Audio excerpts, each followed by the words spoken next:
repentant. They're like, well, I don't see anything wrong with what I'm doing, so it must be okay. And that goes back to the Alistair Crowley do as thou will spirit. We're not supposed to be doing as we will. We're supposed to be doing what's pleasing in the sight of Yahweh Hashem Yahushai. That's what it means to be kind of under the covenant. Well, we're under the first covenant right now, but you know what I mean? We're supposed to do our best to uphold that. Now, we can't keep it perfectly because we're in the sinful flesh, but we're supposed to know. That's supposed to be your flipping, your wisdom, man.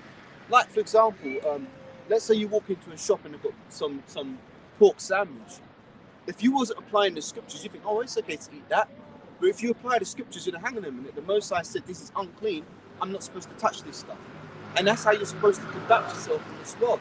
That's why it's important to know the laws, statutes, and commandments of the Bible. And they were only given unto us. They weren't given to the other nations. So it's our duty to do what's pleasing in the sight of the Most High. So reading on back in that scripture. That's right. Salaki, we had to switch the stream, man, because the other app wasn't really cooperating. It wasn't behaving itself, man. So Lord willing, this app works better, man. But yeah, Barak for Yahweh Hashem Messiah, but Hashem Dash, man. Double honors to the apostles, man. But we just continuing on this. You know, we already started, but we're just continuing on. All right, I'll read this verse again so people miss what I'm saying. Right, Hosea 6 from verse 1. Come, let us return unto Yahweh, for he hath torn and he will heal us. He hath smitten and he will bind us up. You want to speak on it? Yeah, you got right. So as I was saying before, the Most High smote us in his wrath because we sinned. We didn't keep the commandments that were given unto us at Mount Sinai. And that's what I was saying. Our people are very stiff-necked and hard-headed. A lot of our people, they just want to do them. You know, like, well, I don't see anything wrong with the way I'm living my life, so who are you to tell me I'm wrong? Well, guess what? The Most High says what's right and wrong. He determines what's right and wrong. We're supposed to be following what's pleasing to the sight of the Most High. Because that's why he smote us in his wrath, but now he's returning to us, starting with the apostles and the elect, he's returning to us the understanding, because that ties in with Ezekiel, the 37th chapter, where he said, prophesy unto these bones. Right? In Michael 4, I will send the light and prophet. Oh, can't. Get that. Because that links into exactly what we're saying, whereby, how did the Lord return unto us the breath of life, all right, which is the wisdom, knowledge, and understanding? The Lord did that in this time by sending back the prophet Elijah, which was a prophecy of what he said he would do. Yep. Okay. Malachi 4 verse 5, Slakia. It says, behold, I will send you Elijah, the prophet, before the coming of the great and dreadful day of Yahweh. And we believe that's Rabbi Abba Bivens, right? And he was one of the main pioneers which spearheaded, the truth, man. Because you had his contemporaries, you had a lot of, when you get, the apostles tell us the history, you had a lot of, Old Testament guys, commandment keepers, right? Them dudes that, were his contemporaries and stuff like that, things of that nature. But he was the one that really got into the New Testament, man. As well as the Torah and the prophets, he got into the New Testament and he really pushed this thing forward, man. So we believe that through that man is the fulfillment of these prophecies, man. As the brother was speaking about the Lord turning back the ways unto us, there was a way. And it started with Rabbi Abba Bivens, man. That's how we got the truth, man. Okay? Through the pure chain on down. And right now, the last, Salaki, I know you're getting precepts. That's fine. The last, I won't get, for the Most High said the apostles last. Okay. Where's that one? Let me look it up. I get it. I'm holding this one. Okay, yeah. For the Most High sent the apostles last, because you had the pure chain starting from from Rabbi Abba Bivens all the way down. You had a lot of offshoot guys along the way. But right now the last authority on earth before Yahushua returns are the apostles and the elders of Great Millstone. And if you got a problem with that, then fuck off, man. It's as simple as that. Like you had that dude that came up on Thursday, not trying to get it, man. Well, okay. That's playing fucking games, man. That's up to you, mate. Alright? If you don't want to accept the authority, then, because look, it's people think, it's the order of men. It's really the order of Yahweh Shai. That's right. So if you can't, people want to be like the next guy under Yahweh Shai. You're not going to be the next guy under Yahweh Shai. That spot's already taken. Okay? So if you can't come under the order, when you track it all the way back up to the top, you're not coming under Yahweh Shai. So what are you doing then? Right? You find it. Yeah, 1 Corinthians 4 and verse 9. For I think that the Most High have set forth us, the apostles, last, as it were appointed to death, for we are made a spectacle unto the world, and to the angels, and unto men. Yeah, because the apostles, back then, they thought that Yahweh Shai was going to bring the kingdom as soon as he rose from the grave. Let's get that where it says, yeah, when at what time shall he restore the kingdom? Because they thought it would be a quick thing.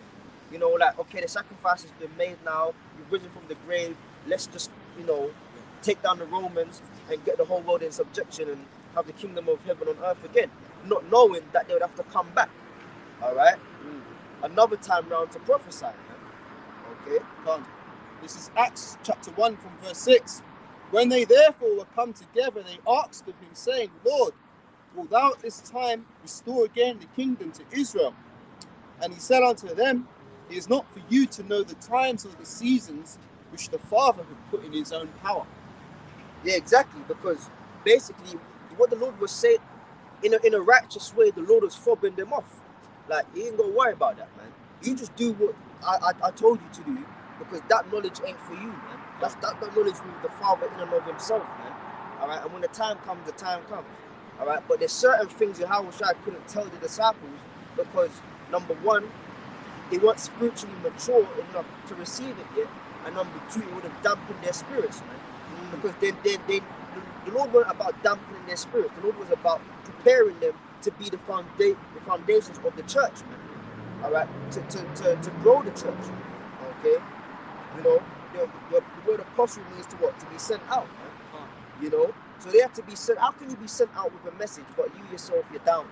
You know, I've got to preach, but I ain't gonna come out now. But that's why we're amped, man. The scripture says lively stories, because we know that we ain't gonna have to come back round in another lifetime, man. What we got now is going to happen in this day and age, man. Lord willing, this same 2022. That's right. You know? Go on, man. Yeah, just to interject to what you're saying, really it was wisdom that when Yahweh Shai said it's not for you to know the times or the seasons, because what if Yahweh Shai said, okay, on December 21st, 2021, I'm coming back. Yeah, you ain't got the apostles would be like, okay, well, we know the Lord's not coming back for another 2,000 years. Let's just chill for a minute. Yeah. And then, you know, maybe around late November, we'll start doing the work. Yeah. So by us not knowing, that keeps us in a state of having to believe through faith. Yeah. And that's what the Most High wants. He wants to see our faith. Yeah. Because we don't know. Yahweh Shai could come back this year, he could come back in 2 years. But because we don't know, we're always on the watch to see when the Lord's coming. That's why the slothful servant's not going to watch. Yeah. And that's why guys are going to get tired and, you know, they make all excuses for not doing the work and shit. Yeah. But if you're the faithful servant, you're going to be diligent. That's it. Well, call that scripture where it says, blessed is that servant when his Lord cometh, so fine do it. That's the point. That's exactly what the brother just broke down, man. You know, that element of suspense keeps us on edge, man. You know, keeps you on point, man. Yeah, because that's one thing about Jake, right? Jake, if Jake finds a loophole, they gonna ride that loophole to the death, man. Yeah, you know, like with the sacrifices, right? They would have the sin offering prepared, then go and do the sin. Yeah, he's like, yeah, I'm planning to do it. Yeah, so fuck it. But they're comfortable sinning because they know that the sin offering's back at home. So when they finish doing the fuckery, you know, go home, get the lamb, you know, get the 2 turtle doves, let's go off to the, you know, to the temple, you know, the priest will sacrifice, and I'm good. So Jake ran the sacrificial laws into the ground, man. That's why the Lord said in Jeremiah, I will not smell in your solemn assemblies, man. Away with your sacrifices, they're an abomination unto me. Because Jake found that loophole and took the fucking piss, man. Yep. And it's the same thing, like, even though, let's just be real, man, we're in the flesh. We're in the flesh, man. So, like the brothers, if we knew that the Lord coming back December 21st, man, we all gonna have that thought, man. I can just chill for it. It's just the flesh. Let me just, even if we're doing the work, let me just take it, you know, let me go 48%. Let me take Saturday off. Yeah, it's cool, man. Let me just, you know, and then like a couple months before the Lord's due to come back, you go 100%. Like, come on, man. So it's that element of surprise which keeps us on edge, man. All right, that's what's needed. Go on, get that, Right, man. Matthew 24, starting at verse 44. Therefore, be also ready, for in such an hour as ye think not, the Son of Man cometh. Who then is a faithful and wise servant, whom his Lord hath made ruler over his household, to give him meat in due season? Blessed is that servant, whom his Lord, when he cometh, shall find so doing. Read that last verse again, brother. Right? It says, who then is a faithful and wise servant, whom his Lord hath made ruler over his household, to give him meat in due season? The Lord has made him ruler over his household. What has the Lord made us rulers over? The house of the scriptures, man. All right. The scriptures. The Lord has made us ruler over that, meaning that I've given you this. You know, you've got to basically rule over it, man. You've got to get out there. You've got to do your videos. You've got to study, man. All the aspects of housekeeping where it concerns the word, the Lord has made us the rulers over it. So it's like, okay, like a hotel. You know, you've got the hotel manager, then you've got the executive boss, man. The Lord, you know, imagine you the manager, but you don't make sure that the workers beneath you, they don't clean, you know, they don't do nothing, you know, they don't.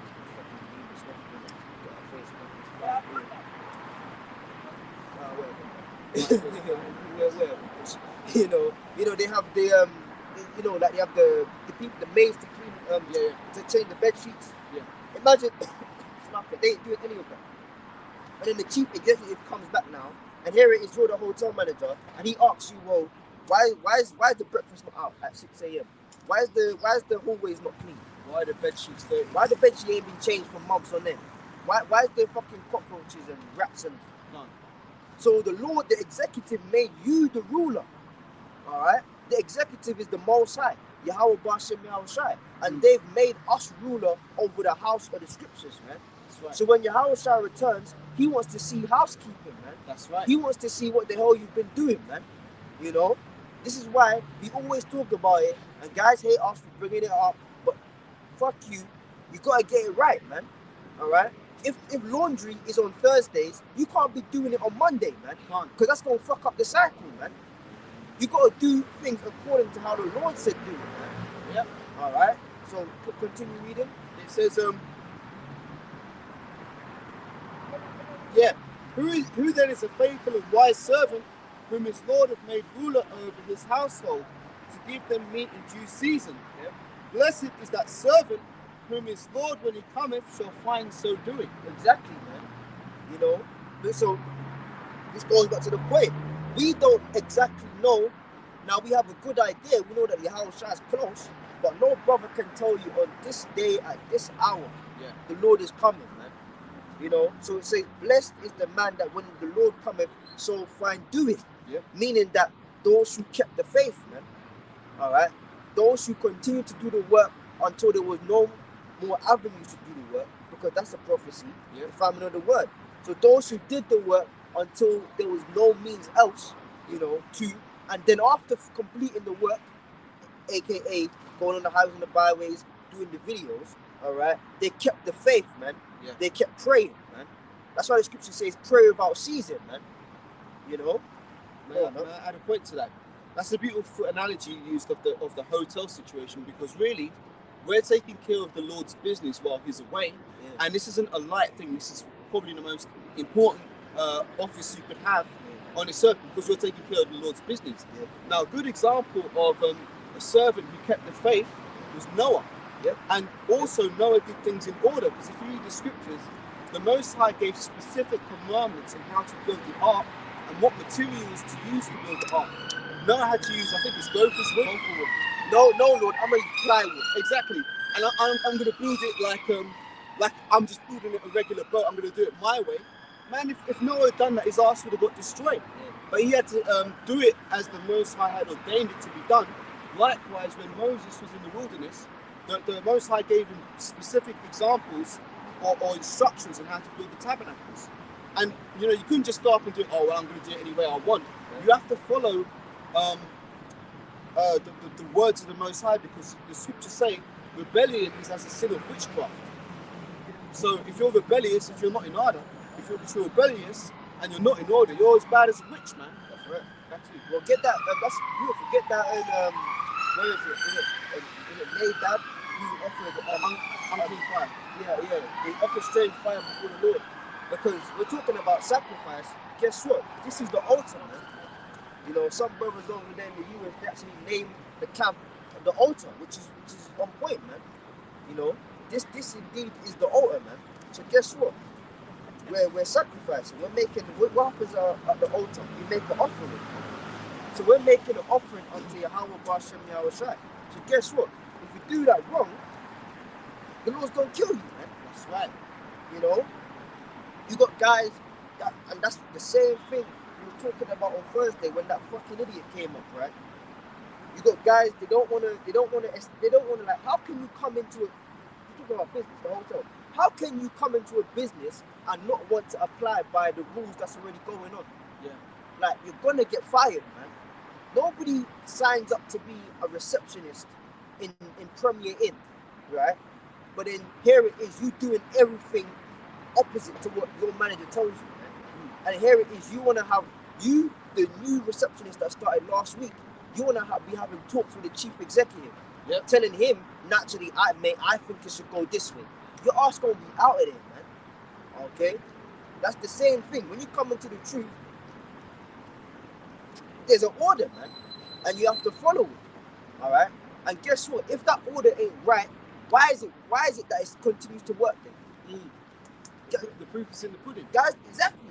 The proof is in the fucking pudding. If the order is so wrong, why has it continued to work?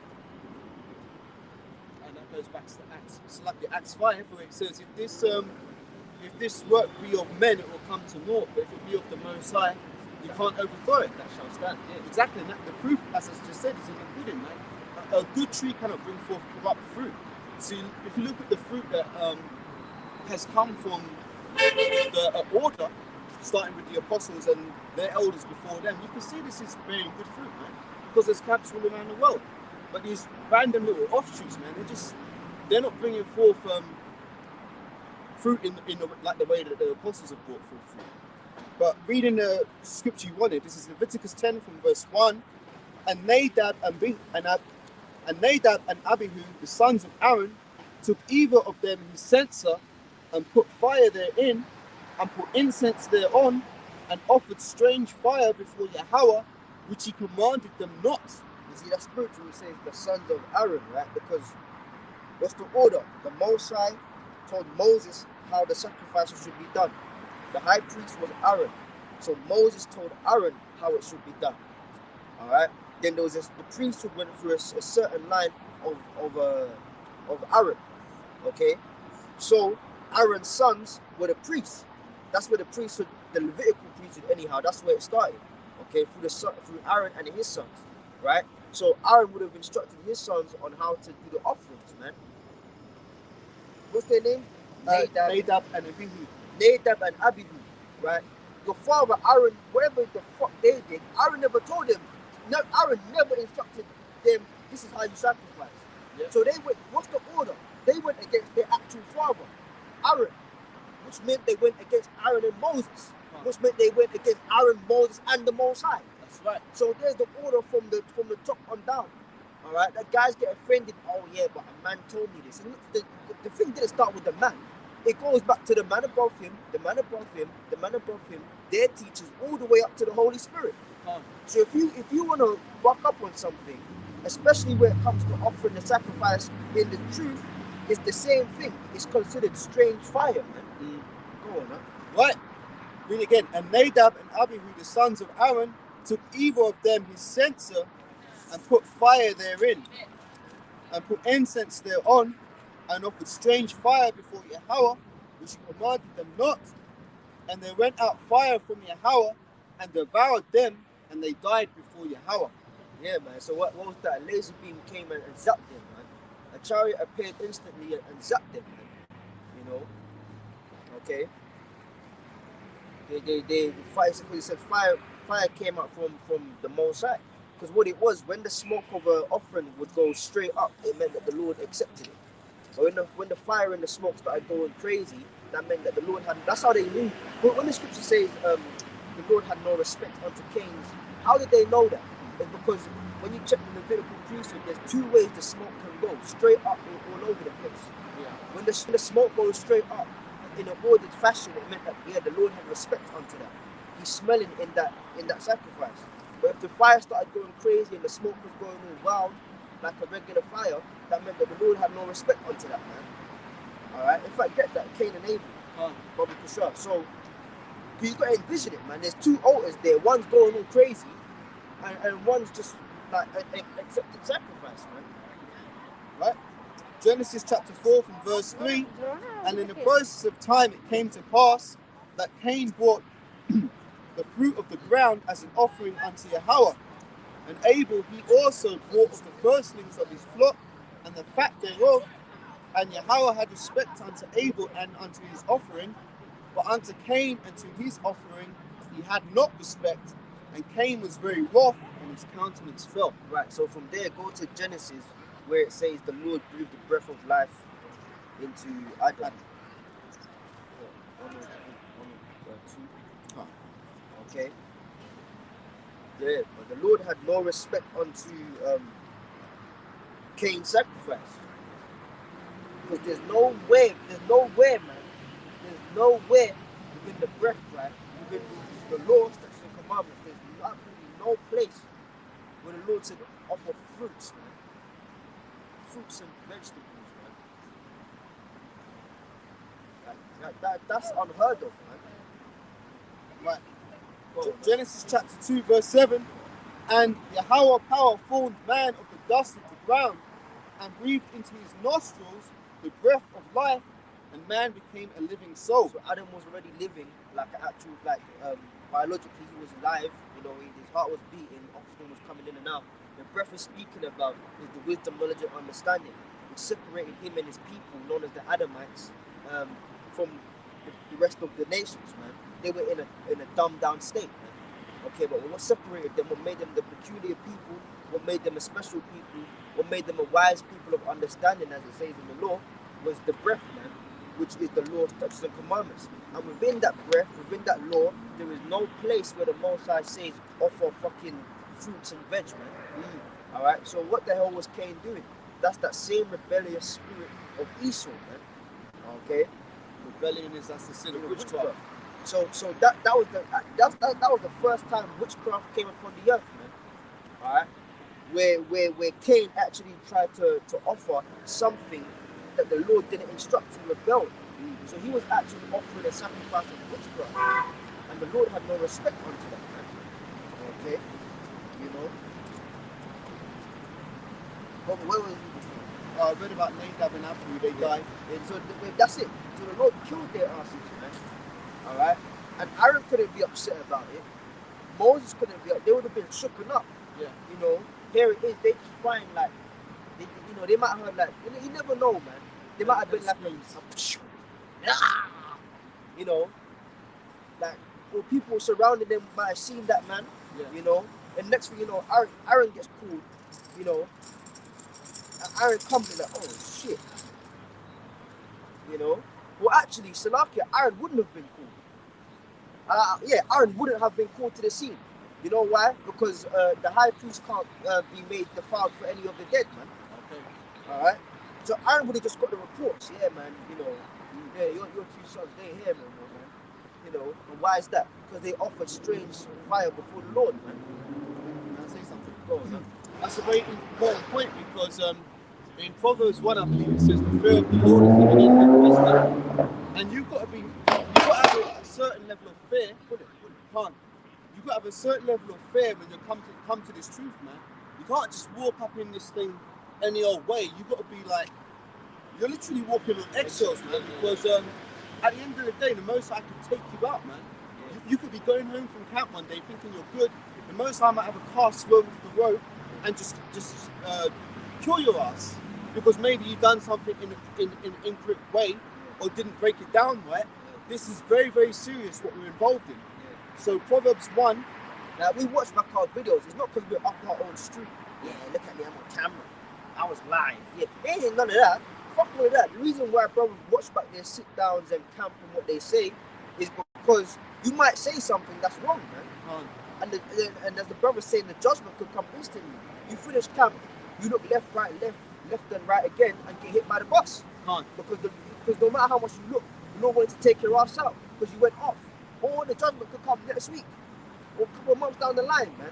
This is why we watch back our videos. Yeah. There's been times where I've watched back videos of camp or certain sit downs I've done, and I've made like a mistake. You know, I've said the wrong name for someone. You know, I've quoted the wrong chapter. You know, or I actually made a mistake on what I've said. The correction video comes instantly, man. And you're scared whilst doing that, man. That's right. And you apologize, hey, man, brothers, I'm sorry, you know, because I'm teaching something that's off, man. You know, or I said something that's off. So may the Most High in your prayers, you ask the Lord to forgive you. You know, no, man, sorry. Yeah. But yeah, you ask the Lord to forgive you first and foremost, and then after that, you go and do the correction video, man. You know, because we actually fear the Lord, man. That's right. You do the wrong thing, you say the wrong thing, your ass could get taken out for that, man. Right? And the Lord is not a respecter of persons, man. Yeah. The Lord caused his own friend not to enter into the promised land. The Lord made it apparent that Moses was his friend, man. Yeah. Okay. The Lord made, and how many people does the Lord say, you're my friend? He said it unto what? Abraham. And unto Moses, man. 2 guys, man. 2 men of the Lord. He said that they're his friends, man. All right, meaning that they're beloved, close spirits of the Father, man. Right? Okay. And he calls his friend not to enter in because he disobeyed that one small point. Yeah. So how much more us, man? All right. We don't want to offend the Lord, man. That's right. So after you get this one, call that scripture, kiss the Son, lest he be angry. Right, so this is Proverbs 1 verse 7. The fear of Yahweh is the beginning of knowledge, but fools despise wisdom and instruction. Yeah, the fear of the Lord, man. The fear of the Lord Yahweh is the beginning of knowledge, man. You know, you got guys that they know 1 or 2 things, they know 3 or 4 things, or they know a lot of things. Knowledge, you know, but the fear of the Lord isn't there, man. So all of that is in vain. All right, we had guys amongst us that pretty much were audible Bibles, man. All right, I'm being serious, bro. There's guys that could quote whole chapters, man. You know, and not like chapters that's easy to remember, like a couple of the Psalms, you know, a couple of, you know, like Corinthians, like these long verses. I'm talking about guys who were reciting books like Chronicles and First Kings and shit, man. They knew these things. Oh, where's this? You know, we might have to like, oh shit, where's that again? Boom. They knew it, man. They had a lot of knowledge, man. But the fear of the Lord wasn't there. So where are they now? They're not around no more, man. And that's not to like laugh at a man's demise. It's actually scary and sad. But they're not around because of one main ingredient: the fear of the Lord, man. All right. It's better to know less, as it were, and fear the Lord. It would get you further than knowing more and having less fear, man. That's a good point. All right, that's why it says it's the beginning. Go on, read it again. Sorry, yeah. Proverbs 1 and 7. The fear of Yahweh is the beginning of knowledge, but fools despise wisdom and instruction. Yeah, so it's the beginning of knowledge, man. All right. So guess what? All that so-called knowledge people have without fear is not really knowledge, because it says the fear is the beginning of knowledge, man. So you're just really dancing around without fear. You're just dancing around the truth, but you're not really getting it, man. You know. Oh, man. So you go for another scripture. What was it? It was oh man. Let me what was that?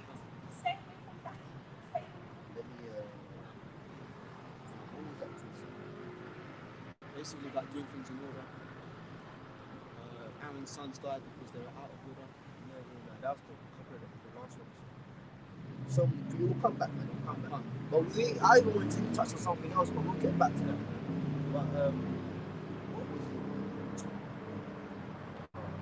It's better to have. You said it's better to have less knowledge and more fear than to have more knowledge and less fear. Yeah. It's gone out of my head quite well.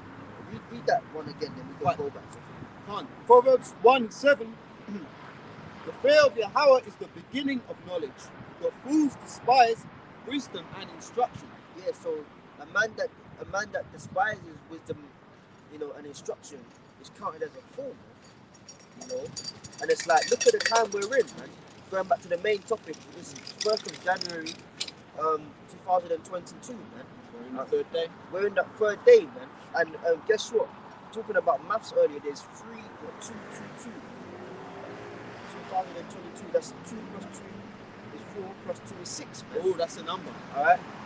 And the scriptures let us know in Revelation that the number of a man is 6, man.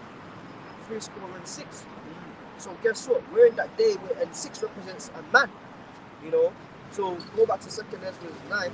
I was reading that before. The Lord is coming to judge man. Alright? It would make a lot of sense if the Lord came back in 2022, man. And we pray he does. And if he doesn't, so what? We'll continue. If the Lord keeps the spirit on us, Abu Razak, man. Yeah. Join from the top, Babu Kushar. That's the spirit we're in. You got a lot of guys, man, that they're not around. Yeah, man. Fuck it, man. There's a lot of people that don't do this anymore because the Lord didn't come in their time. Well, fuck you, man. Go on to you that have lost patience. What will you do when your affair coming upon you somewhere? Yeah. That's the point. You lost patience. The Lord didn't come in your time, so okay, you're out. Well, then you're done, man. Because you in the back of your mind, he's coming anyway. So what fun can you really have, man? Okay, we'll read this up. Right, 2nd Ezra 9 from the top. He answered me then and said, measure thou the time diligently in itself. And part of measuring the time is understanding that in the year 2022, things are gonna amp up, man. That's a part of measuring the time, man. Understanding that the Lord is gonna speed shit up even faster, man. Alright? Yeah, there's gonna be a zero tolerance mode this year. Alright. On the left hand side, they're gonna be implementing the juice, alright, the crack scene, there's all kind of names for it, the hydrogel, but if we can't start coming out and they're gonna say medical misinformation. But whatever the case is, man, they're gonna enforce that, man. So like I just remembered in Chicago, they're doing the mandates from the 3rd of January. Yeah. So that's going to be on Monday. From Monday, you're not going to be allowed to enter into shops, coffee shops, and things like that, unless you've got the serpent's juice. Yeah, there you go. All right, so they're gonna come hardcore with that. They're texting, people's phones. Brothers can attest to that. You must get this. You must do that. They're coming down very, very assertive in those texts. Okay, all right, and that's for a reason, man. All right, and right after that, they've already linked it with the MOTB. Saying that if you get the implant, it can track your medical history. Yeah. It can let them know who's been shot up or not. So they've been very forceful with this thing, man. 2022, you're gonna see the nasty side of Esau, man. That's right. Which is really the nasty side of Yahweh Bashem Yahushai. Okay? Keep reading, man. Right? Keep reading. Then shalt thou understand that it is the very same time. Salakia, because Apostle Aramla did a video, was it yesterday? That the world really misunderstands the concept of the Most High. God is love complex. Like, that's all he is. God is just love. He loves everybody. Do what the hell you want, because God loves you, and he's loving and he's forgiving. So whatever you do, he'll take you back, and he loves everybody. That's the current understanding the world has of the Most High. But in 2022, as we're reading, the Most High is going to begin to visit the world which he made. You're going to understand that the Lord rules in the kingdom of men. All right, he controls what the fuck you do. All right, and the Lord has a nasty side, man. Yeah. The Lord has a left-hand side. The Lord has an evil side, man. All right. That's going to be emphasized, man. And that amps you up, man. That's going to be emphasized that the sick, and they say you're sick. You're a sicko.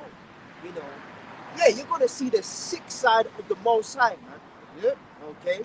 Oh, man. Just a quick precept, Slakia. Deuteronomy 32 verse 39. This is what the world is going to come to realize. See now that I, even I am he, and there is no God with me. Yep. I kill and I make alive. Yep. I wound and I heal. Yep. Neither is there any that can deliver out of my hand. That's right. So that's what the world's going to come to realize, man. Because as the brother just said, a lot of people walk around like they're living in La La Land or something. Like it's all candy floss and, you know, lollipops and rainbows and shit. Just take a look at the world around you, man. This place is fucked up. Yeah. That's not how the world is, and the Most High is going to judge this place, man. Yeah. And you want to be on the right side of the Lord, not the left. You don't want to be on the left hand; it's going to get destroyed, man. Yeah. Because that's the king of terrors you're dealing with. That's right. So I read back in Ezra's. Yeah. Right. So back in Ezra's, then shall thou understand that it's the very same time. And if you got a problem with you know what we're teaching, man, oh, it's the same chapters, man. You know, it's the same chapters. They always gonna open out with that Ezra, or they always gonna go to that Jeremiah or that Ezekiel or that Obadiah. Yeah, well, that's what's about to happen, man. And if you don't wanna wake up and smell the coffee, all right, you gonna feel a miss out, man. It's as simple as that, man. Well, you might starve to death, man. You might get taken out by the troops. However, the Lord has it for you, man. But the point is, if you don't want to wake up to the fucking reality of this place, you're gonna get destroyed, man.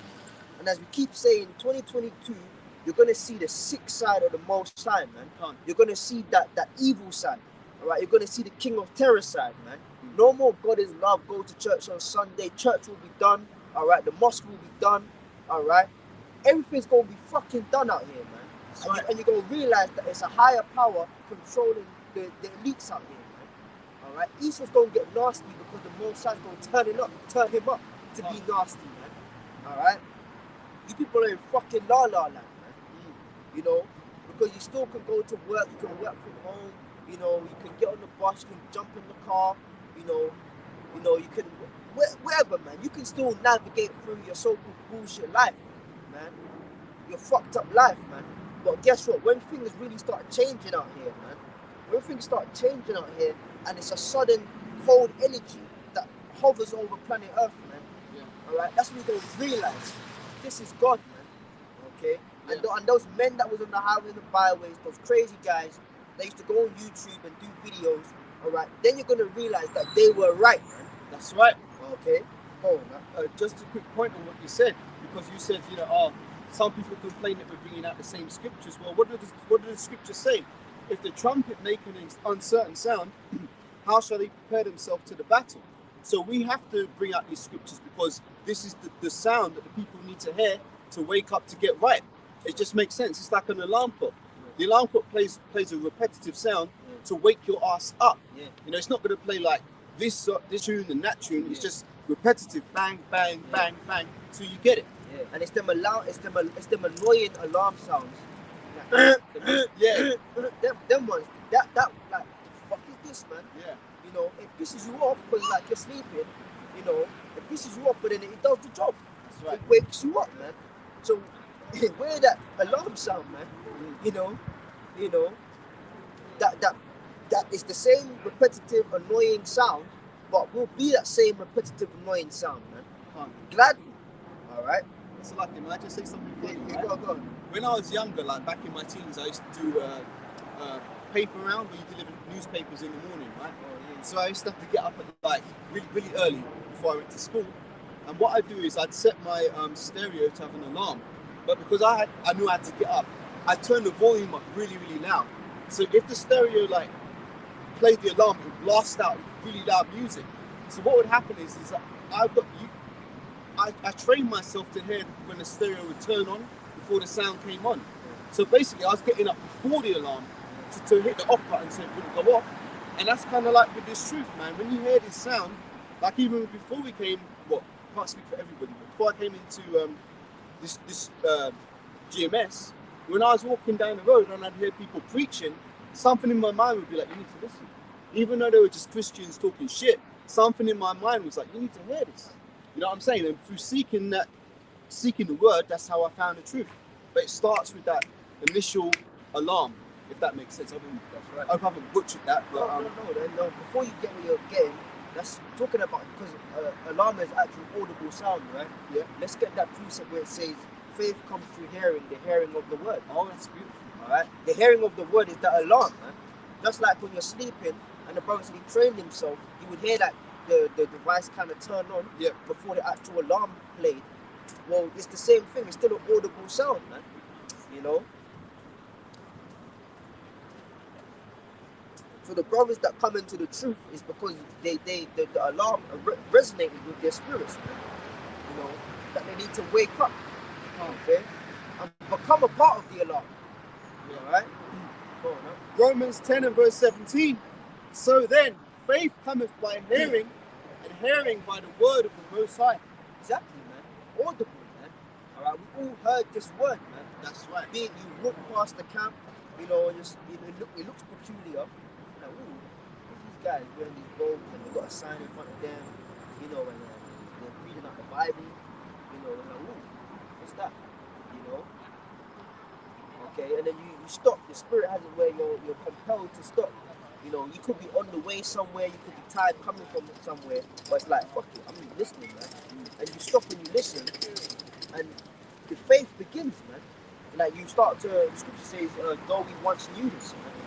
It's like, oh yeah, but it's like I already knew this, man. It's because you did in another lifetime, but now it's just coming back again. And whatever the men are piping onto you, you're able to dance and vibe with that tune. Alright? Because the word is also like a song, man. You know, that's right. That's the alarm. So faith, read it one more time, sure. Right. Romans 10 and 9, I think I was reading. Yeah. It says, no, 10:17, Slakia. So then faith cometh by hearing, and hearing by the word of the Most High. There you go, man. And if I may, just to add to that, how are you going to hear the word of the Most High? Because if you open the Bible, you know, it's not speaking for itself. Yeah. So you need to hear from the prophets. The prophets are the mouthpiece of the Most High. Because the Most High is not going to get down off his throne and come and knock at your door and talk to you face to face. No, he's going to send his prophets to preach and teach his word. Well, the scripture says, surely the Lord's power will do nothing. Yes, but you really see unto service the prophets, man. You know, so the Most High coming down, man. A lot of guys want Angel Gabriel to come down, or Michael to come down, you know, and chat to them on a brethren one-to-one basis. It ain't working like that, man. You're gonna have men that look regular. All right, that's a boundary. That's the first hurdle, man. You know, that to actually believe that guys just like you have the truth, man. All right. If an angel came down, all of Israel would believe, man. Yeah.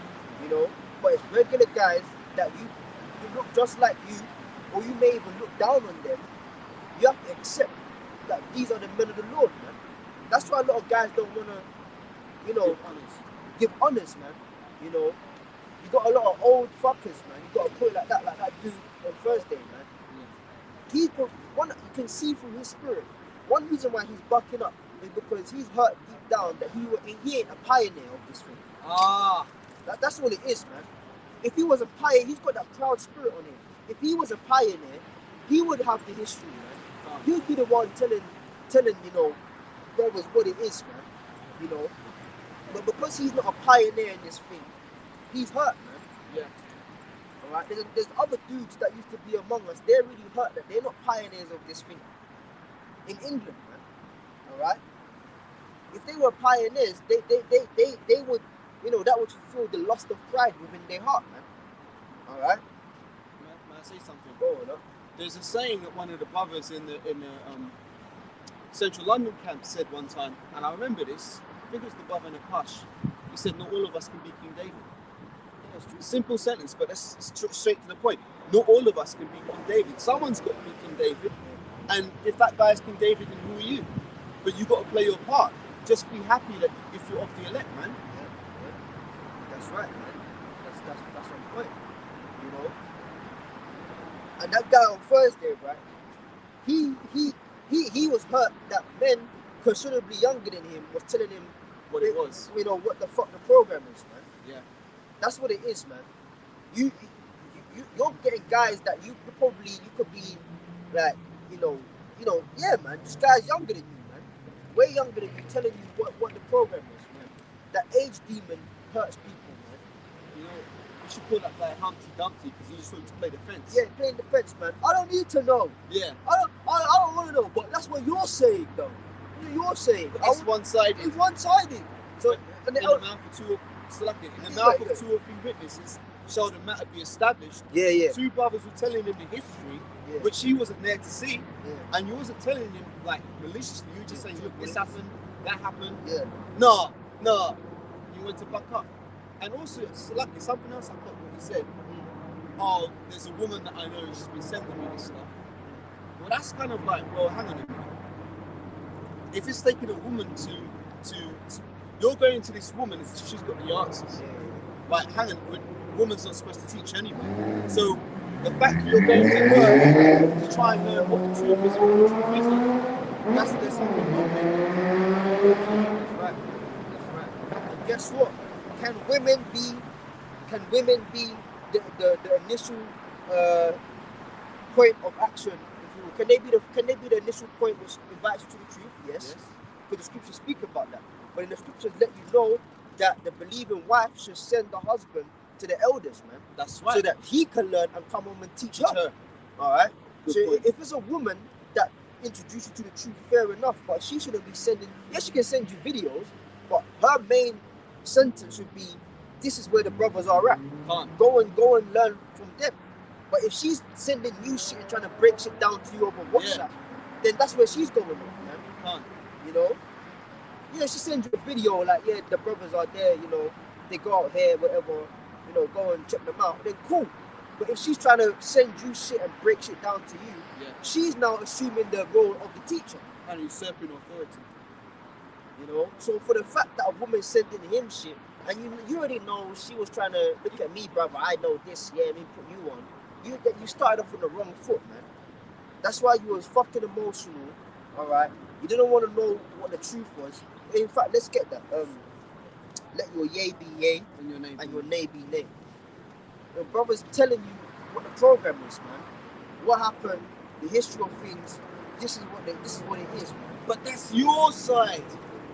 Like them, the ironic thing is, the other side, quote unquote, the other side, they're not even around long enough to know. Like they're like the fifth, they're like the 10th chapter out of you know, they have a book with like 50 chapters. Yeah. They're like the 10th chapter of the history of what's going on. There's chapter 1, 2, there's the prelude. Yeah. There's 1, 2, 3, 4, 5, 6, 7, 8, 9, and then you fuckers come along. Yeah. Like, how can you give the history on chapter 1 when you come around? You get born in the 10th chapter, man. I've got another analogy which fits what you're saying.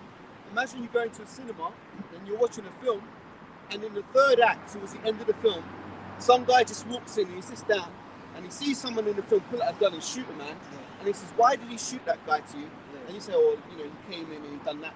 No, but that's your story. You weren't but there. You wasn't there. You weren't there. You didn't see it. Right, so you call for your yay be yay. Yeah. Right, so it says Matthew 5:37, but let your communication be yea, yea, or nay, nay, for whatsoever is more than these cometh of evil. Yeah, so that guy was an evil spirit, he's an evil soul, and if you don't repent, the Lord's gonna kill him.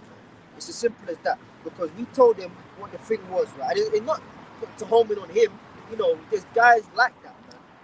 We told him what the fuck it is, man. It's as simple as that. We told them what it is, all right? They're not getting it. The elders said, well, you go to them.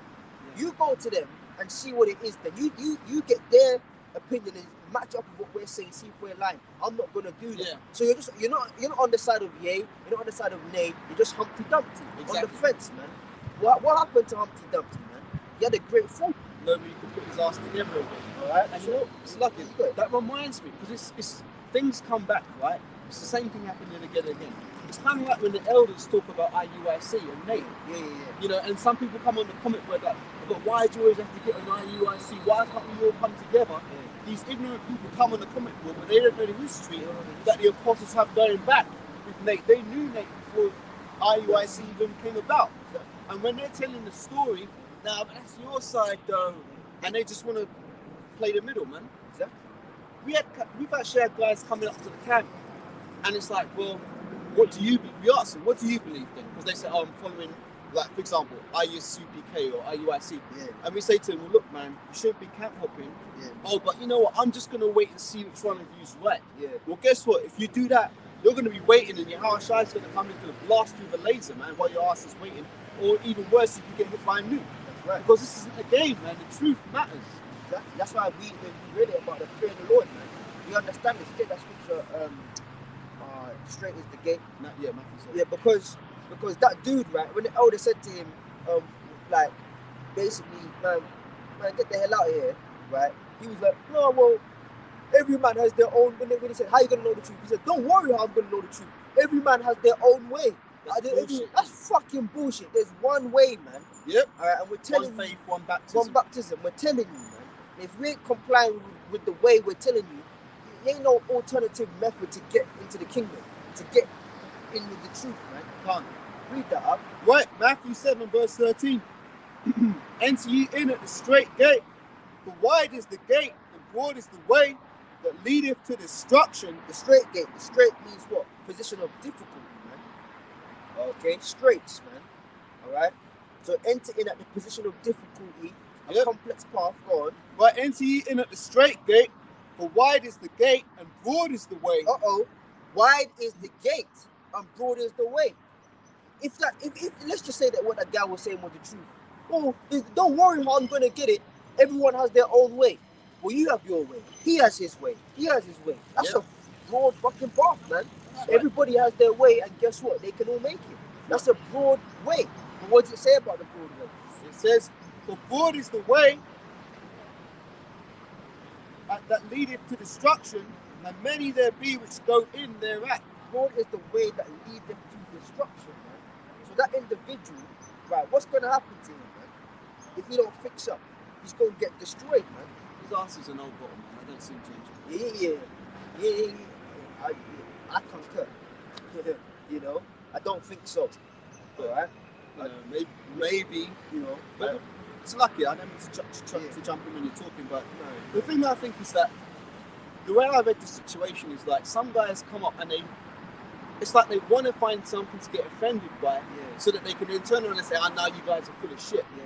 So what I perceived is that guy was there, and as soon as he found something that was like offensive to him, I'm gonna throw everything out the window, and these guys are just full of shit. And that's Satan, because when he came up, right, he said to the Elder Dawada and myself, "Yeah, I know you. I see you on the camera, and I've seen you before. Yeah, and maybe about this moment, and maybe I think I've seen you." But he was certain that he's seen the Elder and myself on video before. So that means he's heard this word. He's heard the word, but the way he was saying it, as if we're gonna get gassed. Oh yeah. Yo, you see me? Me, brother? Oh, you famous. saw me? Oh my God. We must be friends. Get the fuck out. You see? Okay, I don't care. You gonna get some stripes. You gonna get some brownie points from us because you seen us on the fucking camera. So fucking what, man? Yeah. Okay, you seen us. He said it, then he walked over to the edge of the road. He pulled up that bullshit on his phone. He came back like, "Yeah, I saw you. I seen you too, and maybe you." Okay, you seen us. So what? So fucking what? It's not about us. We're not superstars, man. We're just regular guys, man. Okay? It's simple, man. We go toilet, we go sleep, we wake up, we do what we gotta do. We have trials and tribulations. We ain't shit in of ourselves, man. All that we are is through Yahweh Hashem Yahushai. I seen you. Like with some. This is fucking. Where's that place, man? Where they got all the celeb stars on the floor in America? Broadway. Yeah. Like you got, this is the stone of this guy. You're gonna go to Madame Tussauds and see a statue of the brother Caleb. Dropping from great millstone of the Most High Yahweh Hashem Yahushai. 3D scopes of this brother. 3D scopes of. Who cares, man? You seen us so fucking what? That was the sly, you know, path to try and get up in there, man. Yeah, and to try and get on your good side. The good side. I've seen you, yeah. And that's the devil. Get on your good side. Your defense goes down. Then he hits you with bam. Yeah. What about this? What about that? Then try and make. So he really came up to make us look silly, man. He's trying it. That's what he tried to do. He tried to come up there and make us look silly, man. That's why, and that's the worst tactic, man. That fame tactic. To make you feel, but there's some guys that would feed into that. Yeah. Yo, you see me? Yeah, brother. Yeah, man. We out here, man. Yeah. But those are the guys who are like, they want to be internet celebrities. And they're using this truth as a platform, man. I'm not gonna bother to name names, but you know, there's guys like that. Yeah, their whole ministry is clickbait, man. Yeah. They're just talking on shit, you know, to try and get more views. And then the fucking hypocritical thing about it is, it's not about views, it's not about subscribers. You're damn right, but everything you're doing is for fucking attention of men. Yeah. So vainglory. So where do we go from there? Dumb fucks, man. Simple as that. Keep reading, man. Right. Enter ye in at the straight gate. Yeah. For wide is the gate and broad is the way. So lucky, man, just say something. Yeah, you got it. When we're standing out there in Brixton, we're on the main street. And this is what I actually thought when we was at camp the other day. It says, broad is the way that leadeth to destruction, but the straight gate is the point of difficulty. Now, we're just a few men on this broad street, and we see countless people walking up and down that street every day. But when I really think about it, I'm thinking, hang on a minute, that represents the broad gate, because a lot of those people, they're walking past, they're not taking heed to the word, and they're just walking towards their destruction. And I was actually thinking, as I was walking to camp today, I'll just say this truthfully, right? When I was walking to camp today, I was thinking, remember, you're not just walking to camp. Every step you take is a step towards the kingdom. Think of the bigger picture. Because, like, you know, you can get caught up in just your day-to-day, but every step you take is leading towards your destiny. So if you're on that way to destruction, every step you're taking is just like one step closer to you getting destroyed. So that's what I was thinking when I saw these people walking up and down. So I'll read this again. Enter ye in at the straight gate, for wide is the gate, and broad is the way, and they call it broad, man. Yeah, that leadeth to destruction, and many there be which go in thereat. Because straight is the gate, and narrow is the way which leadeth unto life, and few there be that find it. As we said, the word straight is what position of difficulty. So straight is the gate, and narrow is the way. And not in the a lot of guys, they don't have what it takes to go through the difficulties, man. You know, like that geezer, you can tell, man. He watches the videos at home, you know, In the comfort with his hot cocoa, with slippers on. with his slippers on, man. You know, or he might, you know, when they like, you know, he's Benjamin, man. You know, when they make the food, right? And they and they just sit down, Spread off his ass in his chair. and they just eating his food, man. You know, ball planting, you know, Dumplings. yam and banana, you know, some soup or whatever the case may be, and he just eating his food, getting fucking entertained. Yes. Alright? We're here to entertain. I'll say this as well, man. The scriptures say, keep thy foot when thou goest to the house of the Lord, and be more ready to hear than to offer the sacrifice of fools. And as you said about Nadab and Abihu, when you come up to the camp, you got to come up the right way. And you got to, like, as I said, you're walking on eggshells, because you're not just walking up to regular men. You're actually coming up to, like you said, the ultimate. You're coming, what did the Lord said to Moses when he saw the burning bush, put off thy sandals, because where thy stands is holy ground. And I think you actually said this. Every place where we've taught, when we leave that place, the place is never the same again. Like, I look at Oxford Street, man, that place completely different now, after the brothers have done prophesied against it and moved on. Even the whole energy of that specific spot is never the same. Like, due to work purposes, I pass through King's Cross a lot. We used to be at King's Cross, right? That sometimes I walk past the exact spot, and the whole aura is there. It gives a very cold, like, eerie vibe to it. When we're there, it's warm, but when we leave, even Oxford Street, when you walk past there, it's a very cold, eerie feeling when you walk past the exact spot where brothers are prophesying, man. Because it's like, the Lord has left this place, man. The judgment's been set. Yeah. You know? It's condemned now. You know? Before we came back here, for work purposes, I traveled a lot, right? I had to be in this area for work purposes, okay? And before we was up there in North, you know, a particular part in North London, right? And we were still in that spot, but even though I had to walk past this very spot now, that had an eerie feeling to it. Because we used to be here, you know? Guarantee if we go down the road where we used to be, it'd be the same kind of vibe, man. Because, as the brother said, it may appear like we're regular men, but really, deep down, it's past that, man. You know, if we be the men of the Lord, we're special candidates, man. You know, bringing forth, as the brother was saying earlier, the highest office possible, man. Alright, there's no level of security clearance you can get fuck all of that. That's a miniature amateur bullshit compared to the word. This is the highest security clearance you can have. Security clearance from the Most High. That He's giving you His secrets, man. You know, you watch them. It's true when you watch the movies. You know, like I like to watch like a lot of these series, right? And it's like they have these things where like they'll have the DA and the attorney over the like the law system, and it's like, yeah, you can't come to this meeting because you ain't got that clearance. Okay. You can't come to this meeting because you ain't got that clearance. And it's actually true. There's certain meetings, certain lawyers and certain attorneys and they can't go to the meetings because they haven't got the security clearance level for that information. Fine. All right? But here it is, the Most High has given us, through our teachers, right, and their teachers, as we started out with, the highest knowledge possible, man. All right? This is like walking up into fucking 10 Downing Street and House of Parliament. No, the House of Lords. House of Lords. Fuck Parliament, the Yeah. House of Lords, man. You know? And you get in, like, they sit around at the round table and they're just discussing everything, man. Nothing's, what do you call it? Not on camera, No not camera, recorded. you yeah. know? No just- BBC up in there. You know, just straight business talk, man. Let's get that. The Lord revealed His secret unto His servants the prophets. This is the highest security clearance, man. All right? To have this word and to understand it and to teach it, man, this is the highest security clearance. And the best way to hide something is in public, man. That's why In we plain say sight, in yeah. plain sight. This is why the Lord put us out here, man. All right? If you're trying to be all secretive about it in the house, you're going to get caught out, man. Yeah. All right? And that's actually happened, man. Because another part of South London, all right, I was in a Sainsbury's joint, okay, up by where my demon lives, right, and I'd run into a guy that was under a guy that used to be with us, okay, on Benjamin Street, and I realized they weren't on the streets anymore. So I said, they dreads, yeah. So I said to him, what happened? Like, what? You know, why ain't you out there no more?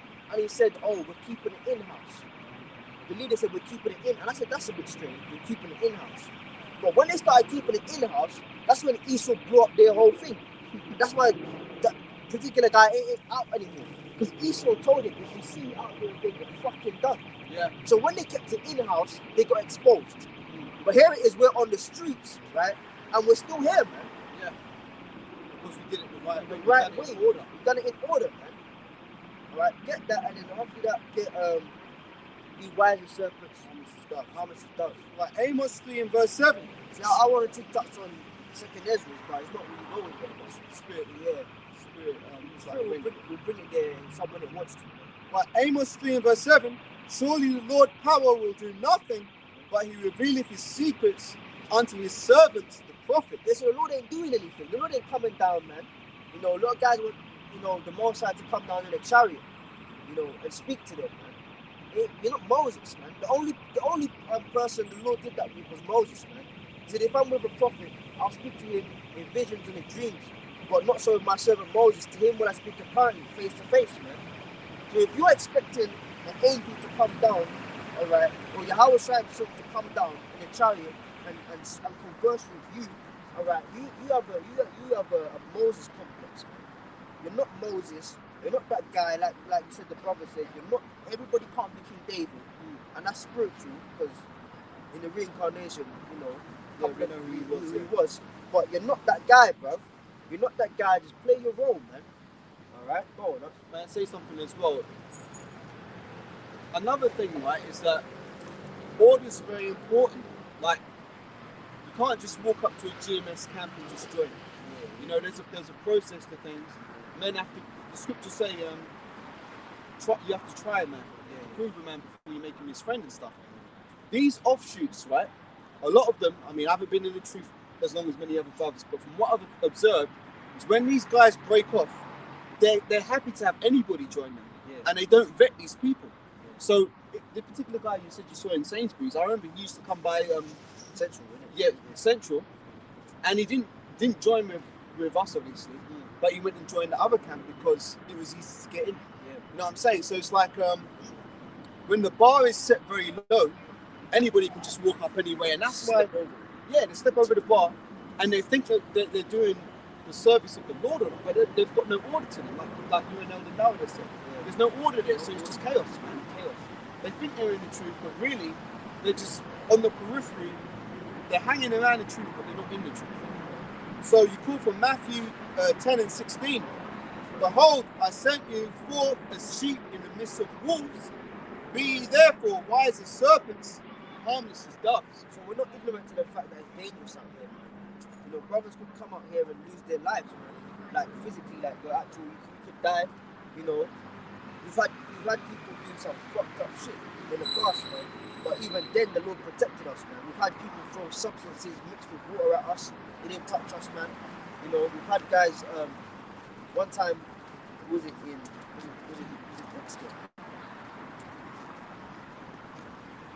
He used to be further up the road. Even Brixton or Pickham, a guy was throwing eggs at us, man. But guess what? He must have thrown about between 15 to 20 eggs. Amaran was there, man. Around 15 to 20 eggs, not one egg touched us, man. It would hit the back where, you know, the wall behind us. It would hit the floor just in front of us, but not one egg touched us, man. The angels were just smacking You them out know, of the the way. angels that boom, boom, Yeah. boom, you know? Okay? So, we're not ignorant. I say that to say this. We're not ignorant to the fact. A lot of guys have come up and, you know, tried to fight us, man. You know, there's been times where brothers had to, like, show individuals what the hell, you know, what's going on, man. Not that we're violent or we're brawlers, but shit, you're gonna defend yourself, man. People have come and tried to punch brothers, slap brothers, alright? A guy once hit me with a crutch, knocked the Bible out of my hand, you know? All kind of madness, man. So we're not ignorant to the fact that when you come out here, you're exposed to danger, alright?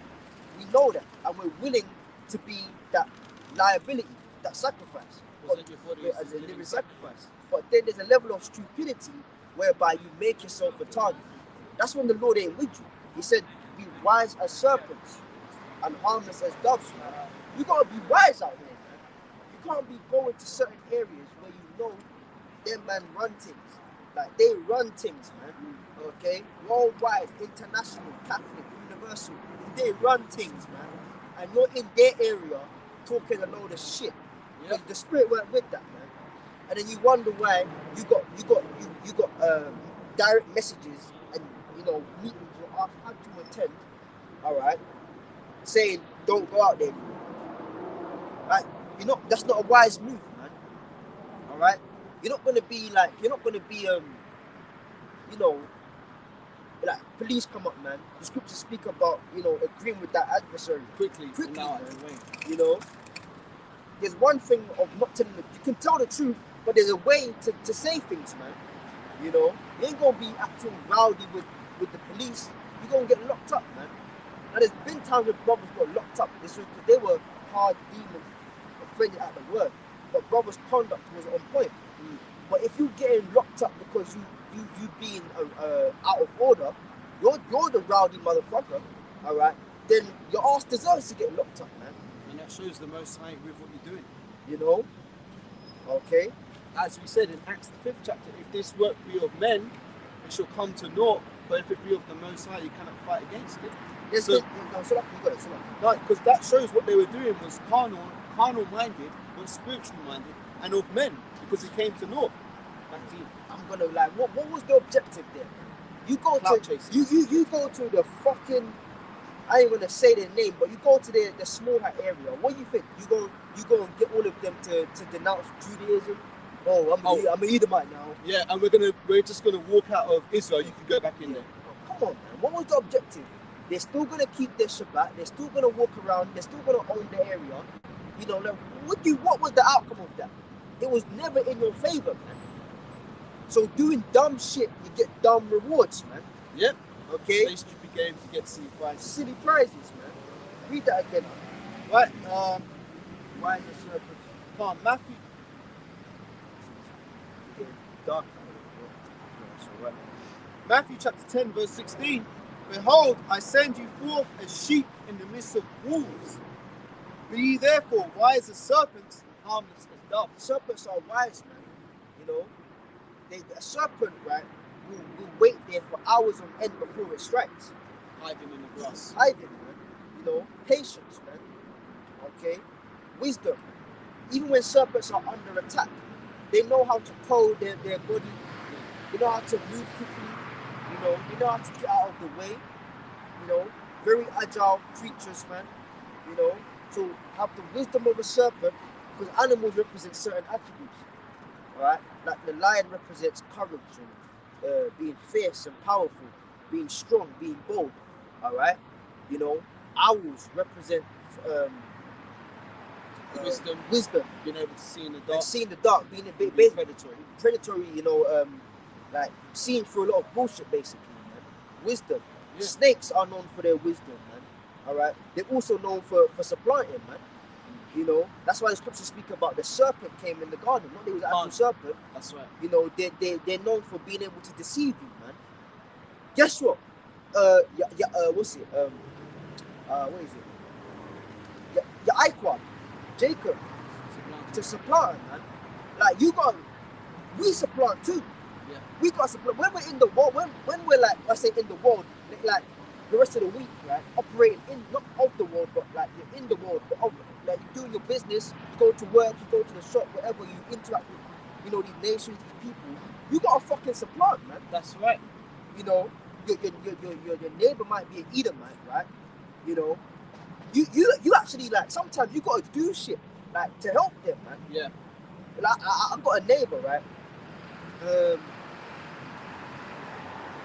couple doors down, a couple Edomites, man, and it's like there's been times I've helped them, man. Yeah. But you help Edomites.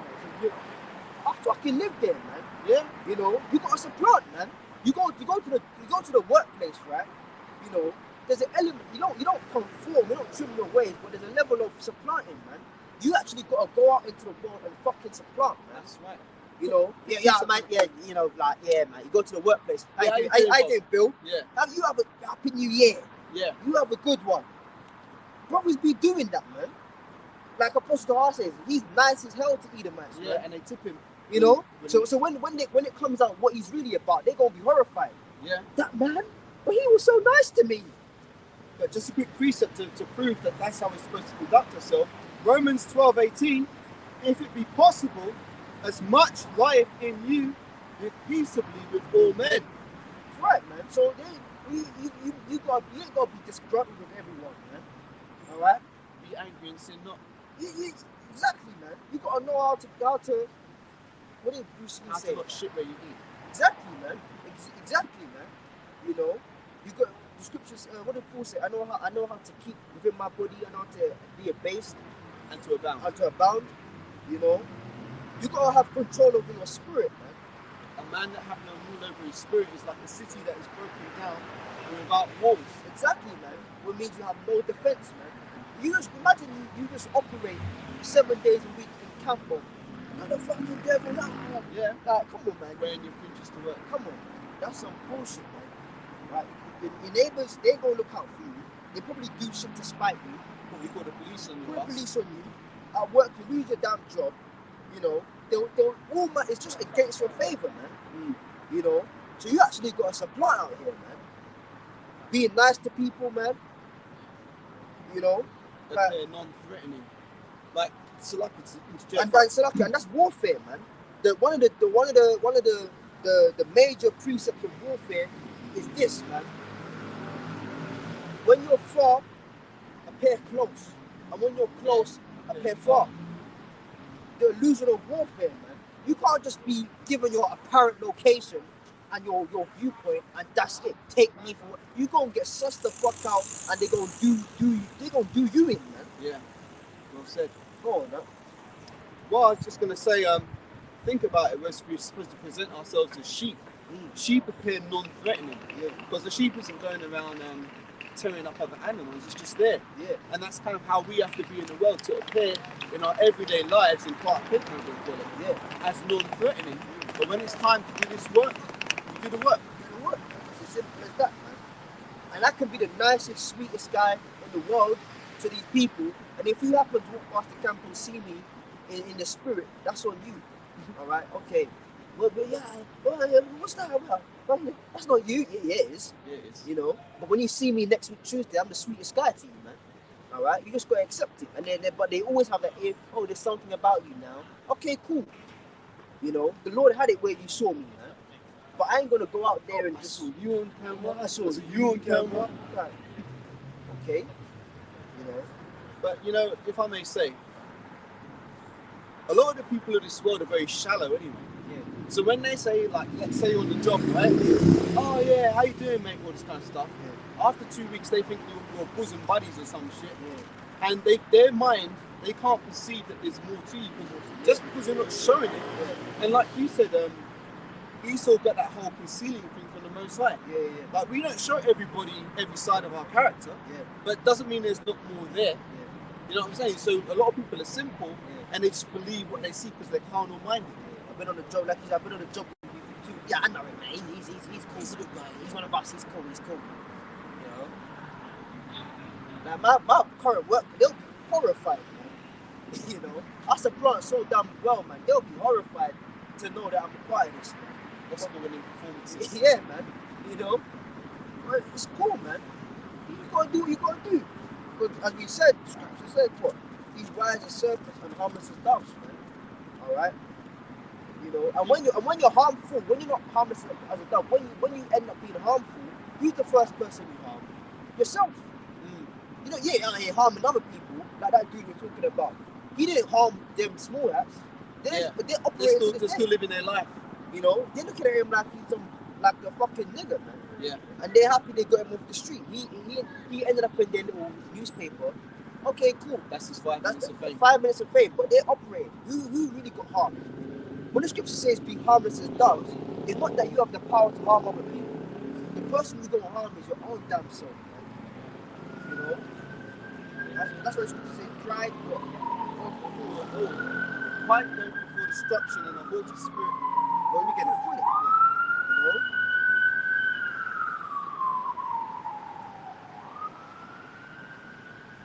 I saw you, and maybe you. Can't remember, but maybe you. You know, it's funny, these guys who come up and they think they're going to get some strike points like the man. Our Father. That's the way he says it. Our Father, who art in heaven. Hallowed be He thy doesn't name. believe. You can tell, like, he's just saying. He's just saying it. That's what he was taught to say when he was a child. Like, you know, like, for example, you know, Benjamin. Yeah. When I was growing up, my mum made me just memorize that shit, you know, early on. Yeah. And it's like, oh. And as soon as you say, you got any money? Yeah. He just walks off. Yeah. Oh, dumb idiot, man. You see, guys when they gonna get stripes when they walk up, man. And he's true. He just walks off like, okay, no money. Okay. He's in a hurry to go nowhere. Literally, just walking up and down Brixton, just lost, man. Right. Sad. Go on, man. So this is the scripture you called for. Proverbs 16, verse 18. Pride goeth before destruction, and a haughty spirit before the fall. Haughty spirit, that high spirit. Pride goes before destruction, and a holy spirit before fall. You know. So when you see that spirit creeping up, if it ever does within myself or yourself, you gotta pray to the Lord to leave it out of you. You know, or if you see in other men try and work with brothers, so that we all go up, we all get a bit shaky from time to time, do things out of character, and it's like, whoa, come on, brother, and it's normal, man. But when a guy just bucking up against it, you see the haughty side, like, give it a matter of time. It may be a week, maybe 2, maybe 5 months, but eventually, slowly but surely, it's gonna come to pass that the fall happens, man. The Holy Spirit goes before the fall, man. And this goes back to what we were saying. Nadab and Abihu. It all goes back to the fear of the Lord, man. Doing this the right way. Because if not, you get prideful, you get haughty, you get lifted up thinking you can do it your way, and it's going to end very, very bad. Okay? Now let's pull that. He that believeth from me, as the scripture have said, Out of his belly. you got to believe on Yahweh Shai, as the scripture have said. Salakia, not to change the subject, but I was watching the video before I came to camp. Mr. Gabal was talking about this guy called Rap the News. Oh yeah. He's in hospital now, whatever. Yeah, see? But he was saying he supposedly thinks he's doing the work, but he doesn't believe in Yahweh Shai. So hang on a minute. What are you doing? Yeah, what are you doing? So again, it goes back to doing things the right way, man. Because now his ass is jacked up and he's apparently near death. Yeah. But how can you feel sorry for someone? That's the Lord that fucked him. So like, what did you call it? Really living room. Yeah, that one. Yeah.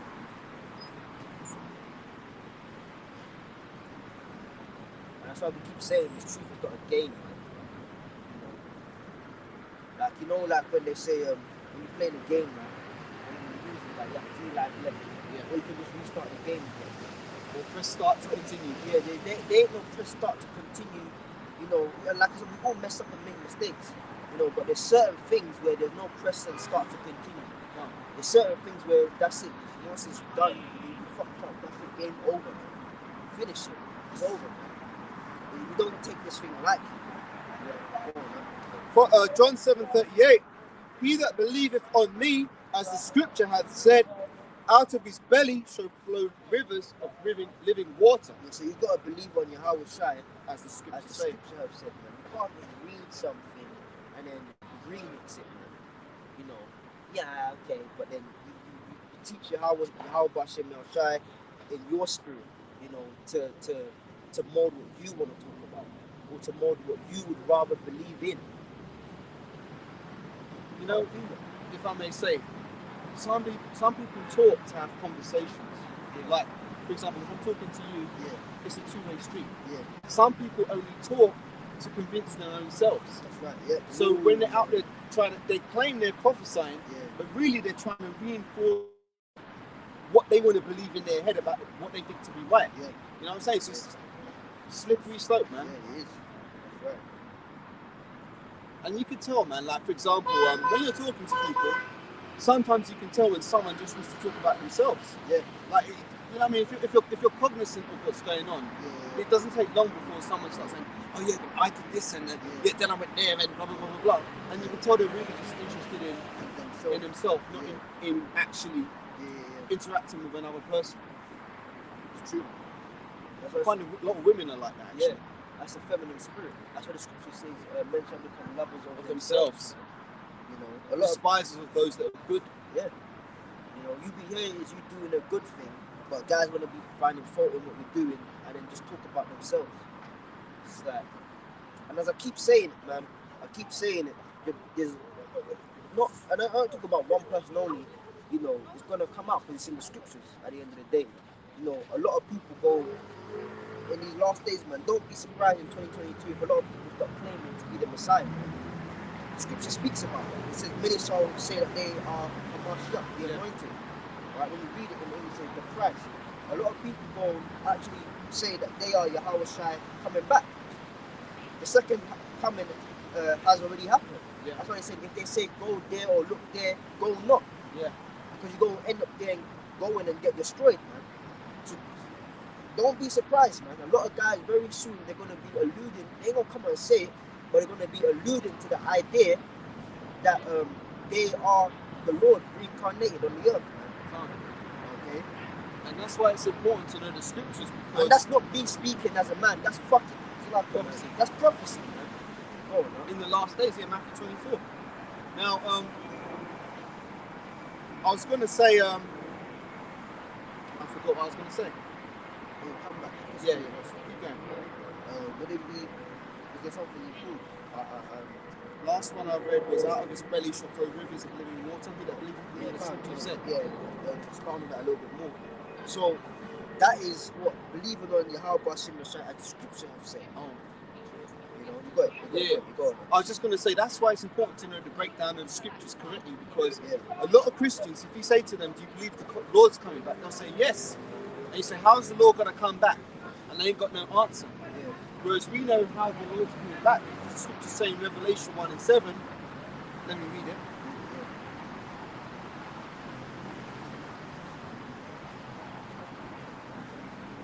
It says, behold, he cometh with clouds, and every eye shall see him, even also they which pierced him, and all the kindreds of the earth shall wail because of him. Even so, amen. And also in Acts 1:7, just going to get that too. It says, and when he had spoken these things, Acts 1:9, while they beheld, he was taken up, and a cloud received him out of their sight. And while they looked steadfastly towards heaven as he went up, behold, 2 men stood by them in white apparel, which are angels, which said also, ye men of Galilee, why stand ye gazing up into heaven? This same Yahushua which is taken up from you into heaven shall so come in like manner as you have seen him go into heaven. So we know that when the Lord comes back, it's going to be coming with an innumerable army of angels in the chariots. So we know that if some guy comes out, like he steps off the bus, like some fucking guy the other day, stepping off the fucking bus with a fucking like a towel over his head or whatever, saying, I've come to you because I'm the Messiah. You know, we know that's the guy's full of shit, man. But these Christians who don't really know these scriptures, they're going to be taken by these deceptions, man. And they're going to believe in this shit. That's right. That's the point.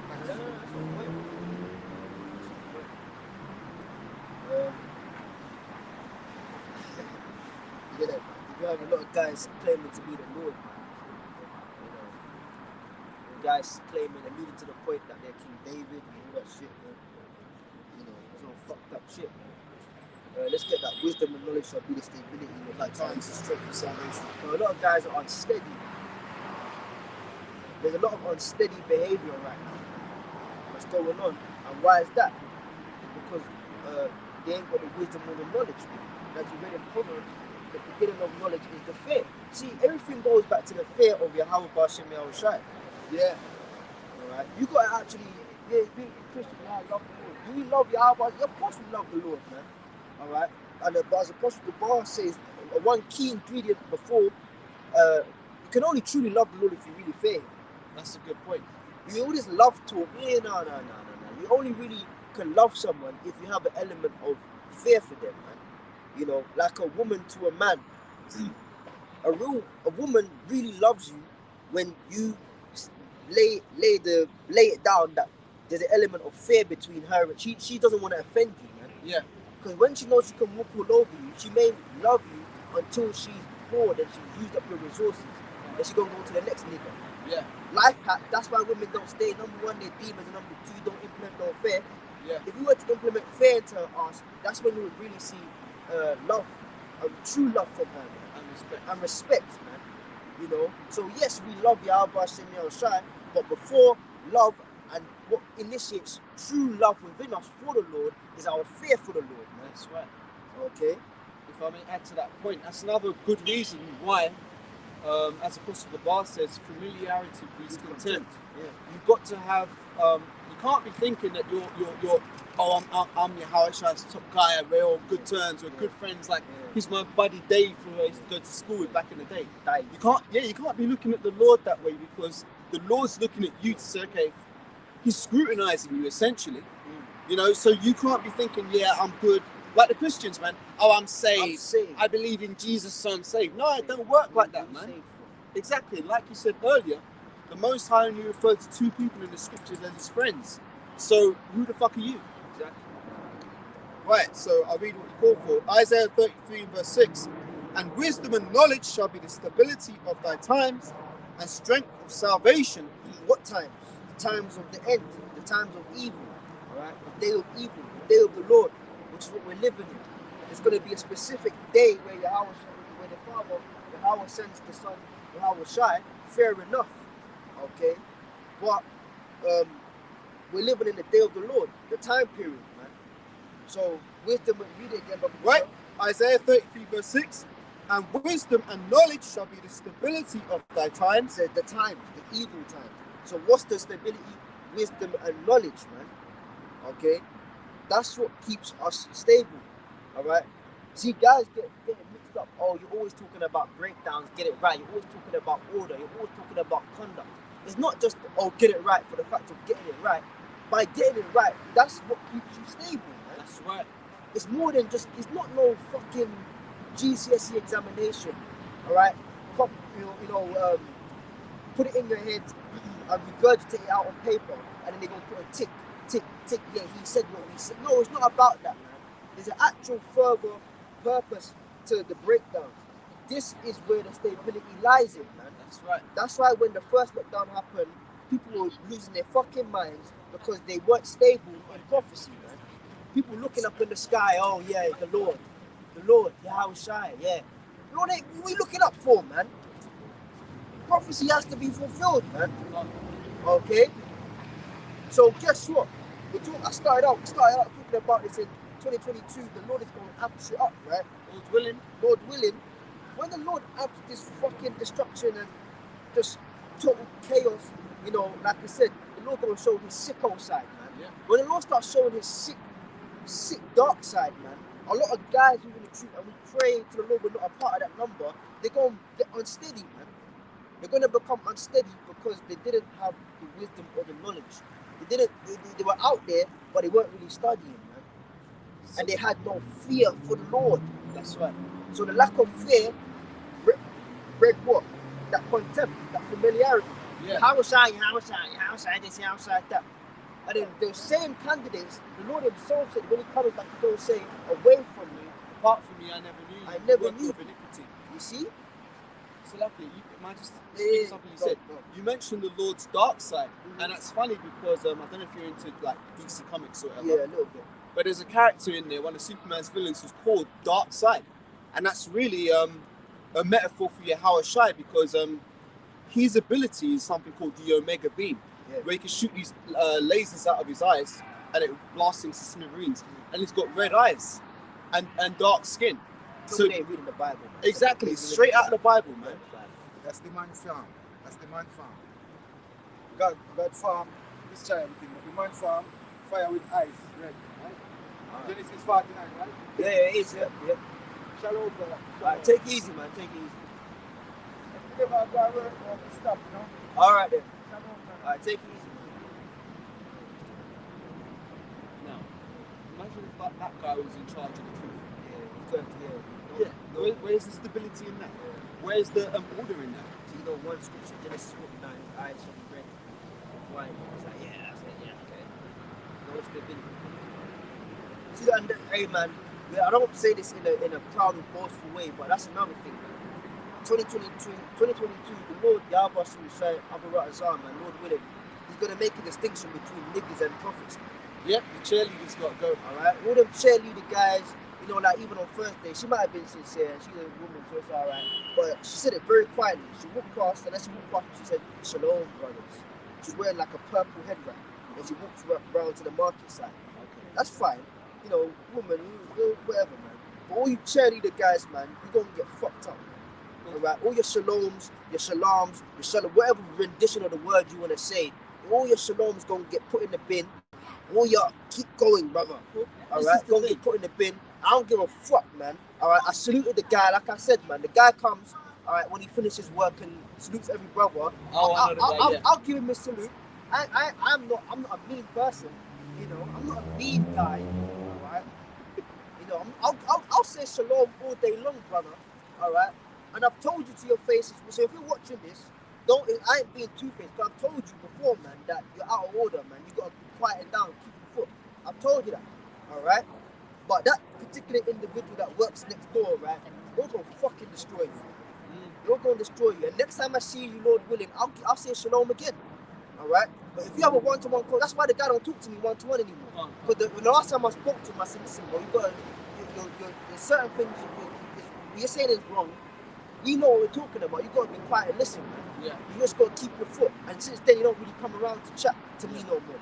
I don't give a fuck, man. So I'm saying it on camera now, but not like I ain't spoken to you face to face, because I did, man. I might become your enemy because I told you the truth. But I've told you, man, and look, man, look, you're a prime example of a cheerleader, man. Shalom. Yeah. Yeah. You can bounce brothers' fists all you want, and do all that bowing shit and all your shalams all you want. You're a cheerleader, man. If I may interject just a second, like you mentioned a woman who walked past and said shalom and humble. Yeah. Really and truly, that's what women are supposed to do. Keep it women can be cheerleaders. Yeah. But keep it in order, you know. Don't come on the comment board talking shit. Yeah. You can say shalom or how about me, but keep it simple. That's fine. That's fine. But you got grown-ass men who want to play that role. Yeah.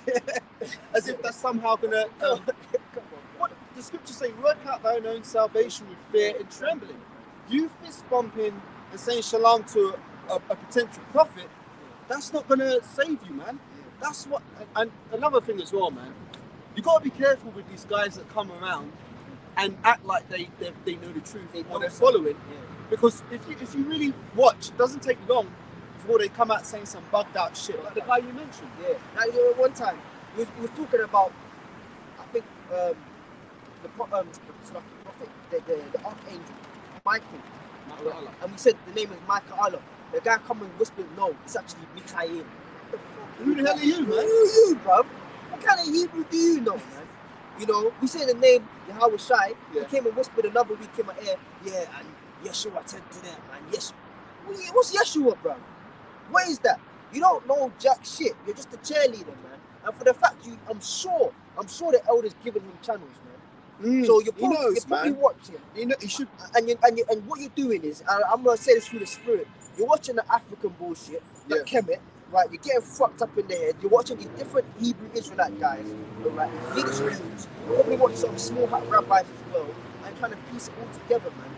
Yeah. They're gonna fucking destroy you, man. And like I said, the next time I see you and you approach me and give me a salam, I'll give you a salam back, all right? But the day you try to entertain conversation with me again, I'll tell you once again, you're off, man. You're not serious, and you're gonna get fucking destroyed. Okay? Them cheerleaders have to go, man. That's right. Salam, yes. Keep going, brothers. Yeah. I see you, and maybe you. Who cares, man? We're all cheerleaders, man. That's right. The Lord never called cheerleaders, man. He called men that would get into the work and become active, man. Yeah. If I may, that's a good point, because I can actually attest or corroborate what the brother's saying about this particular character, because one time I got to the camp early before the elder turned up, and I was just standing there holding the spot so nobody gets there. Yeah. And this guy came out of where he works, and he was like, "Oh, so I was watching this thing on TV last night, and it was saying something about like he was talking about some Egypt bullshit, and asked me, so what do you think about that?" I says, "Look, man, really, you don't need to be watching that shit. Just watch the apostles." So like, and that's the spirit. I didn't know, but I just in the spirit I know he's into that Egypt shit. That's what I said. I didn't even know this happened. Yeah. So I was saying, look, man, you need to be careful, because I said, how have you been following this truth for a long time? And he goes, "Oh, well, I've been watching you." And I said, "Well, look, man, it's especially important for people who are new to this thing to don't do camp hopping and just stay with the basics, man. Because this guy's like, oh, so what do you think the name of the Lord is?" I'm like, "The name of the Lord's Yahweh, man." He's like, "But what about like, I don't know if he said Ahaya or what's they call him, Yahweh." But I say, no, the name of the Lord's Yahweh, man. But these new guys, right, rather than just take something simple and basic, like, okay, the name of the Lord's Yahweh, the name of the Lord's Son is Yahweh Shai, and just keep it simple, they're running into all these other bugged out philosophies. And I was saying to him, look, man, you're only going to bug yourself out if you do that. So just stick with the doctrine, man. Oh, yeah. But these guys, it's like, they think that this truth is like some sweet shop where, you know, you put all the sweets in the bag, you take this one, you take that one. They're trying to come up with their own little formula of like, yeah, I want a bit of this and a bit of that. And they just end up getting bugged out. So that guy there, I'm not surprised that he said what he did to you, because when I told you told him, no, just stick with the pure doctrine. He doesn't really come up and say that shit to me, because I was getting pissed off, if I'm honest, because it's like, why are you bringing this bullshit to the table, man? You know what I'm saying? It's like we're sitting at the table, we got clean meat, nice rice, good meal, and this man's coming up and bringing some swine's flesh and just dumping down there on the table. Yeah, man, that's kind of what it's like. That's it. But you know, he's still. You might get told not to come around. When you finish work, hop on your motorbike and get the fuck out of here. You keep continuing that spirit, man. 2022 ain't no time for no fucking cheerleaders, man. You might just get told, get on the bike and go home. Don't come around, man. I say another thing, brother. Guys think we out here. You think we out here to make friends and shit, man. Cool, man. Right, so like I was watching a video by one of the brothers in the other London camp, GMS Universal. Oh yeah. I like this video. It's got good spirit on it. And really, even the person's a nice little brother. Yeah? On the video now, Yakanan, yeah. On this video now, someone made a comment. What was the comment? I don't remember what the comment was, but it seemed like a sincere comment. Like, oh, I think something like, oh, Lord willing, the Lord will come back in 2022. and the brother said like something, okay, Shalom, and then the next comment the same guy made was like, yeah, a higher will come back and all this kind of shit. And it's like, what looked like it was a sincere comment, he's coming out with this bugged out bullshit. I've seen that a lot, man. Guys coming up like this. Yeah, we believe. Then all of a sudden, out of their mouth comes some fucking madness. The other guy, on Thursday, he came up all sincere, and On a fake humble. Man. So fuck them guys, man. Anyway, read that, and then I wasn't gonna talk to get as well. In the last day, some shall give heed to seducing spirits and doctrines of devils, man. All of that is doctrines of devils, man. All right, if you can't get the name of the Lord, and that's resurfaced again, lately in the last couple of weeks. The names of the Lord. How do you know the names of Yahweh? And how do you know it's Yahweh Shai? Well, we can break it down. We can break it down. First and foremost, we believe that through faith, right? But if you go into history and go into certain geographical locations, right, there's always been a point whereby the Lord has left his name written at certain places, right? And you go into the ancient Hebrew, the Paleo Hebrew, the Lashon Kodash, and it's clear as day, right? Those characters do not make up the phonetic pronunciation higher. It is Yahweh. Now, when the Lord said to Moses, I am that I am, that was a statement. But then after that, he actually said his name to say that Yahweh have sent thee unto thee. Right? So it's as simple as that. Because Moses asked for the name. The name was never a higher, man. That's right. All right? A higher. That doesn't even sound right. Sound right, bro. It sounds like Jesus. It sounds empty, man. Yeah. There's no power in that. Get the hold whatever you got. Get the prelude of Sirach that says power in the Hebrew tongue. All right. There's certain things you say and it just don't have fucking power in it. Man. It shows you that Jesus Christ is demon. Because when you was in church, you actually felt power in the name Jesus. Praise Jesus. But it was a left hand side power. Yeah. Now when you say that name, when you think of that name, or like you hear your parents say it, oh God. Yeah. Oh yes, Lord Jesus. It's like you feel like it pisses you off when you hear it, you know. But then, as well as it pisses you off, it's an empty. There's no power in that, man. All right. I plead the blood of Jesus. Jesus. The blood of Jesus. Oh my God, Jesus Christ. That's all I'm fucking hearing. Yeah. You know. Yes, Father God. What the hell is that, man? You know. Yeah. There's no power in that. Right. Sirach prologue. Wherefore, let me entreat you to read it with favour and attention, and pardon us, wherein we may seem to have come short of some words which we have laboured to interpret. For the same things uttered. Pardon us, meaning like, bear with us. All right? Excuse us, because there's certain things that it's harder. It says we've laboured. Right? You've got to actually find the nearest word in that language, man. Because certain languages, that's another thing. Guys don't want to get into the languages. You know, like, come on, man. To know the truth, there's certain aspects of things you have to know. One being tongues and languages. There's certain languages you have to translate it into it's what you call a middle language. There's no direct translation from this to there. It has to go through one thing to another. All right, to actually get there. You know. So it says we have labored, meaning that they had to work their brains to actually find the nearest word to the actual original meaning. You know? Go on, huh? Right. Pardon us wherein we may seem to have come short of some words which we have laboured to interpret.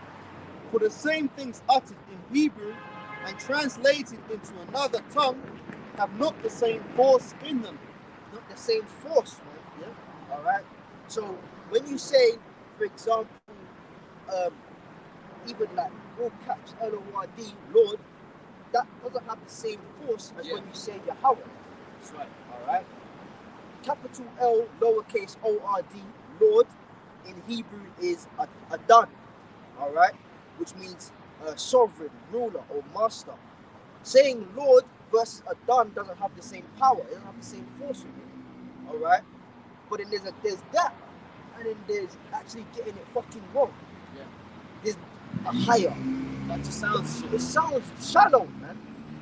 Now, as I said, we can get into it and show you the Hebrew alphabet, and if we put up certain maps on our phones and certain alphabets, you know, with the paleo symbols, all right, we can actually show you that the name of the Lord was always Yahweh. Yeah. Always will be, and the Lord has left a trail of his name on the earth. All right, but just by, as we're going by the power in the name itself, or the pronunciation of the so-called name, Ahaya has no power in it, man. That's right. What's your name? Ahaya. Ahaya. It doesn't roll It off the sounds tongue. like someone who's been hired for a day. Yeah, I've been hired. Ahaya. Yeah. That's just bullshit, man. You know? Okay? That's why I can never. When I first heard the name Yahweh, that resonated somewhere deep in my spirit. I thought that's the name of it. Like even when they used to say Jehovah, it didn't resonate. It didn't resonate, man. I remember, I think over here, Elder Raquan as well. He had this, you know, he had the same type of thing. I remember him doing like a little, mentioning it in like a little testimony. And the first time I heard the name, it was from Apostles of Car, when they was on 34th Street, like the 07 time when they were out there, 08, 09, right? And he's like, how about send me outside? How about it's like, what's that? Yeah. What's that? And I was always going, what's the connecting bit? The Basham, what's that? But always, how about send me out? It's like there's something about him, like the spirit was on him. Yeah. One of them, you know, all the brothers, all the apostles, the elders, and the brothers in the camp. And when they were saying the name with the power, and that's it. Yeah. That's it. Yeah, higher. Imagine a higher Bahasham Yeshaya. Come on. Like Higher Bahasham Yeshaya. can't. What the fuck is that, bro? I was gonna say, like, when we finished camp in Brixton on Yeah, we Thursday, do we did a full salute. salute, man. You feel Because we don't always do the full salute to end, man. Because there's that, and there's the actual extended bit. Onto after you say Kwame Russia. We don't always do the full salute, but here we do the first half of it. They're powerful, man. Yeah. You know? It's powerful, man. All the brothers in one unison saying the names, man. even when we was doing the live show, man, because I don't do many lives. It's the first time I've done lives with the brothers. Yeah. And you know, when we're speaking, I was thinking to myself, hang on a minute, man. Like, it's like I don't want to change the subject. No. When we were doing the live show yesterday, I was thinking to myself, hang on a minute, right? I was thinking to myself, because we're all in different parts of London, wherever, right? But we're all connected, right? Speaking the same thing. And I was thinking to myself, hang on a minute, this is almost like what Esau wants to do with his MOTB and his Neuralink is link everybody up to this neural network which he can control. But really, we were doing that, but on the right-hand side. Yeah. Because we're all in the same spirit, but we're in different places, but we're bringing forth this word. So we're kind of like connected through the spirit on the right-hand side. Right. And obviously the names of what connects us, man, because that's what we believe in. Now, bear with me. I just want to bring out a quick precept on what we were saying before about cheerleaders, right? Hold the pro. I've still got it, yeah. Right. So on this topic of the cheerleader, Proverbs 29 verse 11, a fool uttereth all his mind, but a wise man keepeth it in till afterwards. So these guys who come around and act like they're sincere, yeah, I believe and all this kind of shit, it doesn't take long for a fool to utter his mind and reveal that he is indeed a fool. You know what I'm saying? And that's what I've been perceiving a lot recently. Guys who you think, oh yeah, he's sincerely listening. Then he opens his mouth. Yeah, but you know, we've got to go back to Ghana, or we've got to go back to Egypt, or go back to Ghana, but oh my God. That just rolled off the tongue because of what we were talking about the other day. Yeah, I know. I'm just thinking about it. Like when you said it, like that's just sounds. What kind of bugged out shit is that? Go back to Ghana. And you know the history of how we even ended up in the West Coast, man. Yeah. But then, how does Matthew 24 make sense then? Flee. How does that make sense? Exactly. Where you flee? And if that's the case, why did the Balfour Declaration not put the small hat people in Ghana? They put them back in Israel, right? They got lost. That's it. LOST. That's why we got that precept on the seducing the doctrines of devils, man. That's a doctrine of the devil, man. Howard Shai told me. Howard Shai told you. Oh my God.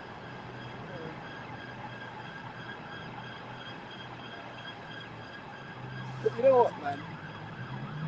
The more I'm in this truth, the more I learn to laugh at this shit. You know, when obviously early on you're thinking, well, you get angry. Yeah. Why are these guys doing this? Why are these guys doing that? But now it's kind of, it is comedy, man. To see how the Most High is bugging people out. Maybe I find this thing. Oh, wow. That wait there. So how the fuck did we?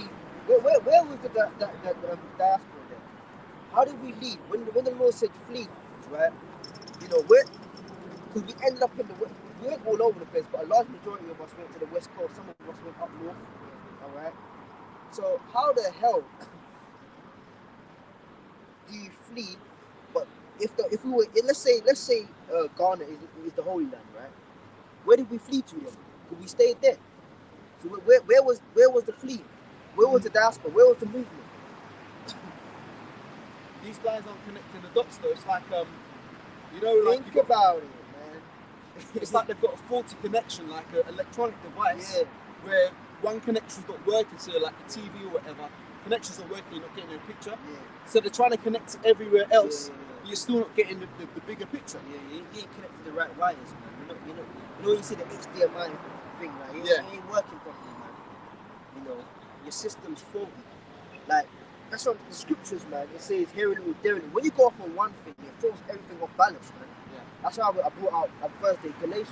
Was it Galatians? A little Living off the whole level lump. of the whole lump. When you start going off on one thing, that fucks up the algorithm for absolutely everything else, man. Yeah. Wow, go on, man. Right, 1 Timothy 4 from verse 1. Now the Spirit speaketh expressly that in the latter times some shall depart from the faith, giving heed to seducing spirits. So guess what? You've departed from the faith. When you start fucking up the algorithm, when you start changing what the scriptures actually mean to what you want it to be or whatever the case may be, right? Then guess what? Read that again. Right, 1 Timothy 4 and 1.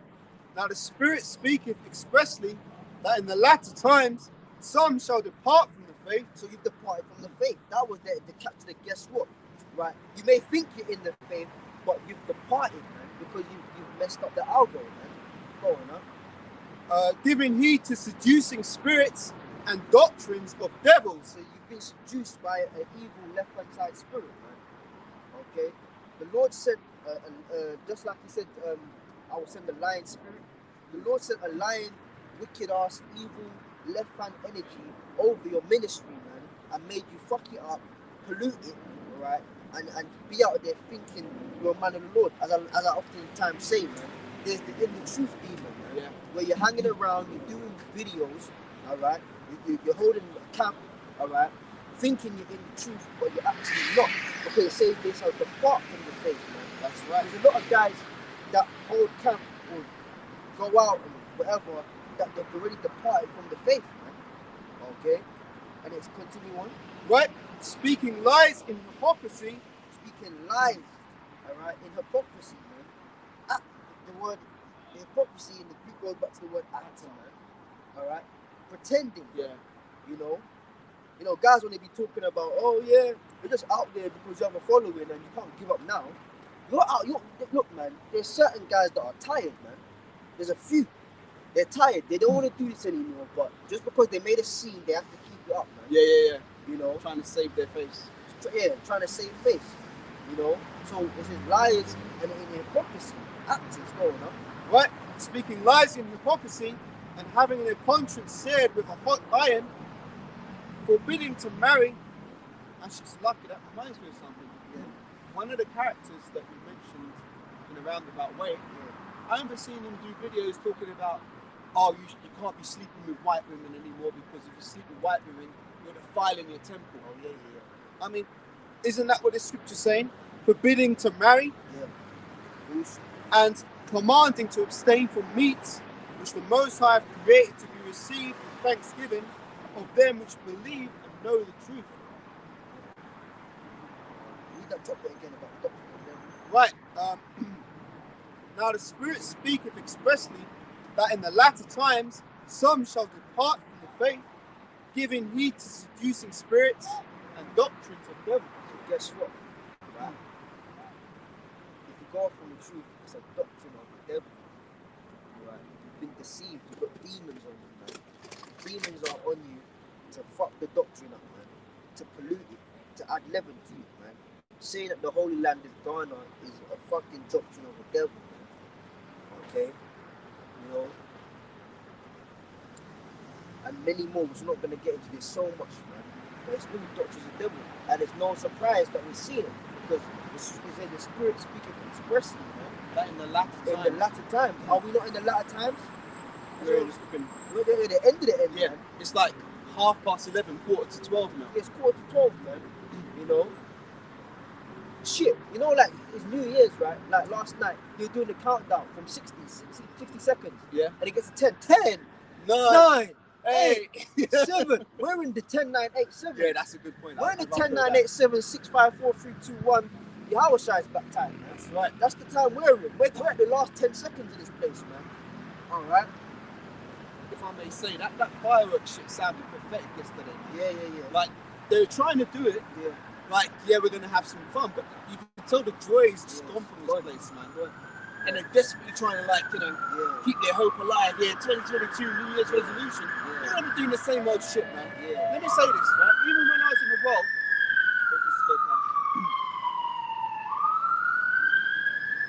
even when I was in the world, I was never into that New Year's shit, man. Like, oh, we're gonna sit there 10, 9, 8 in a yay, New Year. That never felt real to me, right? But yeah, you got all these people, especially these women.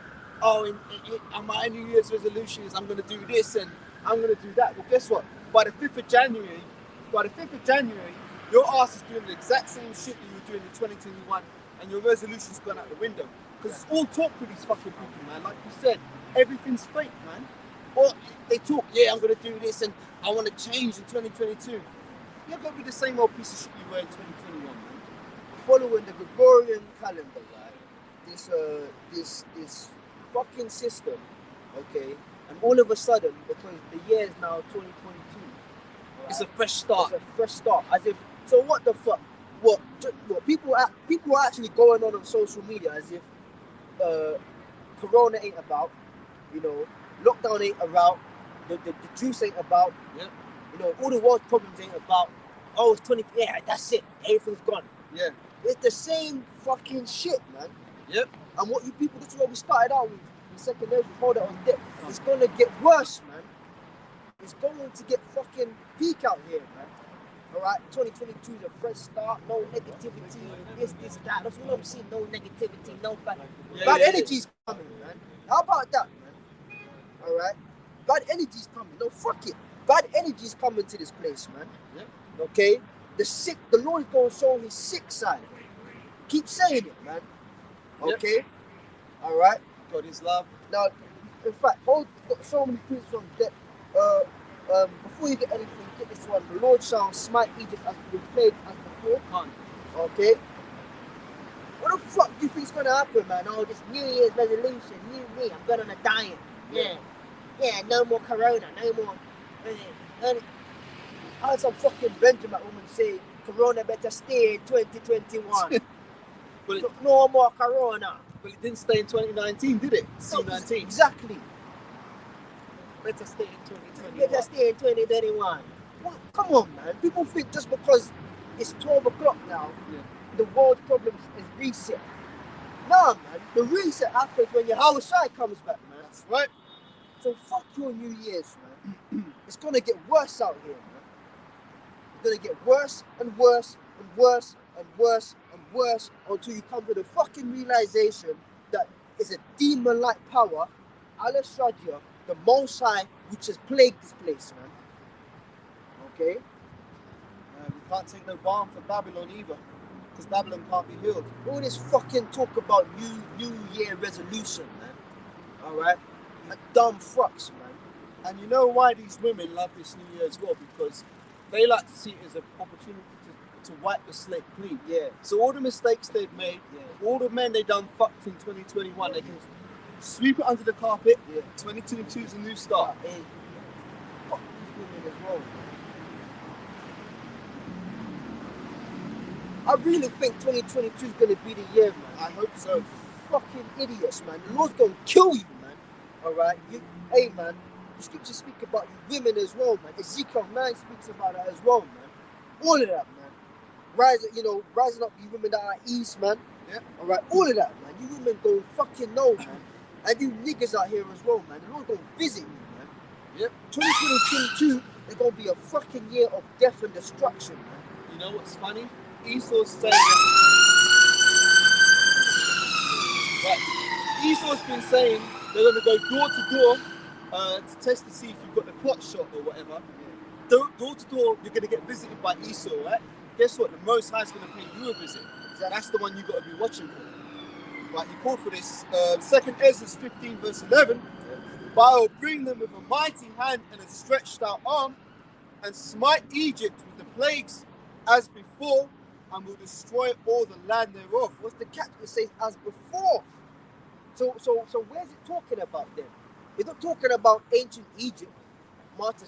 It's talking about the place spiritually known as Egypt. Sodom and Gomorrah. Yeah, Sodom and Egypt. Sodom and Egypt, the scripture says, right? Which is the landmass of America, man. Okay? You know? And the whole world is drunken of the cup of that Babylon. So the actual landmass of America is Babylon, alright? Because of the whole world is Babylon, alright? But the rest of the world is under that vibration, man. Because the scriptures speak about this, the 8th, which came out of the 7th, which grew greater, alright? Because America came out of the 7th, which is England, Yep. right? But then America rose above England, man. So now it's kind of reversed. Where it concerns culture, where it concerns like entertainment, where it concerns fashion And influence. the whole world goes towards America. Financially, a lot of strongholds are still over here in East London, Canary Wharf. All right, that's a Place, that's a fucked up place, man. That is a fucked up place, man. All right, I've been there and like because you know they got a shopping city in the middle. Yeah, never felt good there. I've walked through like, that shopping city when you come out into that big square. Yeah. Right in front of JP Morgan, and you got the next thing there, right? Set up on ley lines. Yeah, and it's just fucking demonic, man. Alright? Brothers seen shit, apparitions around there and all that kind of shit, man. Canary Wharf is a fucked up area, man. Alright? Like when you be driving from South London and you have to go through the Blackwall Tunnel, there's this road called the A13, alright? And sometimes I'll be doing that to come back to North, right? And before you enter the tunnel, it's like you're on the flyover hill and you see Canary Wharf to the left right there, man. It's got an airy spirit of you, man. You know? I was in a similar situation, not in a car, but I was in a hospital. Can't remember which hospital it was. Visiting a relative, and it was on quite a high floor, and they have a room there where you can kind of go and just sit and be by yourself. I don't know what they call it. You know, a place where you can go where you can just sort of rest a bit. Yeah. And I was in that room and it had a big ass glass window, and I could see all of London, and I could see Canary Wharf. Yeah.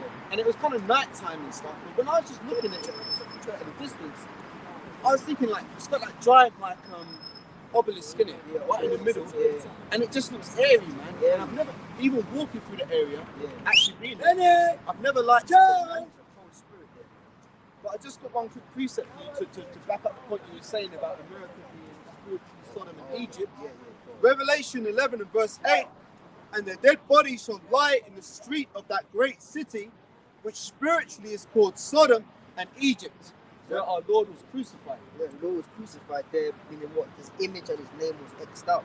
Yep. They put the Caesar of Cesare Borgia there, alright, to replace the true image of the Lord. Alright, they gave the name Jesus, alright, and then he X'd out his name, which is really the Hawashai. As we was talking about earlier, there's no power in the name, Lord God, man. Yeah. Middle of the weapon, man. But yeah, there's no power in the name Jesus. There's no his name. Jesus don't even make, J don't mean nothing, and Sus don't mean nothing. Alright? So it's just a compilation of bullshit, man. Right? But that's what they X'd the Lord out. His name, but they say spiritually, so that's the landmass of America, man. Okay, as they say, when America sneezes, the world catches a cold. Yep. Because the influence of America is over the whole world, man. Alright? You know, that's why the scripture says, is this the man which made kingdoms? You know, to shake. Tremble, How? Because he had that power, he had that influence, man. Alright? So That's why all these nations really hate America. Man. When you get the geopolitics of it, they really started to hate America. Yeah, the beasts who hate the whore. You know? And America is that whore, that great whore. Okay? He was holding something else, wasn't he? Yeah, you told me to hold. What else we got? Got a few. I'm still holding 2 Ezra 9. Surat Prologue I'm still holding. And I finished all the ones in my main Bible. So go to 2 Ezra 9. Right, back in 2 Ezra 9, I'll start from the top again. He answered me then and said, measure thou the time diligently in itself, and when thou seest part of the signs past, which I have told thee before, then shalt thou understand that is the very same time wherein the highest will begin to visit the world which he made. And therefore, when there shall be seen in the earth earthquakes and uproars of the people in the world, then shalt thou well understand that the Most High spake of those things from the days that were before thee, even from the beginning. Yeah, so the Most High spoke these things from the beginning. So now that it's coming to pass, we know that it's the end. Alright? And there's certain prophets, the Lord showed a lot of things to him. Like Moses, man. The Lord showed Moses the end. You know? But he couldn't declare it. Some things thou shalt declare, some things thou shalt hide. You know? Imagine that though. So Moses knew that after all this hard work, right, that the Lord showed him the captivities, man. You know, he showed him that, yeah, you know, you're gonna die in this flesh, but you know, the people obviously continue on. The Lord showed, you know, all the stuff to Moses what happened in Canaan, in Canaan. You know, the Lord showed you know, the kings to come. You know, fast forward a couple of years, the Lord showed the slave trade. You know, He showed in Babylon the he Great. showed in Babylon, man. And he was like, yeah, you know, this is what's gonna happen, man. But he told him from the beginning anyway, they will not hearken unto thee. So like he said that to Ezekiel. But he did say to Moses that they're stiff-necked people, man. Yeah. And hard-hearted. So Moses already in the back of his head knew, but then the Lord actually showed him this is what's gonna happen, man. What's the flame? Yeah, area, isn't it? It's like a little Yeah, no, it's cool. But the Lord showed Moses all of that, man. You know. So now that we're living in it, you know, we're not surprised by it, man, because the Lord has given us the insight of it, man. Keep going on. Yeah, so like I was just going to say as well, Moses was already knew that the people were rebellious as well, because what's the first thing they did when he went up to get the commandments? They were already worshipping the golden calf. And that's why Moses was getting so frustrated with them that he ended up striking the rock, right? Which prevented him from going to the promised land. Yeah, that was because they were complaining about water. Talking to Israel, yeah. Yeah. But there's respect, fam. Yeah. Same thing, fam. Yeah, man. Easy. Try and bend you. What, man? Yeah? Yeah, take it easy, bro. Yeah? love Good, yeah? Yeah, cool. Alright. See the Lord said, you always come back. You always come back. See, if you give me your cigar, I'll give you your fist bump, and keep it moving. Now he's gonna get into this guy. Yeah. Like the That's what I mean, people don't, like, anybody that don't like something, then I'd rather take out. No, I know what I mean, sorry. And I mean that. You know what? it's like I'm just going to look for a precept. It's okay. Now, the last thing that we do, and something like something that we do, so what do you do? It's not that pushing, you're not that bad. The trouble, the weak. That's why I like it. It's like I'm just pulling one up. Yeah? Because these guys that come up like cheerleaders, right? Where is it? Yeah. Yeah, respect, man. Yeah. You know his understanding is very limited as well. Yeah. Exactly, you can see it, man. All in it, I'm Benjamin. But this is the thing, man. You have to apply what you know. You can't just be a hero of the word, you have to be a doer. These guys don't fucking understand that, man. Right, so I'm just going to find this precept, bear with me.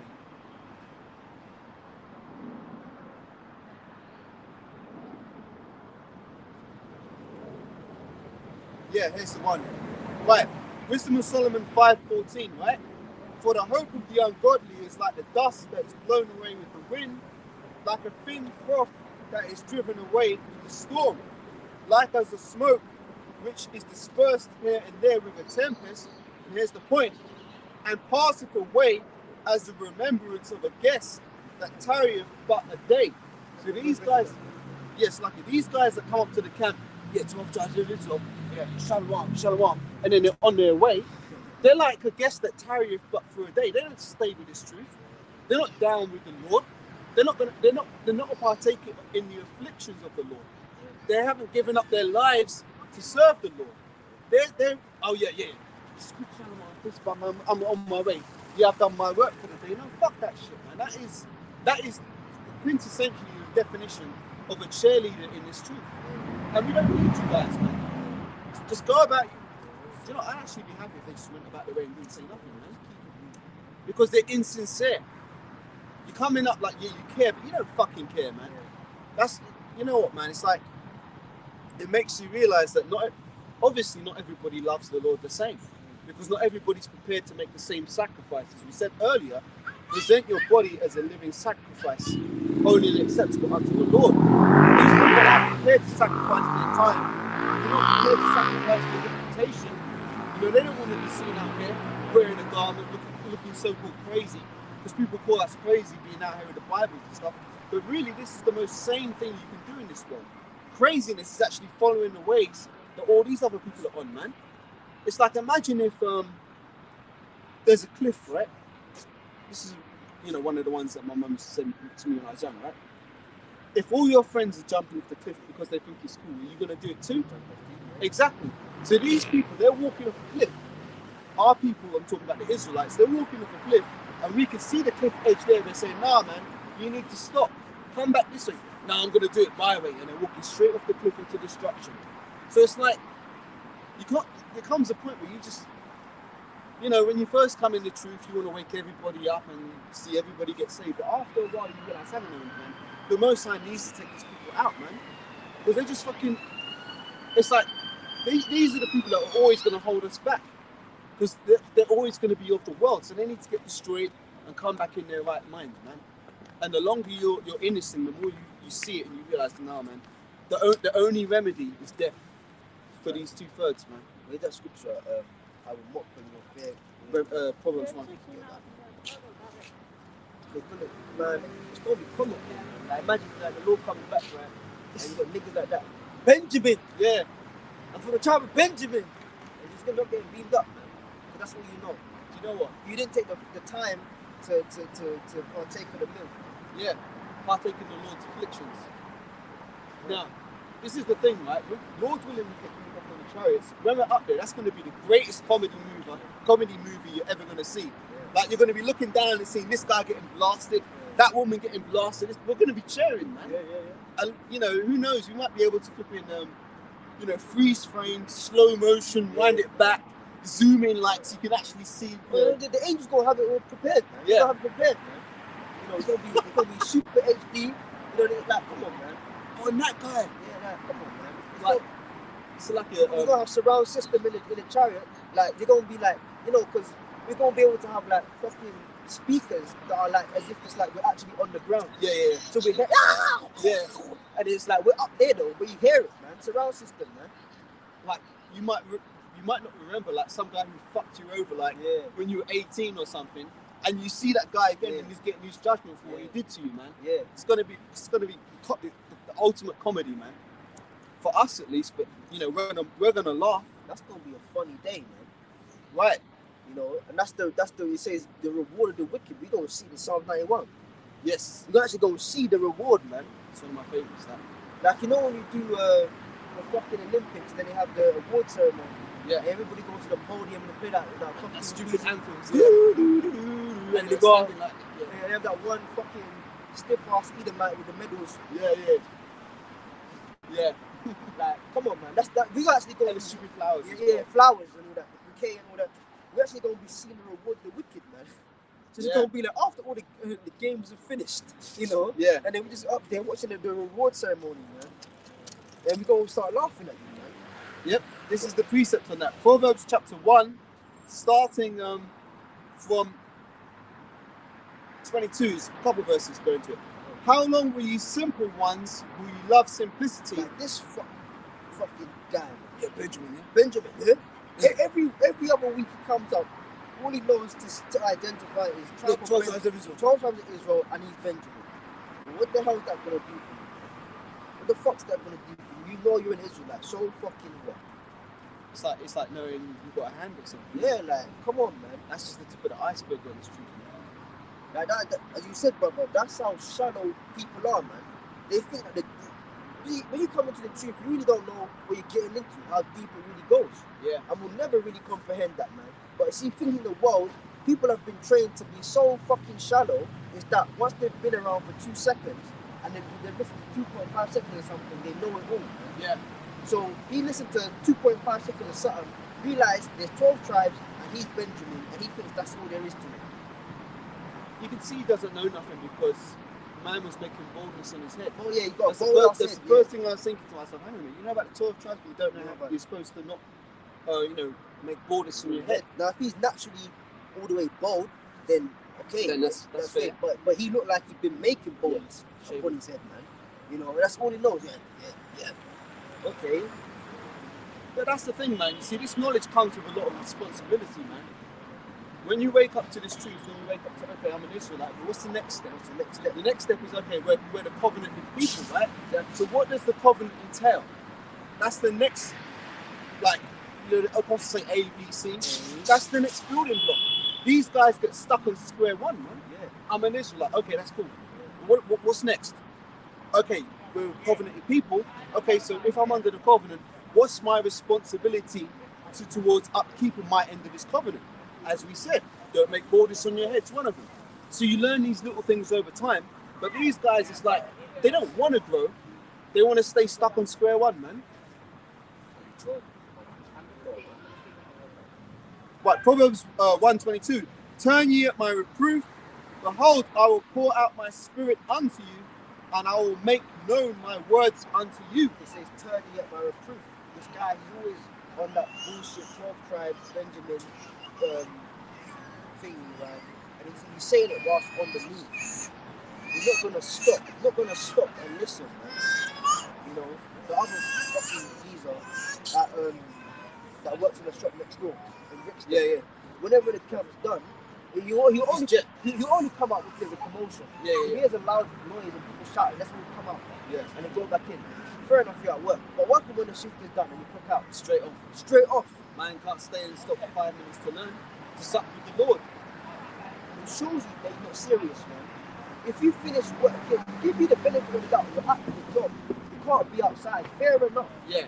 But when the shift is finished, we're still working. Yeah. So when you're finished with your job, why don't you? The bike's not going anywhere. It's not like you have to catch the last bus, the last train. There's no last bike stop. It's your fucking bike. You can get on the bike when you. And what are you going home to do?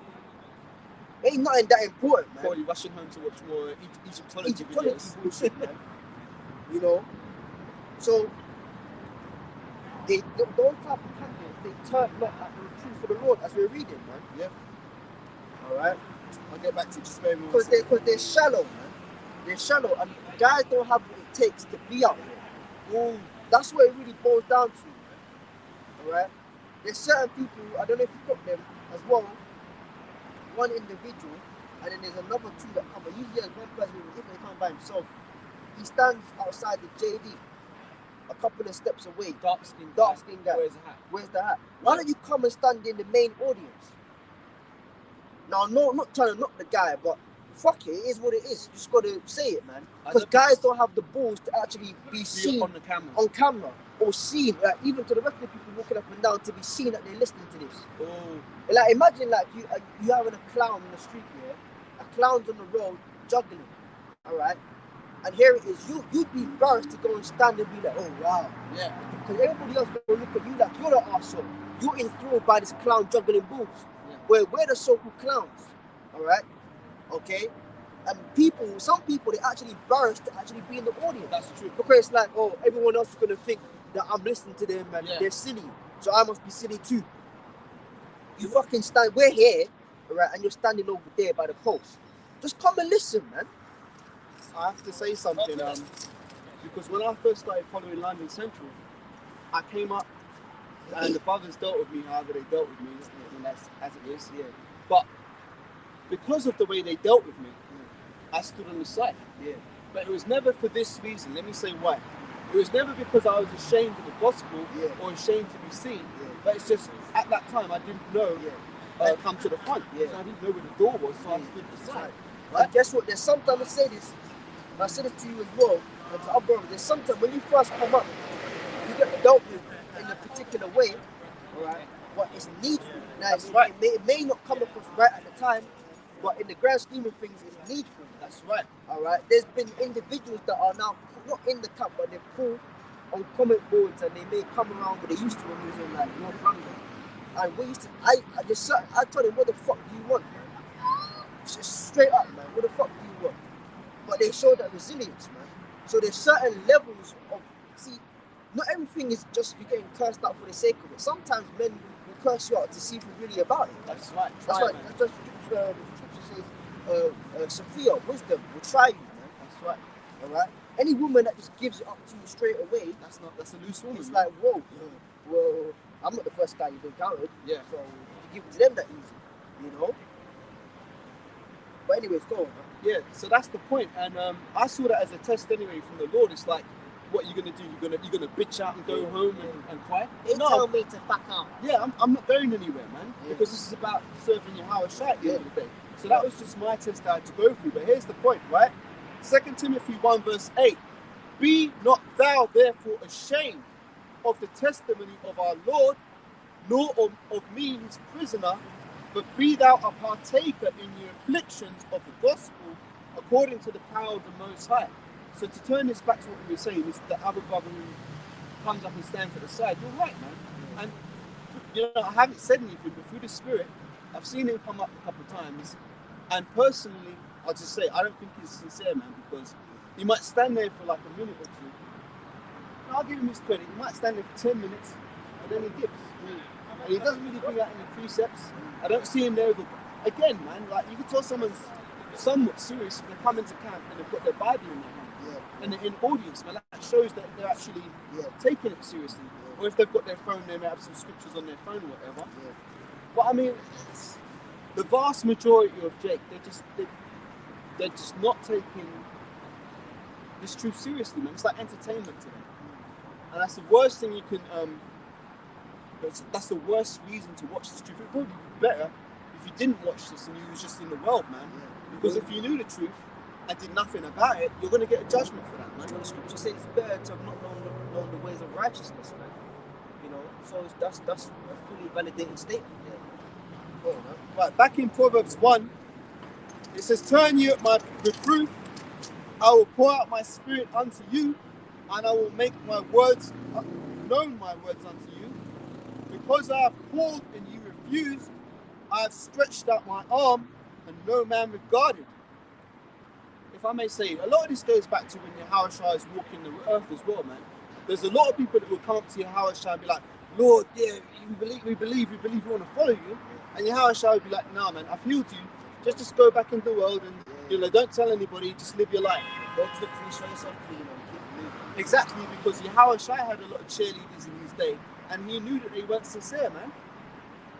But he even said that. Try and find it. A lot of you come for the Meat that perish. yeah. A lot of them came because they got like food, you know, Looking for a free meal. for that Jake, food, that yeah. handout, man. Our Father. Oh, yeah. I like these guys. He's looking for a fucking handout, man. Like that guy, man.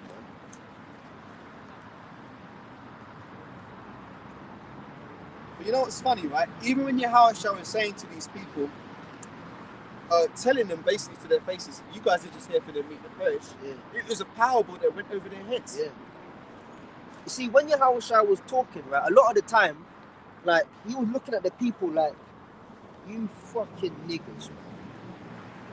You gotta say it like that, man.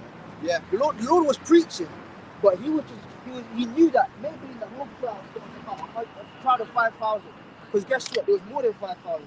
Because scripturally, in the nicest way possible, where it concerns numbering, where it concerns relevance, women and children aren't relevant. So they're not counted. Yeah? You're not counting. If you're a male child and you're below the age of 12, you're relevant. If you're a little girl, you're relevant. If you're a grown-ass woman, you're relevant. All right, where numbers and counting is concerned.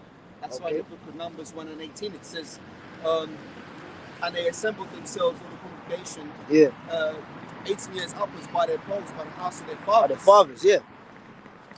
Oh shit. That's right. So you're relevant, man. So the point is, right, is that there was obviously more than 5,000, but people were just turning up there because they were in hopes of getting a meal. Yeah. You know, or seeing, like, you know, there's guys like the guy in the shop next door. He only sticks his head out when there's drama. So guys would have been following, oh, what's gonna happen today? You know, who's he gonna, you know, what kind of drama's gonna go on today, man? Yeah. All of that type of shit, man. You know? It's like there's guys who watch the videos just because they want to see us curse out Esau.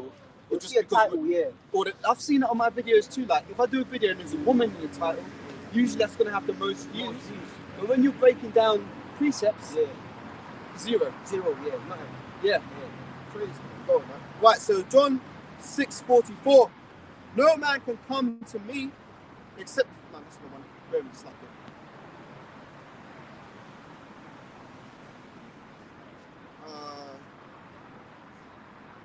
It's lucky, it's just gone. Nah, that's alright. I must have knocked it off.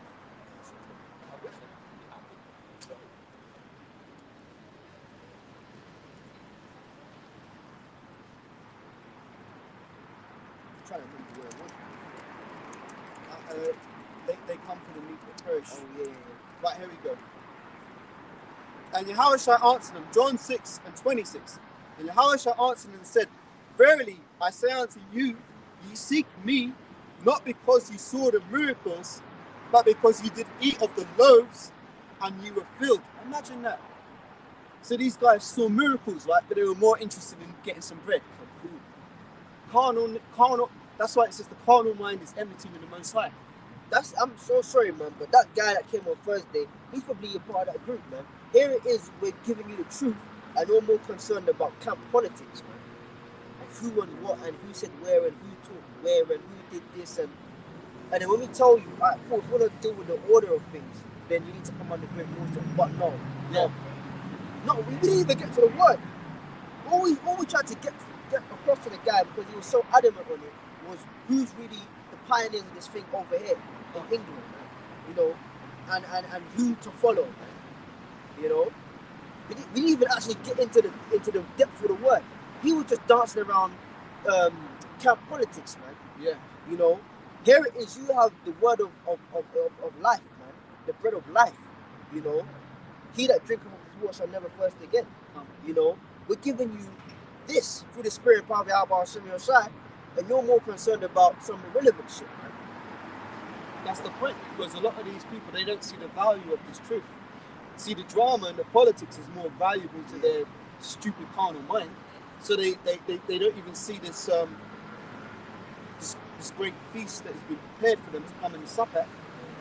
Right, so read it again. That's why we keep saying, man, 2022's got to be that year where the Lord intensifies shit, man. Yeah. All right, where you niggas realize it's not about being a cheerleader. It's not about just watching for entertainment, man. Like in the movie, You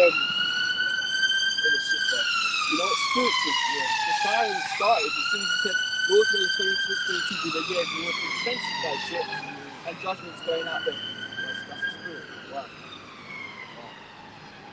like in the movie Gladiator, right? When Maximus finished slaughtering a group of people, and he throws the sword, he goes, "Are you not entertained?" That's one of my favorite parts. You know, guess what? We're doing that, man, through the Spirit and power of the Lord. But guess what? The entertained ones, or the ones that went for entertainment, they're going to be the ones that was in the ring. You're going to be the dead ones, man. Yeah. You dead ones. When you're finished off, that's what the statement of "Are you not entertained?" is going to come out. Because you think you're in the crowd. No, nigga, you're not in the crowd. You're in the ring too. Even if you're sitting at home watching on YouTube, you're in the ring. That's right. Okay?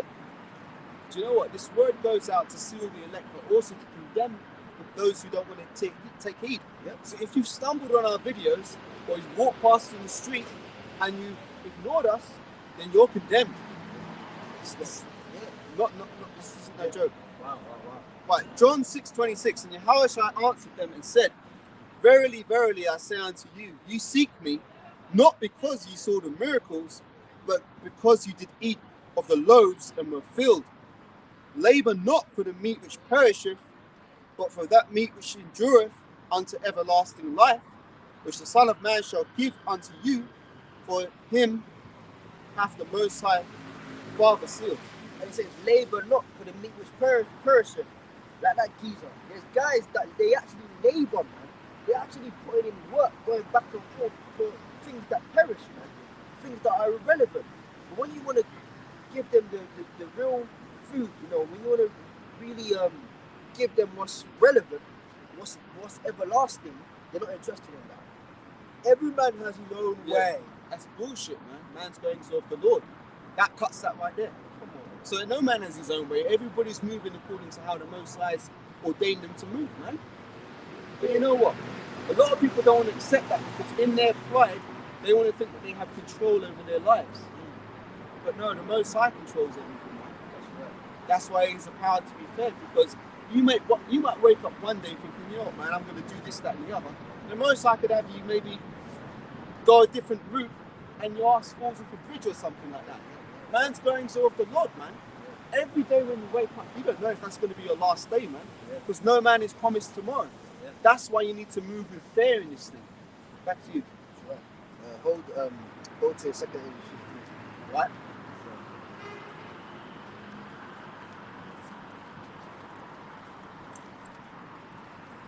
Second Ezra 15 from verse 1. Behold, speak thou in the ears of my people the words of prophecy which I will put in thy mouth, saith the Lord. And this is what we're doing, man. Week in, week out, and in the week in the videos as well. We're speaking in the ears of the people prophecy, man, which means what to say beforehand. So if something is said beforehand, that means it's been preordained. It's already been pre-programmed, man. And we're telling you what the Lord Yahweh Bashem Yosai is about to do. That's right. Go on, man. So like man, just say something. Go. Keep your, don't lose your train of Yeah. thought. But I perceived something that I can stand with him, right? When I came up here today, that New Year's spirit was still in the air. But look, now it's just another fucking regular day. It's gone right back to normal. So all that folly and mirth and Merry Christmas, Happy New Year, it's just gone now. What's changed? Fucking gone now. These people are right back to what they were doing before the so-called unholy days. Yeah, exactly. Right, back in 2 Ezra 15, I read it again. Behold thou, speak thou in the ears of my people the words of prophecy, which I'll put in thy mouth, saith the Lord, and cause them to be written in paper, for they are faithful and true. Written in paper is the scriptures, man. First it was written in, like the Torah was written in parchment scrolls, scrolls. All right. Then you had the writings of the prophets, you had the letters, the Gospels, and then now this morning in the book form, the scriptures also speak about a little bit written within and without. Yeah. Talking of the Bible.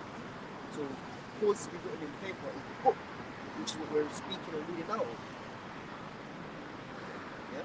Yep. So verse 3. Fear not the imaginations against thee. Let not the incredulity of them trouble thee that speak against thee. That's one of our favorite precepts. For all the unfaithful shall die in their unfaithfulness. The unfaithful niggas, man. 12 tribes, all of that bullshit, man. Shalom. If you asked him to name the 12 tribes, I bet he couldn't name any other. He could do. You know it's Benjamin, maybe Judah, but none of the others. Yeah. It's like At best don't know Judah, Benjamin, and Levi. When you say the rest, maybe not even Levi. Just no one's gonna know. Yeah, Judah, tribe of Judah, Benjamin. Okay, what about the other 10? Start scratching their head. Yeah. We know. Okay? Go on. Read that last verse again about written paper. Yep. And cause them to be written in paper, for they are faithful and true. So the words of the book are faithful and true. That gives us a lively hope, man. That invigorates us. That energizes us, man. That the words of the book are what? Faithful and true. meaning that all that's written therein according to prophecy, that which was said beforehand, is going to come to pass. So when we see these things coming to pass, it makes us happy, man. It strengthens our faith. It gives us its faith boosters, man. All right, here it was, guys. Within other sects of Israel, we're saying that we're bugged out for teaching here at Great Millstone that the mark of the beast is the RFID chip. Now look, I was just thinking, it's Jude. That's why Nate's all fucked up. Yeah, he's getting catching hell now, innit? You know, He made mockery of the name of the Lord. how was I? Like, going all crazy and taking a piss. When he done that video when he was in the forest, we think he found it. Yeah. And he's making mockery. I remember that, man. The Most High is not mocked, man. Whatsoever a man served, that shall he reap. All right. A lot of these, that was one point. A lot of these leaders, they don't start dropping dead. Comfy's gone. God said comforting. No, come on, man. That's outrageous, man. All right. That's a very, very bold name to give yourself. God said comforter. Wow. That's right. That's one of them guys saying, look, I'm the Messiah, man. Yeah. Pretty much. Pretty much. He was like the Kickstarter of it, man. Flipping out, man. All of you guys, man. They're getting found out and exposed now, though. Like, a lot of people have seen through Jannah and Hannah. Yeah. And it's getting to the point now where it's being proven that GMS has always been teaching the truth.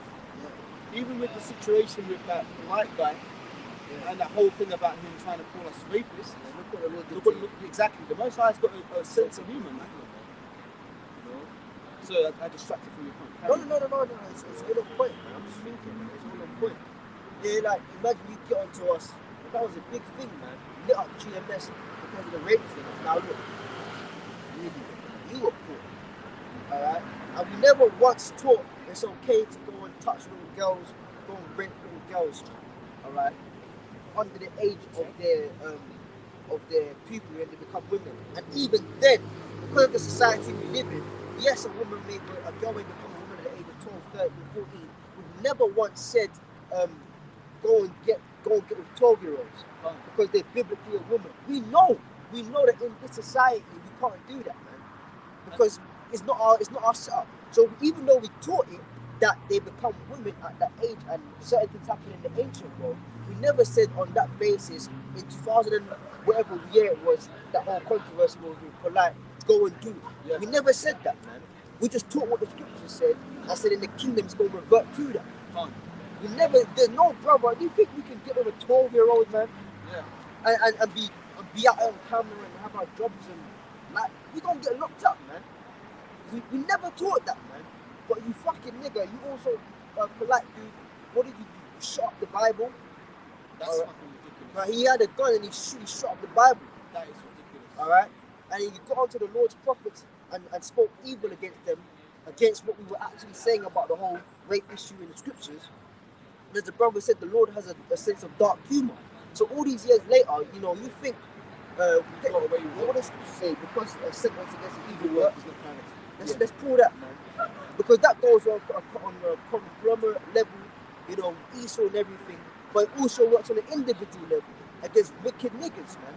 All these years when you got your little shine, polite, you probably got some extra change in the pocket. Yeah, polite's the way, donate to him. Let's follow him and Kemet and all that shit. I do home births with my children and this and that.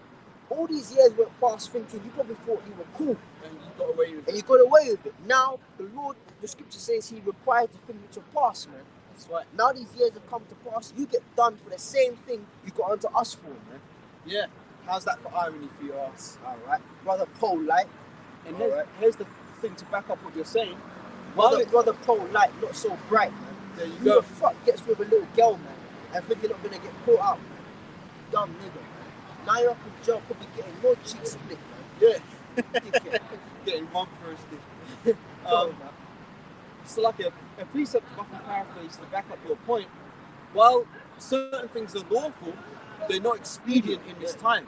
So while it's lawful, we can't, like for example, we can't go around murdering homosexuals. Yeah. While it's lawful, it's not expedient in this time. But in the kingdom, that's how it's going to be. Here's like the Passover comes, right? you actually gonna get blood and put it on your doorpost. Exactly. Your You get neighbors, arrested, your man. neighbors gonna look at that like they're gonna call the police, they're gonna call the health services, they're gonna call the NSPCC, Yeah. community people. You know, there's so many foundations they're gonna call and legal activists they're gonna call on your ass, man. Yeah. Where did you get the blood from? Is it human blood? Is it animal blood? If it's animal blood, where you get animal from? Why do you kill it? Why do you do this?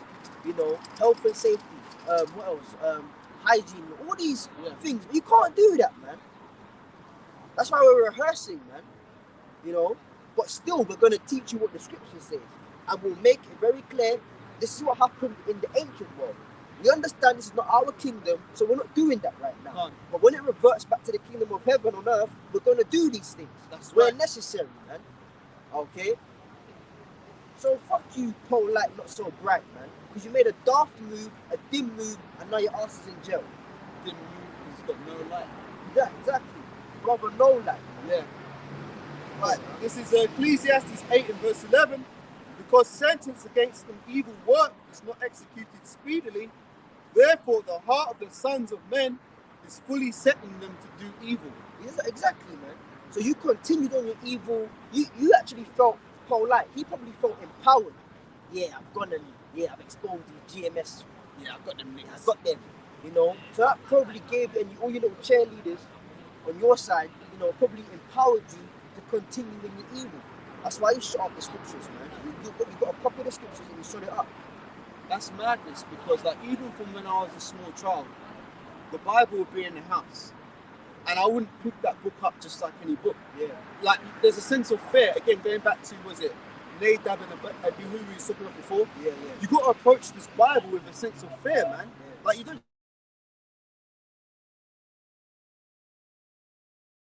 pick it up anyway and, like, you know, tear it up, throw it down. Some people do. Yeah. But, like, how are you going to take a gun and shoot up the word of God? What are you trying to prove? Hello? Madness, man. So I'll read on. Yeah. Right. So It's a run. back in 2nd Ezra 15, Yeah, I did, yeah. behold, speak thou in the ears of my people the words of prophecy, which I will put in thy mouth, saith the Lord, and cause them to be written in paper, for they are faithful and true. So these words that we're speaking of, they're written in paper. This is we have the recorded word. And for someone to take up a gun and shoot this up, that's bugged out, man. You can't do that kind of shit and not expect to get judged for it, because the Most High is not mocked. For whatsoever a man soweth, that shall he also reap. Right. I'll read again. Fear not the imaginations against thee, and let not the incredulity of them trouble thee that speak against thee. And polite was one of them. He was incredulous, and he tried to speak against us. But what does it say? For all the unfaithful shall die in their unfaithfulness. So guess what? Your ass probably go in jail, man. You're just going to hit the jail, he's going to be in it. You're going to get hit in your orange jumpsuit, whatever the fuck they were. Crying like Akon, they locked him up. Yeah. Couple of Won't let me out. Yeah. You know? Oh. Right. Behold, saith the Lord, I will bring plagues upon the world, the sword, famine, death, and destruction. Fucking E.T. looking nigga, man, talking shit, man. Look at you now. Go on, man. For wickedness have exceedingly polluted the whole earth, and their hurtful works are fulfilled. Therefore, saith the Lord, I will hold my tongue no more as touching their wickedness, which they profanely commit. Neither will I suffer them in those things. Where are we at now? 2nd Ezra 15, verse 8. Yeah, go on, man. Yeah, neither will I suffer them in those things in which they wickedly exercise themselves. Listen, the Lord is putting an end to it, man. That's why we read in the 9th chapter of the same book, right? The Most High is going to visit the earth which He made. Because the Lord is putting an end to the fuckery, man. On all levels, man. On all levels, the Lord is putting an end to it, man. That's right. Alright? Like Benjamin saying, man, like we used to have parties back in the day in the house, like all the brothers and sisters and your parents are out, and then they come home, and when the parents come home, the party's done. You know, lock off the music, party finished and done. Yeah. That's it, man. The Lord is coming. Lock off the music, the party's finished and done, man. It's over, man. Okay? He said, I will know, read that verse, I will no more hold my tongue. Right. Behold, Therefore saith the Lord, I will hold my tongue no more, as touching their wickedness, which they profanely commit. Because the Most High is bearing it, man. He's letting it hit that mark, man. Long suffering. You know, the Lord is waiting until you, like, drop by drop, bit by bit, little bit by bit, until you fill the brim of the cup, man. The Lord is like the Bible said, long suffering. You know, he's holding his tongue, man. But he says, I will no more hold my tongue. So the Lord is going to have something to say, man. Yeah. And when the Lord has something to say, guess what? Planet Earth listens, man. Yeah. Okay? And it trembles and shakes at that, man. Alright? The scripture says, shall the Lord not quake and the earth be utterly beaten to powder, man? Yeah. Alright? You know, I just thought of something. You know, that's a great example of patience. You know, the Lord's long suffering, waiting for the iniquity to reach its apex, then he's going to judge this place. That's a good example to us brothers in the truth, you know. We need to be patient too and wait on the Lord. That's how we mentioned it very briefly earlier. Woe unto you that have lost patience, man. Like, how can you, I mean, it's all how much measure of the oil you've got, you know, the 5 wise, the 5 foolish. You know, we know that it all goes down to that. But when you think of it and you reason within your mind or amongst brothers, it's like, how can you or I run out of patience on the Lord? Yeah. Like, that's absurd, man. That you or I run out of patience and get offended at the time span the Lord's dealing with, and based upon that, you're no longer around. Yeah. That's complete madness, man. In your patience, possessing your souls. Man. Because the word patience goes back to the word suffering. Man. You know, we're meant to suffer, man. You know, guys acting like old second age 50, get the one that says unprofitable servants. You're unprofitable servants. Oh, after you've done all. Yeah. Say that you're unprofitable servants. Like, guys come around and, like, even to this day, certain guys that are no longer around, it's like they come on video and it's like they preach or whatever they're speaking, it's like in the fashion of they're doing the Lord a favor. Yeah. It's the wrong spirit, man. Or they're doing brothers a favor, you know. You gotta watch what guys say, man. And when you slip up and say stuff, and it's like you catch yourself. Yeah. If you don't catch yourself, a brother catches you. And they flag it to you, and you're like, oh shit.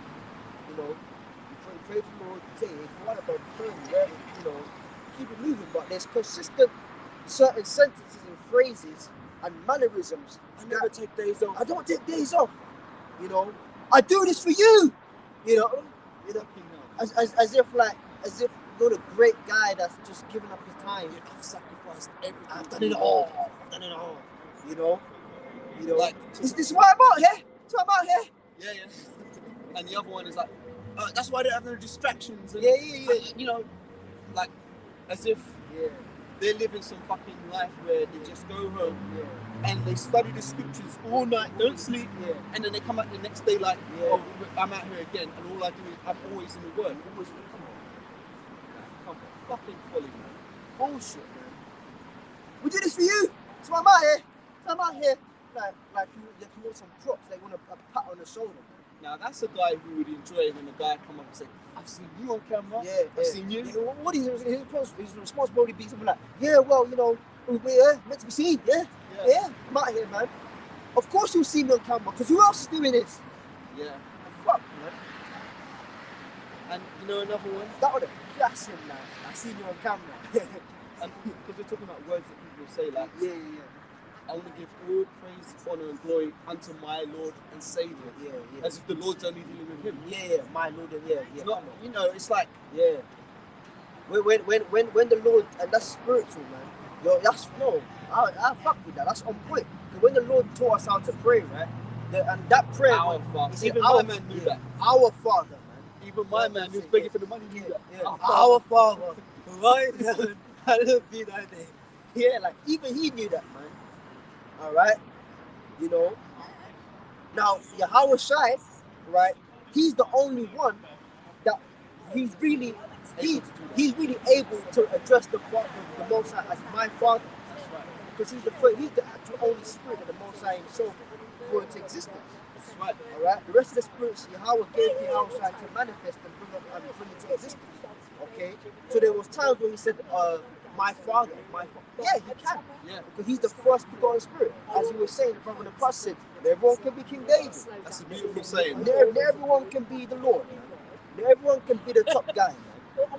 Okay? You know, so yeah, Yahushua often said, my Father. But when he taught us to pray, he didn't say, my Father who art in heaven. He said, our Father. That's right. Abba Nawa. Alright? The word, the connecting in the Hebrew, Nawa, means our or us. Abba Father, Noah. Alright? Abba Nawa, man. Our Father. Or in Hebrew, it's backwards, Father, our. Or, because it's, you know, you put the subject first. In Hebrew, man. He didn't say, my Father who is in heaven. Alright? You know, personalize your prayer, brother. Can't. Yeah, my Father. Our Father, man. Abba Nawa. Shabbat Shemayim, who are in heaven. Okay? You know, when you really analyze that, though, that really shows a lot about that character's mindset. Because things like, you know, being brotherly, having a care for the wider body, those things were not in that guy's consideration. I've got a scripture you quote for, right? Luke 17:10. So likewise, ye, when ye shall have done all those things which are commanded you, say, we are unprofitable servants, and we have done that which was our duty to do. Luke 17 verse 10. So likewise ye, when ye shall have done all those things which are commanded you, say, we are unprofitable servants. We have done that which was our duty to do. Yeah, so profit is what in business you can break even, meaning that you've spent a certain amount, those come under your liabilities, you've made a certain amount, so you've made it back to your level. But in profit is like extra on the top, so you're like you're kind of outshining yourself. You're doing above and beyond. So when it says we are unprofitable servants, we ain't doing nothing above and beyond, man. Yep. We're only breaking even. That's a lesson. We're only breaking even. Yep. The liability, we went off and fucked up. The Lord brought us back. We're doing the work. We're not doing nothing above and beyond, man. We're barely but breaking even. Meaning that there's a certain amount of liabilities by our works and our faith, as the scripture says, Abba as well, with the Spirit being with us. Hopefully we match it and the Lord does the rest, man. Alright? May I say a couple of things on this? This is actually quite deep because I'm reading it again and say something on this, right?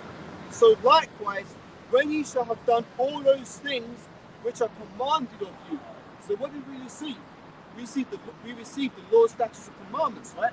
So let's say even if we had perfect bodies right now and we kept all of the commandments, we should still say we are unprofitable servants because we've only done that which we were commanded to do. And in that specifically speaking about the command is if you love me, feed my lambs. Go out there and teach the word. It's talking about the whole law, but the specific command there is where Yahushua said,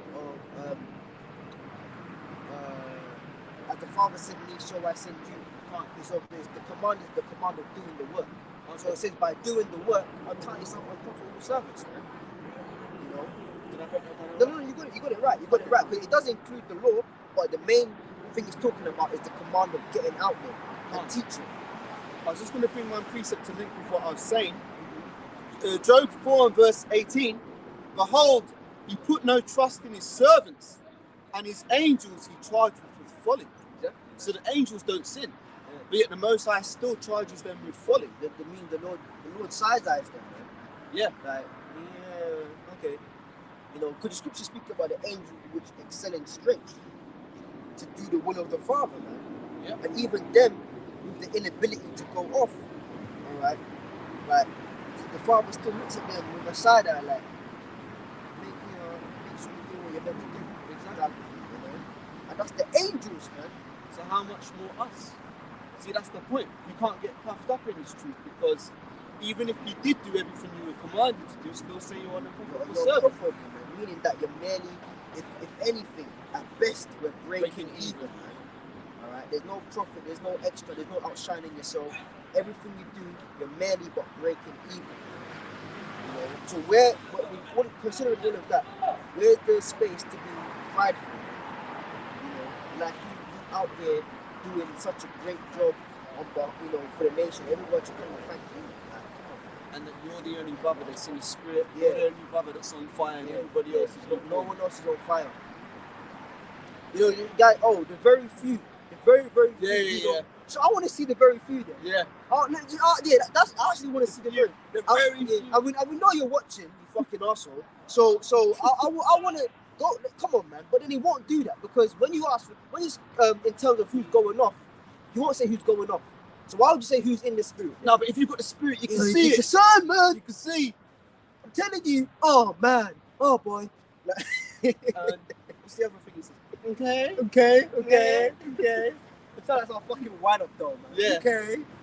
Oh man, that's crazy shit, man. Absolutely absurd. But you know what, man? The scriptures say that the Most High is going to mock when your fear cometh.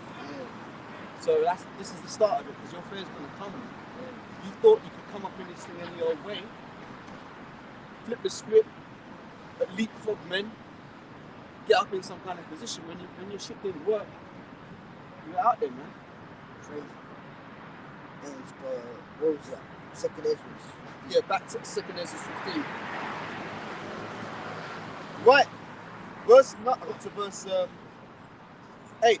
I will no more hold my tongue as touching their wickedness, which they profanely commit. Neither will I suffer them in those things in which they wickedly exercise themselves. Behold, the innocent and righteous blood crieth unto me, and the souls of the just complain continually. Yeah, the innocent and righteous blood is those that were in the truth, which passed on. Like what the scripture says, the blood of thy brother crieth unto me. When it was talking about Cain and Abel. Meant that, not that his blood in the earth was seeking the earth.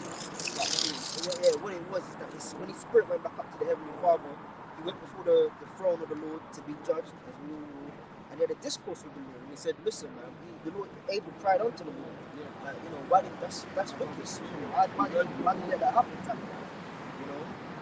that's the blood of the innocent. So all those that have passed on, recently you've had a couple of brothers that passed on. You had I forgot what camp he's from over there, the brother Raheem, which means thunder, the older brother. He passed away in the house.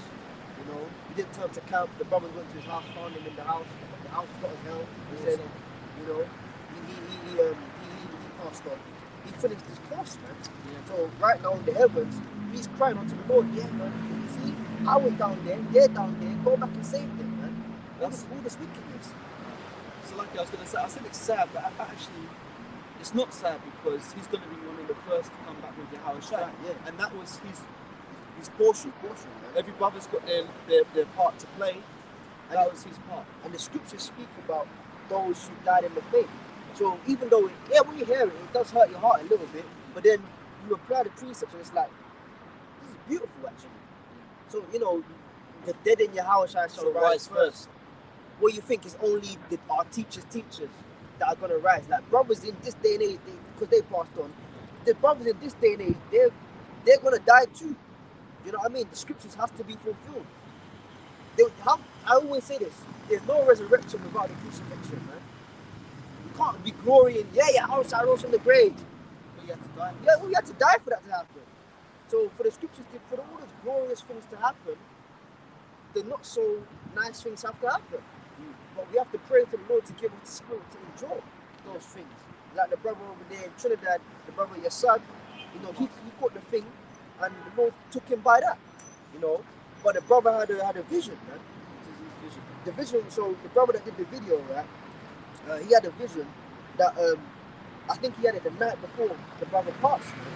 But he didn't tell them, because the brother's wife is in the truth, she believed as well, right? But the brother that had the vision, he didn't tell her because they still had hope, they were praying, whatever. But the vision was that, the brother was behind him, and he started speaking, and he turned around, and the brother was glowing, and he looked different, but he knew it was the brother Yassad. And then he said, it's okay, I'm not in pain anymore, and he said, I have been perfected. It's beautiful. So come on, man. Like, brothers pass away, it's sad for a moment, but it's like, they're better, man. Yeah. They've been perfected. The brother and the Lord had the brother have that vision, man, whereby he turned around, the brother was speaking to him, he turned around, and he saw him, he was glowing, he looked a bit different, but he knew it was that brother, and the brother said to him, I'm not in pain anymore, I've been perfected. Yeah. So, come on, man. You know? That's why we have hope, man. Yeah. A lot of these, again, that's why these people do these bugged out things that they're doing, because they've got no hope. Yeah. Whereas we have a great hope of a kingdom to come, man. We've got so much more to look forward to than to be sad about. Yeah. But these people in the world, they've got nothing to look forward to, so that's why they're doing this desperate shit, looking for cheap thrills. Yeah, go on, man. Right, so reading on in 2 Esdras 15. And therefore saith the Lord, I will surely avenge them, and receive unto me all the innocent blood from among them. For behold, my people is led as a flock to the slaughter, and I will not suffer them now to dwell in the land of Egypt. But I will bring them out with a mighty hand and a stretched out arm. And what does it mean by led to the flock? Like, led to the slaughter? Read that again. Right? It says again, therefore saith the Lord, I will surely avenge them, and receive unto me all the innocent blood from among them. Behold, my people is led as a flock to the slaughter. How's that happen? It means in a helpless fashion, man. Like when you carry a lamb to the slaughter, right? The lamb doesn't know it's about to get sacrificed. The lamb doesn't fight back. It goes. That's what it says in Isaiah 53. As a sheep before her shearers is dumb, so he openeth not his mouth. Meaning that your house, you know when you arrest Jake and then fight it. Get off me, man! Get off me! Don't arrest me! Yeah. Hey, when you check it, they couldn't tell because it was dark, right? They couldn't tell which one was Yahweh Shai in the Garden of Gethsemane. And he actually stepped forward and said, it's me. You know, it's me. And then they said, because Peter chopped off Malchus' ear, they said, fuck it, arrest them all. But then the Lord said, no, I'm the one you came for. You know, just take me. And then he picked up Malchus' ear and put it back on. You know? And Malchus became a believer After that, man, you know? So, the Lord weren't the average nigger that would... It's lucky, I'm just lucky. You got it. No, I just pictured it in my head. Imagine that, right? Yeah. Some guy chops off your ear, Yeah. like you're going to arrest this man, Yeah. and you're in the spirit of, oh, we've got to get this guy, right? Yeah. Then some dude whacks off your ear, and the guy that you were supposed to arrest puts it on. How can you go home and not believe after that? Exactly. You don't even want to arrest the guy after Yeah. that, man. You know? Probably went home and cried, man. Yeah. Because when your ear is there's a lot of blood, that's right next to your temple. Right? It's your ear sits just below your temple, which is one of it's the largest gateway exits for blood. This part of your head. Man. So when they put the crown of thorns on his head, on the Lord's head, he was losing a lot of blood. Man.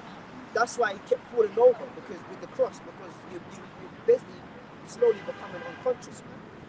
Because this is where the oxygen, your major gateway exit for blood vessels is in your head, man. You know. So imagine someone chops off your ear, you've lost your balance, because that's what balance you. You know, you probably fall, my ear, you know, and he picks up the ear and puts it back on, man. Come on, man, that's a miracle.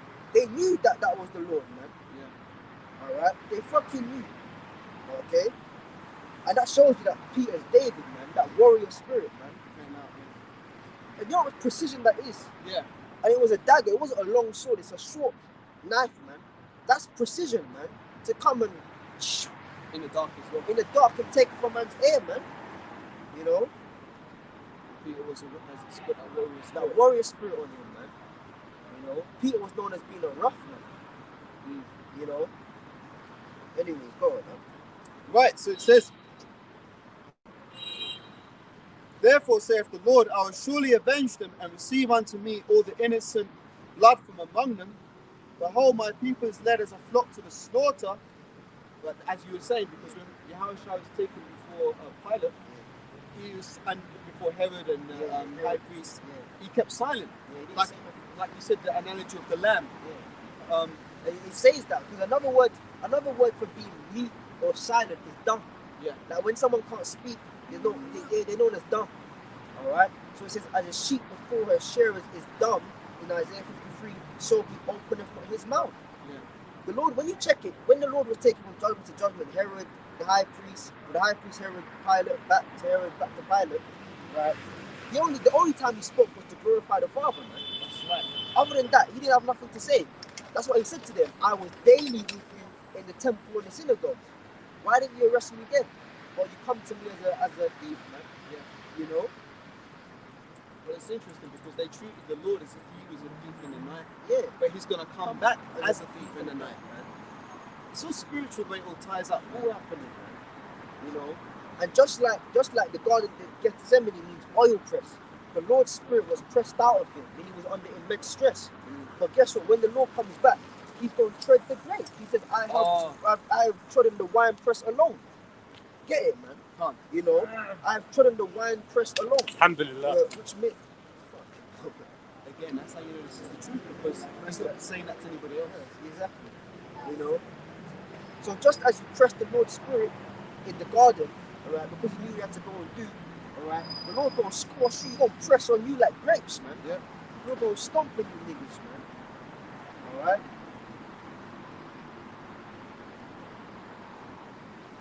Alright, Isaiah 63 verse 3. I have trodden the winepress alone, and of the people there was none with me, for I will tread them in mine anger. Yeah, because when you check, exactly the same way you crush the Lord and his spirit and his body, all right, the Lord's gonna crush your spirits and your body, man. The scriptures speak about there shall be wailing and gnashing of teeth, man. Your spirits are gonna be crushed within you. The very sight and presence of the Messiah and the angelic force coming back is gonna crush your spirits, man. Revelation 1 verse 7, and all the kindreds of the earth shall Well, wail because of him. Well, because of him, man. So the Lord is actually going to crush your energy, man. Okay, go on, man. Yep. Isaiah 63. Right, yeah, it says, I have trodden the winepress alone, and of the people there was none with me, for I... Just like Salaki, just like the ancient way of making wine, right? You'd wash your feet, you'd pour the grapes in the pit, and you would stomp on them. All right, that's how you would get. That's how the first steps of making wine. And just like it says in Isaiah 53, as a sheep before it shows its gum, so it opens its mouth. When you put the grapes in the pit, does the grapes say, "No, don't step on me"? No. The grapes are just there. Yeah. So the scriptures, let's say, and yet there's fight.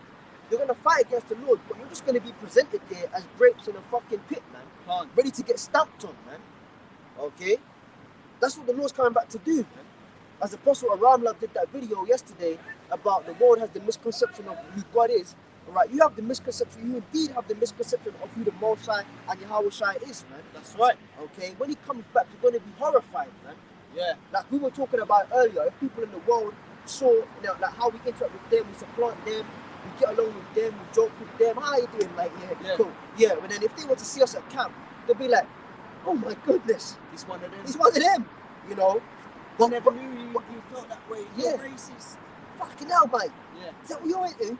You know, all that shit. Do you hate homosexuals, do you? You ain't us, Are do you you? homophobic? You know, yeah, all of that shit, you know? But guess what? Yahweh Shai is gonna have the most horrific response from them.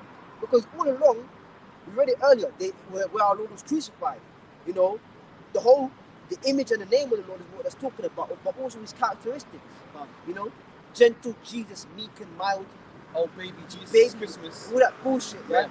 When the Lord comes back, they're gonna have an identity crisis, man. Can't. That's not him. Yeah. That's why it's lucky. I said this before, but like the Christian world, they try to keep Jesus, so-called Jesus, as a little baby, Yeah. and he goes straight from the cradle to the grave. Yeah. Like you have Christmas, Yeah. then they forget about him until Easter, and then yeah. he's dead. But they don't ever focus on his life or his works. It's just like, oh, we're gonna celebrate his birth. Oh, now he's dead. Now he's dead. Like, come on, man. That is such a evasive story. Like, there's so like, come on, man. He's a baby, then now he's dead. Okay. Yeah. What? Like what? You know. But the point is, you people, you got actually have an identity breakdown when you actually see the Lord, man. Cognitive dissonance. That's right. That's it, man. You're actually gonna be horrified at what you see, man. Because number one, he's not a so-called white man. That's right. All right. You know. Number two, where's that? Is it in Revelation? Try to look it up. It says the Lord shall come on a white horse. Yeah, in Revelation. Let's get that, because that's parabolic, man. You actually got, like in the fucking church, man, I never forget this. You used to have people, yeah, they would draw pictures of an actual horse galloping in the vape clouds. Yeah, And Jesus on the white guy on top of a white horse galloping on nothing in the air. yeah. That's not what he's talking about, man. A horse represents power, man. That's why to this day, when you measure strength of cars and their engines, it's what? By horsepower. By horsepower, not by donkey power, all right? Not by mule power, but not by pony power, but by horsepower, man. So the horse represents power and white represents purity, man. So when we're gonna read it in Revelation, where it speaks about the white horse, it's talking about his coming in purity and in power, man. Right. Go on, huh? Right, Revelation 19 verse 11. And I saw heaven opened, and behold, a white horse, and he that sat upon him was called Faithful and True, Which is Yahweh Shai. and in righteousness doth he judge and make war. Ooh, And that shows Christians ain't got it. and make war. Yeah. They teach that Jesus is coming back to put To love the world. Love Come, the my world, children. you know. Come. All right. They always use that example of where Yahweh Shai took, Yahweh Shai used to bless the children, he used to put them on his lap and bless them and rub their head and all of that. Yeah, the Lord did do that, man. But he made it very, very clear when he comes back, he's not coming back how he came before, man. All right. Yes, the Lord had a lot of time for actual children, man. That's that's true. That is very true. Even the disciples, they got beside themselves, they got ahead of themselves at one point. And they tried to block off the children. And the Lord said, no. Don't push the children away. Let them come, man. And that's what people think, that we're monsters, like we don't like kids and all that shit. We have little cousins, some brothers have children themselves, man. We love, and you can't even say that openly in purity. Because if you say you love children, they're going to take it the wrong way. Yeah, everything's been turned It's twisted. been that statement has been perverted. Defiled. All right, but in the pure form, yes, we actually love children, man. Yeah. The scriptures talk about children being a joy, man. All Yes. right, So yeah, we do, and they're a gift and a heritage from the Lord. Okay, that's the truth, man. So yes, Yahweh Shai had a lot of time for actual children, toddlers and that. He would play with them, he'd put them on his lap, he would bless them, and all of that stuff, pick them up, all right? But guess what? When he comes back, he ain't coming to do that, man. It says, and rage war. Yeah. I'll read that, pull that again, huh? Right. Revelation 19. Come. Right, Revelation 19:11 again. And I saw heaven opened, and behold, a white horse, and he that sat upon him was called Faithful and True, and in righteousness doth he judge and make war. Exactly, and make war, man. Exactly. So let's pull that principle about coming with, what's it? You shall be sent From heaven we shout. with a shout. And that also Michael and his angels, man. Oh, that's over 12. Get that, man. Because you people, you as the brother said, cognitive dissonance, man. All right, identity crisis, man. You're gonna have a meltdown when you actually see the image of the Lord, what he looks like, and what he's coming to do, man. That's why the scriptures say, why I see all faces turn to paleness, Yeah, and men with their hands on their loins like a travailing woman. Man. that's right. Right, 1 Thessalonians 4 verse 16. For the Lord himself shall descend from heaven with a shout, and the voice of the archangel, and with the trump of the Most High, and the dead in Hamashiach shall rise first. Yeah, because there's actually because guess what? Before the elect are beamed up, right? What's gonna happen? There's gonna be a voice that comes from the chariot. All right, the archangel's gonna say, "Come out of my people, man." All right, and that's gonna be in Hebrew, man. And then at that point, that's when brothers are gonna start getting beamed up, man. When the angel says that, man. But you people, they're gonna be actually horrified, man. Yeah. Because they're expecting an actual fucking horse, man, with a white guy with his doggy, struggy, shabby hair, Like Gandalf the Grey. in the wind, Yeah. going back with some fucking cheesy ass smile on his face, with his arms out wide like that, But you know what's funny, right? this truth just makes sense, man. Because back in the world, you always see in popular cultural media, they talk about the 4 horsemen of the apocalypse. Yeah, And they'd have like, this Grim Reaper dude riding on a horse or yeah. some other thing, right? But it's always, they never break down the scriptures the right way. Yeah. But when you come to the truth, these breakdowns just make sense. Just makes sense, man. Like, for example, you just talking about the chariot and the voice in Hebrew. Yeah. That all ties in with the other precepts Yeah. about how the elect shall be saved. Like, if you go to the Christians, that's why they're so stupid. They talk about, oh yeah, I found Jesus, I'm saved. But yet you're still walking around in your dusty ass boxer shorts, talking about you're saved. Come on, man. Saved from what, man? Saved from what? What the fuck are you saved from, man? You're still in this fucking mortal flesh, you know? Up around in the new covenant now. Whenever No, you no. talk to these damn Christians, the ones that try to stop you on the street, yeah, even if you don't, like, you'll be making it very fucking evident, very clear. I don't fuck with what you teach, man. I don't believe in that, You may say, listen, man, what you may get into a little scripts or whatever the case may be. They don't even care that what you believe is different. They'll just say, once you're saved, are you saved? Yeah, are you saved? Have you accepted Jesus? Have you accepted Jesus? I remember talking to some Christians one time, not to go too deep into it, Yeah. but they were trying to stop me and ask me if I would, come to their church or whatever. Yeah. And I started breaking down, it's like they didn't know what they were dealing with. Yeah. I started breaking things down, and the guy was like, but are you saved? Yeah. But are you saved? Have you accepted Jesus? Yeah. That's all they think about. So you can believe, Tom, Dick, and Harry can believe in 3 different things, but once they're so-called saved, they all go make it to the kingdom. Come on, man. That don't make no fucking sense, man. Alright? That's why Christianity is a joke, man. You got a news flash? No, just someone who called me. My uncle called me, but I wasn't expecting it. Okay. So I was surprised to see that. Right. So like, carry on. That's right. Keep reading. Where was that? Prior. Who's reading Was it in Revelation 13:10? Yeah. Not 13:10. 19. 19:11. Yeah, let's get that. Okay. Right. So Revelation 19:11 again, and it says, and I saw heaven opened, and behold, a white horse, and he that sat upon him was called Faithful and True, and he in righteousness doth he judge and make war. So Yahweh Shai is coming back to make war. That's what it is. Yahweh Shai, the Heavenly Father, Yahweh, is sending Yahweh Shai back on the earth to make war, man. Alright? And that's the side of the Lord these Christians just don't know. Like you said, Yeah. They only know the good side, and even that is all corrupted, man. Because good doesn't mean anything goes. Yeah. There's still order to good. That's So right. even the good side of what they perceive, they think they understand the Most High, is still fucked up. All right. Good is not a synonym for free for all. yeah, It's not another word for free for all. There's still rules. There's still order. There's still a way things are done. Even on the good side of the Lord. All right. But what you're totally ignorant to is his bad side, man.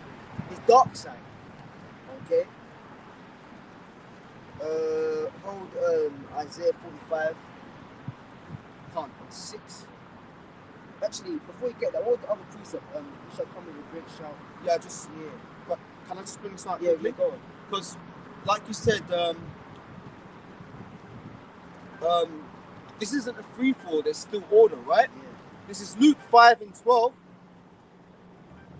And it came to pass when he was in a certain city, behold, a man full of leprosy, who seeing Yahushua fell on his face and besought him, saying, Lord, this is not what I want. It's not what I want. Salakia, I'll roughly paraphrase it, right? Basically, who can make clean what the Most High have made unclean? So, for example, this isn't a free fall. Like, you can't turn around and say, okay, we can eat swine now. Yeah. No, it was made unclean in the beginning, and that law still stands to today. So Christians turn around and say, oh, but we're saved by grace. Yeah, but grace doesn't mean you can do whatever the fuck you want. Yeah. That's the point I wanted to make. That's So fair enough, that's point, yeah. you call for what scriptures? Like, You shall come with a shout, shout. okay. An archangel. yeah. Right, so this is back in where we at? I had it here. Right. shit, I didn't say that. So, boom. That's all right.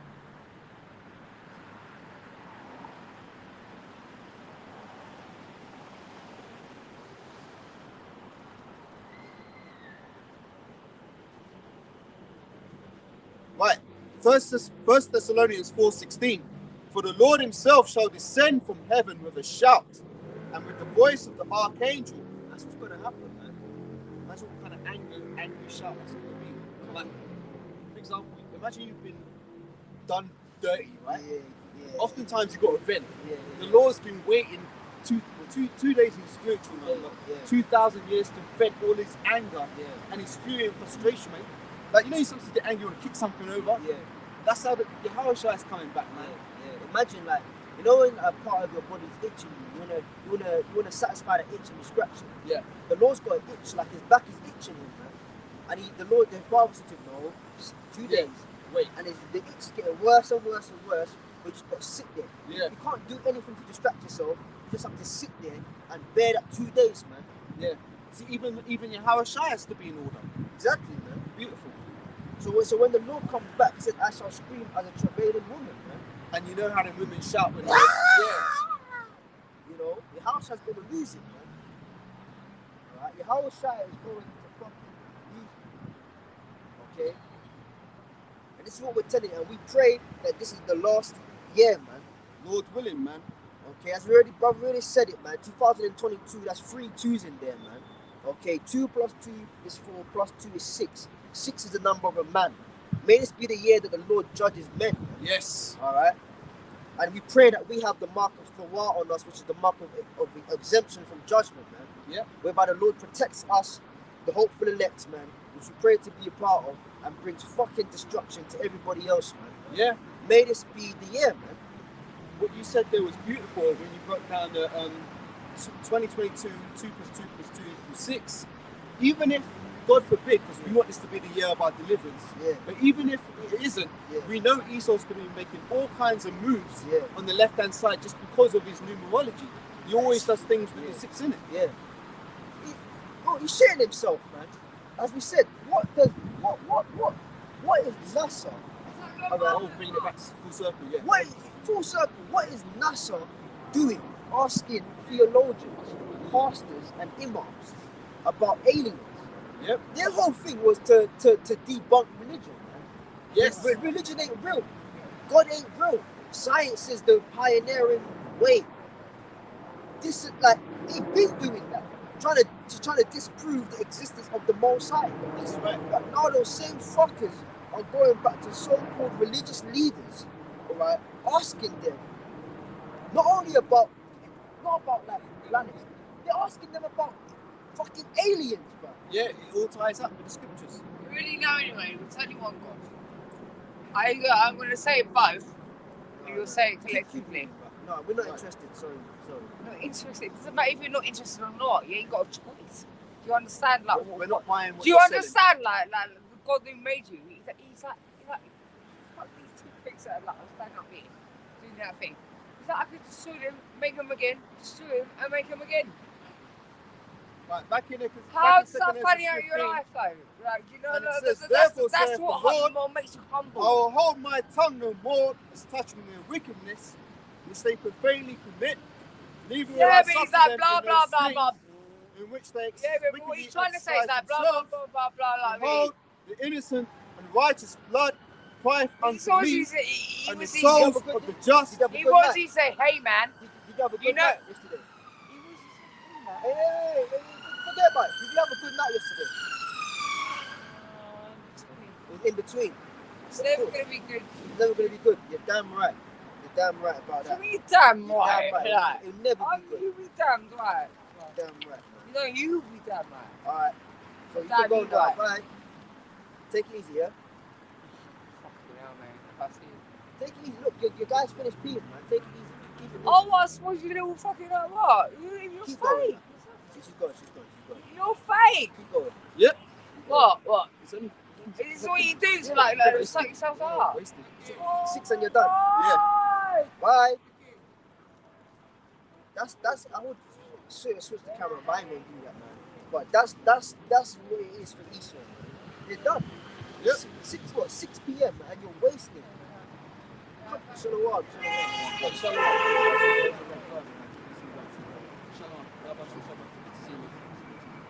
Wasted at 6 p.m. That is crazy. Oi! Go on. Right. Listen to me, though. So it says, Don't be behold, my bombing the kids. people Don't be is bombing led the as a kids flock and to the that slaughter. I will not suffer them now to dwell in the land of Egypt. Yep. You have to say But I that, will actually. bring them out with a mighty hand Yep. and Where a you stretched reading out from? arm, and will smite Egypt with plagues as before, and will destroy all the land thereof. The mighty hand is the right arm of the Lord, which is Yahweh Shai.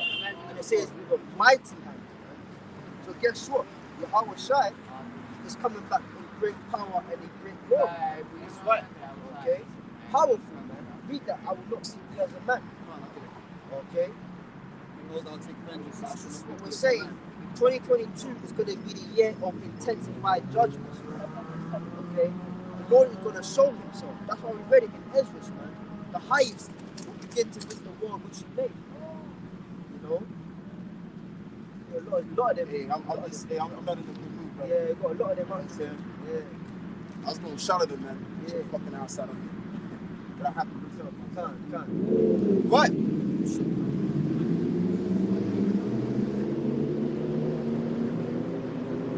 Right, Isaiah 47 verse 3. Thy nakedness shall be uncovered, yea, thy shame shall be seen.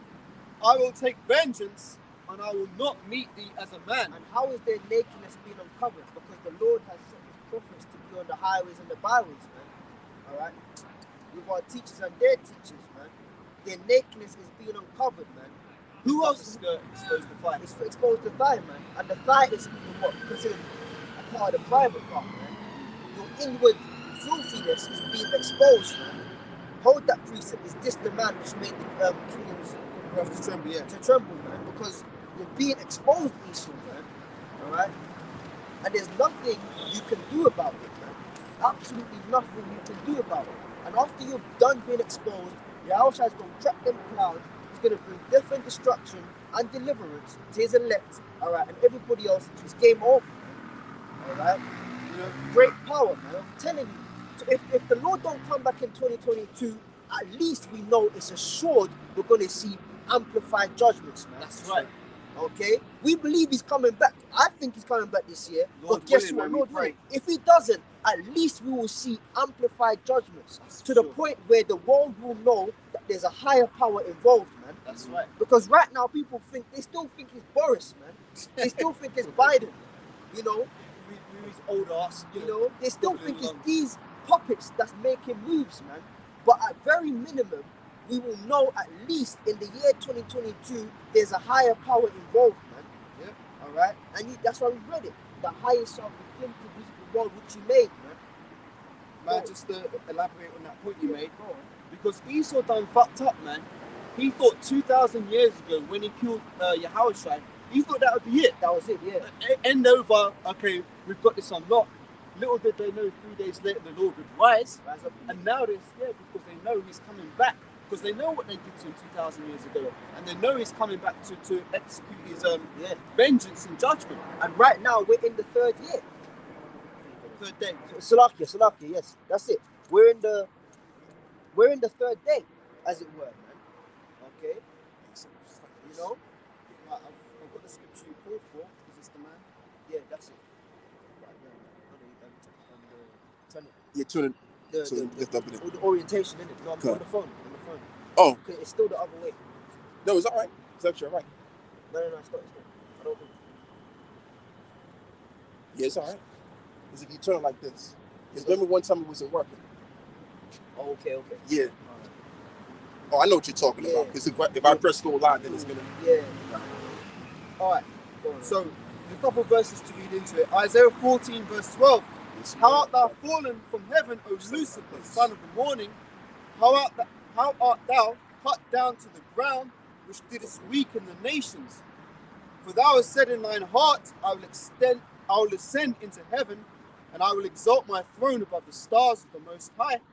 I will sit also upon the mount of the congregation in the sides of the north. I will ascend above the heights of the clouds, and I will be like the Most High. There you go, man. That's what you've endeavored to do, man. You've endeavored to try and be like the Most High, man.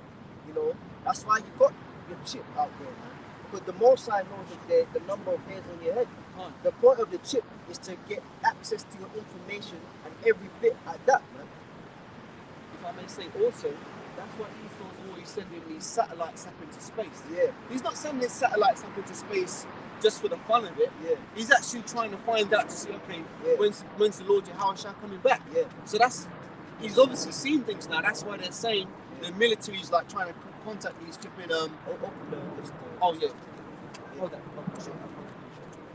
water. Yeah. Yeah, the water breaths. But that's exactly what they're doing, man. This one to You lift it know? up. This is a bit broken now, so I was having trouble with yesterday. Try So to make yourself like the Most Try to put High, it in. and it's Good filled, thing. man. This came out. I could have broke this one. I'm gonna have to But get when you new check ones. it, right, that's the Slide it agenda in a of bit more. the If you New can. World Order, man. The agenda of the New World Order Is it in there? really Yes, it is. to be like Tighten the it up a Most bit. High, man.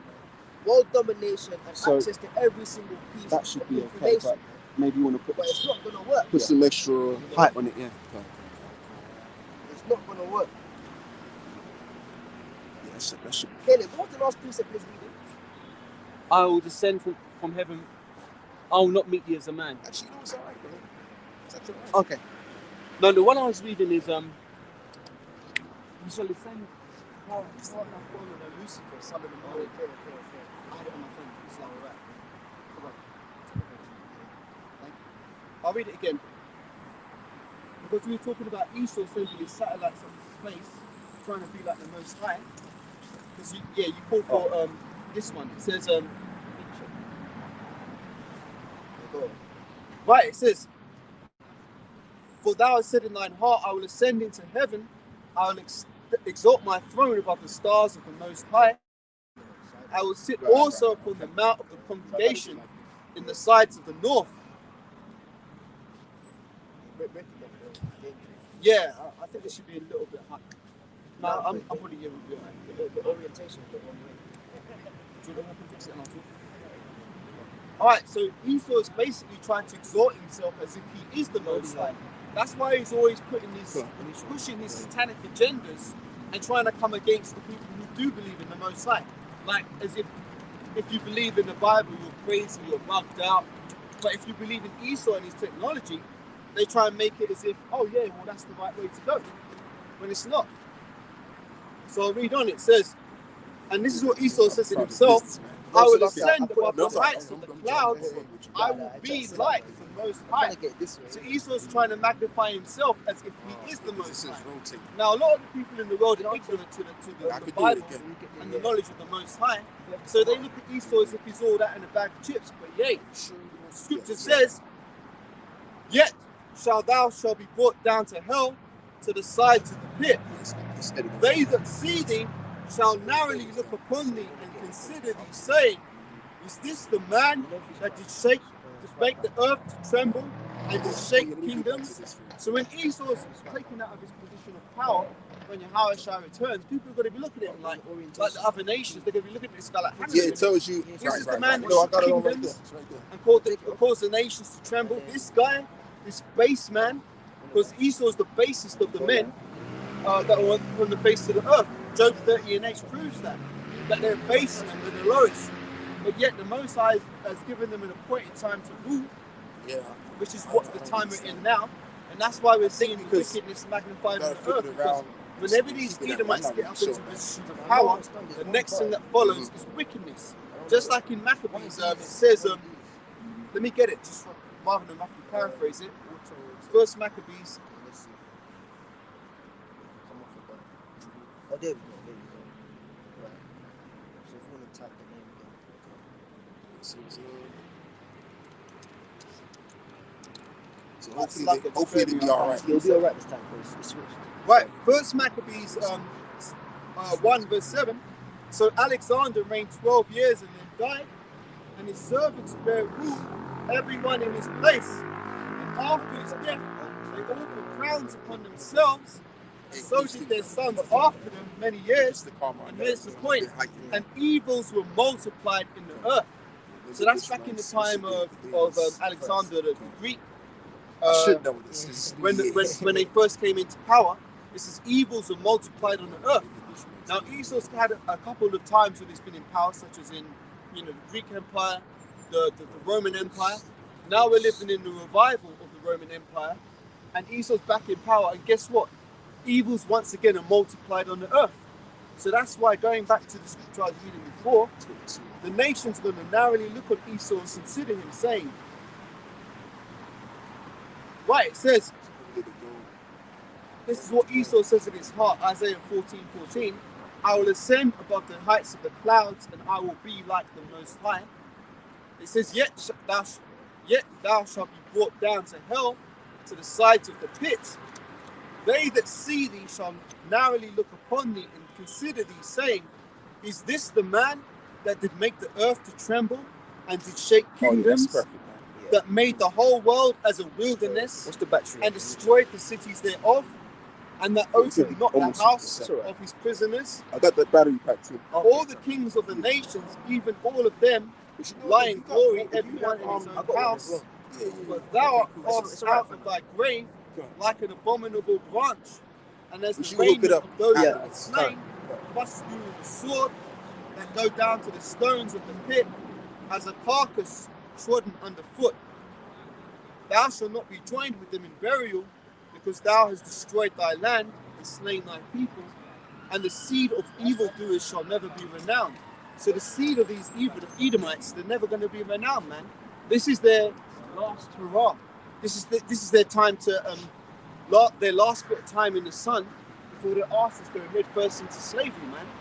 And this is the thing. You can check to see how This is the thing. When Esau goes down, he's never going to rise up again. This is his last kingdom. That's why Esau is trying to fight, as they say, tooth and nail, you know, to save his empire.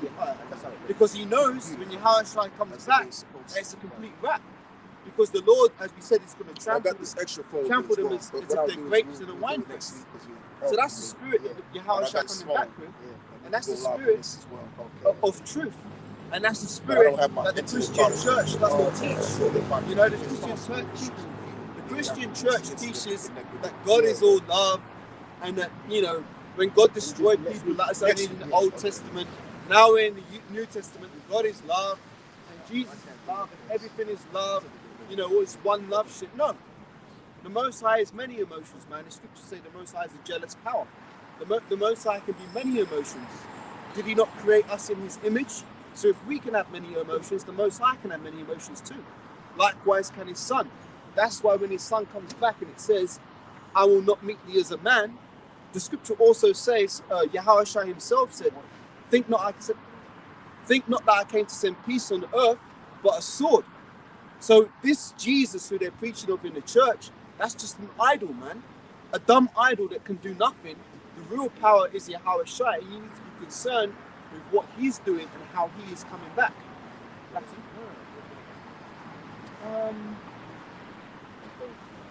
If that's okay, yeah, rather than cool. That's good, man. It's like I have to think about it for me. No, that's okay. Yeah, but that's the way that the Lord's coming back. Let me get Isaiah chapter 66, verse 15. These are the scriptures that your pastor in your church congregation will never bring out, man. Or if they do bring it out on the off chance, chances is they've been watching our videos and they've been learning breakdowns from us, but they're never going to give the credit. So this is Isaiah 66, verse 15. It says, for behold, Yahweh will come with fire and with his chariots like a whirlwind, to render his anger with fury and his rebuke with flames of fire. For by fire and by his sword will Yahweh plead with all flesh. And the word plead there, I think that means judge, right? Judge. Can't. So the Lord's going to judge with fire and with his sword, and the slain of Yahweh shall be many. So that's how Yahushua is coming back, man. Think not that I come to send peace on the earth, but a sword. You get that one. So these people, they've got a very warped perception of who the Lord is. First of all, they've got a warped, distorted perception of who the God of the Bible is, Yahweh, and they've also got a misconstrued perception of who Yahushua is. So they're thinking that, oh, you know, Jesus is love, everything's love, you got to love everybody. What do they say in the church? God hates the sin, but he doesn't hate the sinner. come as you are. Come as you are. You don't need to fix up your ass, man.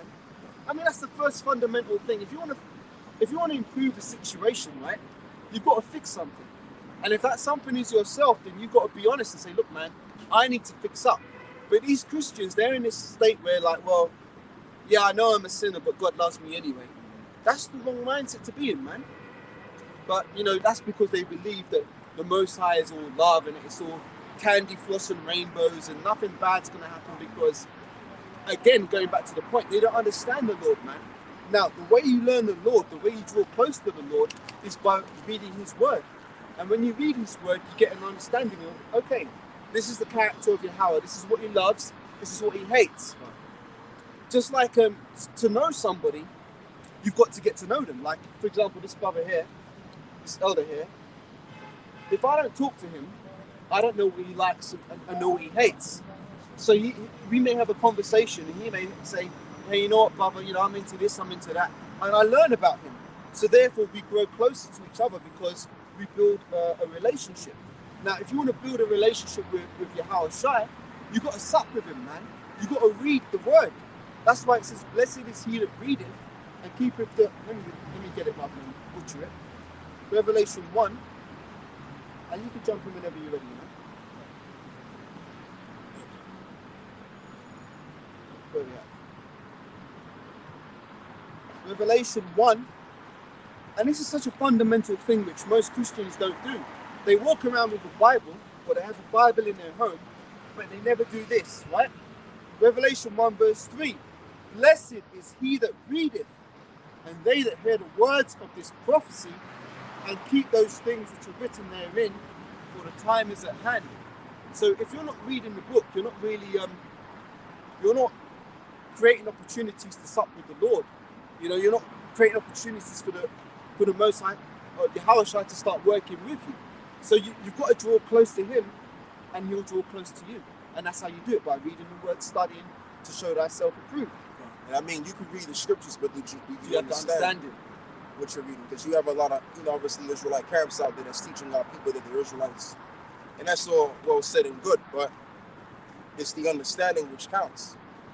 Like you had these Israelite groups which came together at one particular point in time, formulating a unity camp. And one guy, forgot the guy's name. Shalom, brother. Yeah, shalom. I just got here as well. Yeah, Yeah, so like I was saying, you know, you got these different camps out there that was once a part of or formulating this unity camp. And, you know, like the apostles and all of the brothers was talking about, that it's all about the doctrine. And I mean, if you're formulating a unity camp and one camp has a different doctrine, let's just say you're teaching, right? And you in the spirit of cursing, whoever you cursing out. And then you got another nigga next to you that's in another part of the camp. And he's shaking his head like, please don't say that. Because that individual has a different belief system. The two walk together lest they be agreed. Exactly. So I mean, that thing don't work. What it's all about gaining the understanding of the scriptures. And we already have the understanding of the scriptures. All you have to do is hearken to what we're saying, because we have the complete truth. And not to say that you know, not to be braggadocious of anything, but it's a fact.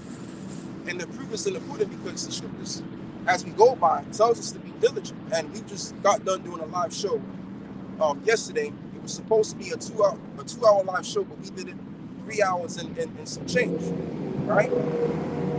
Speaking about this,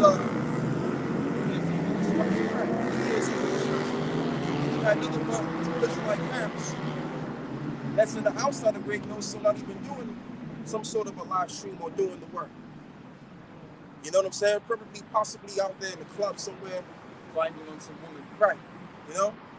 But we was actually sitting down in our home. Some brothers was outside doing the work, and was doing the work right now on Saturday. Okay? Hey man, I didn't go to bed until like what, 6 o'clock in the morning. That's why I'm a little bit, you know, effed up a bit. But I'm still out here as usual, man. Brothers are still kicking the work, doing the work, because this is the most important thing in the entire globe. That's how big this thing is, and Jake don't understand how big this truth really is, man. Yeah. It's just a light thing to our people. You can, brother, get me the scripture where it says that this is our first profession. So roughly paraphrasing. First love. Your first love. This is supposed to be your first love. That's it. That's the spirit.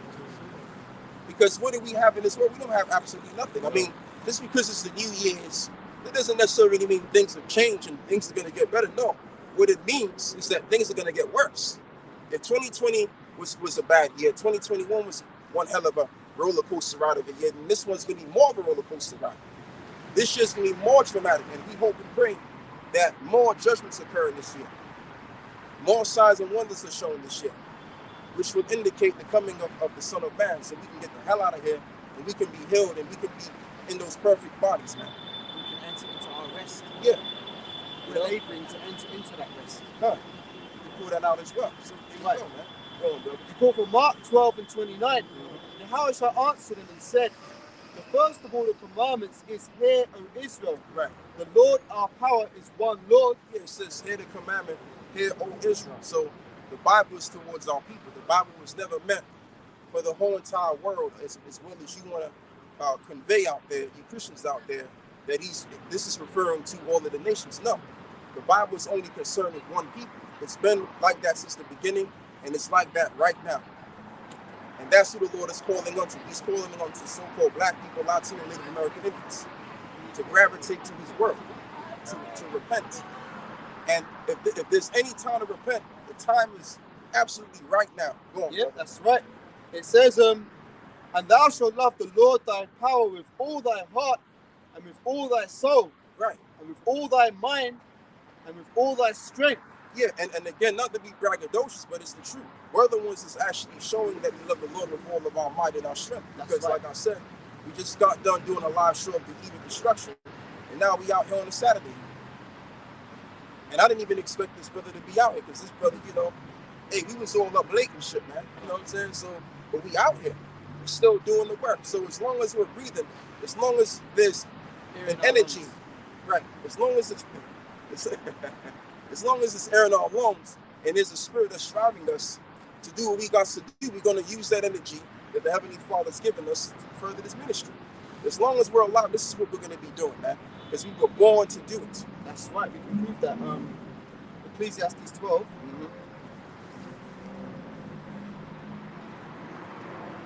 It's like I was watching y'all when y'all started the live stream, and you brothers was getting into how you got cheerleaders among our people, Yeah. among our men to be exact, and the Lord ain't dealing with cheerleaders, or should I say bench warmers, have you will. The Lord ain't dealing with them kind of cats. So you could say, yeah, show them only one, but are you putting in that work, though?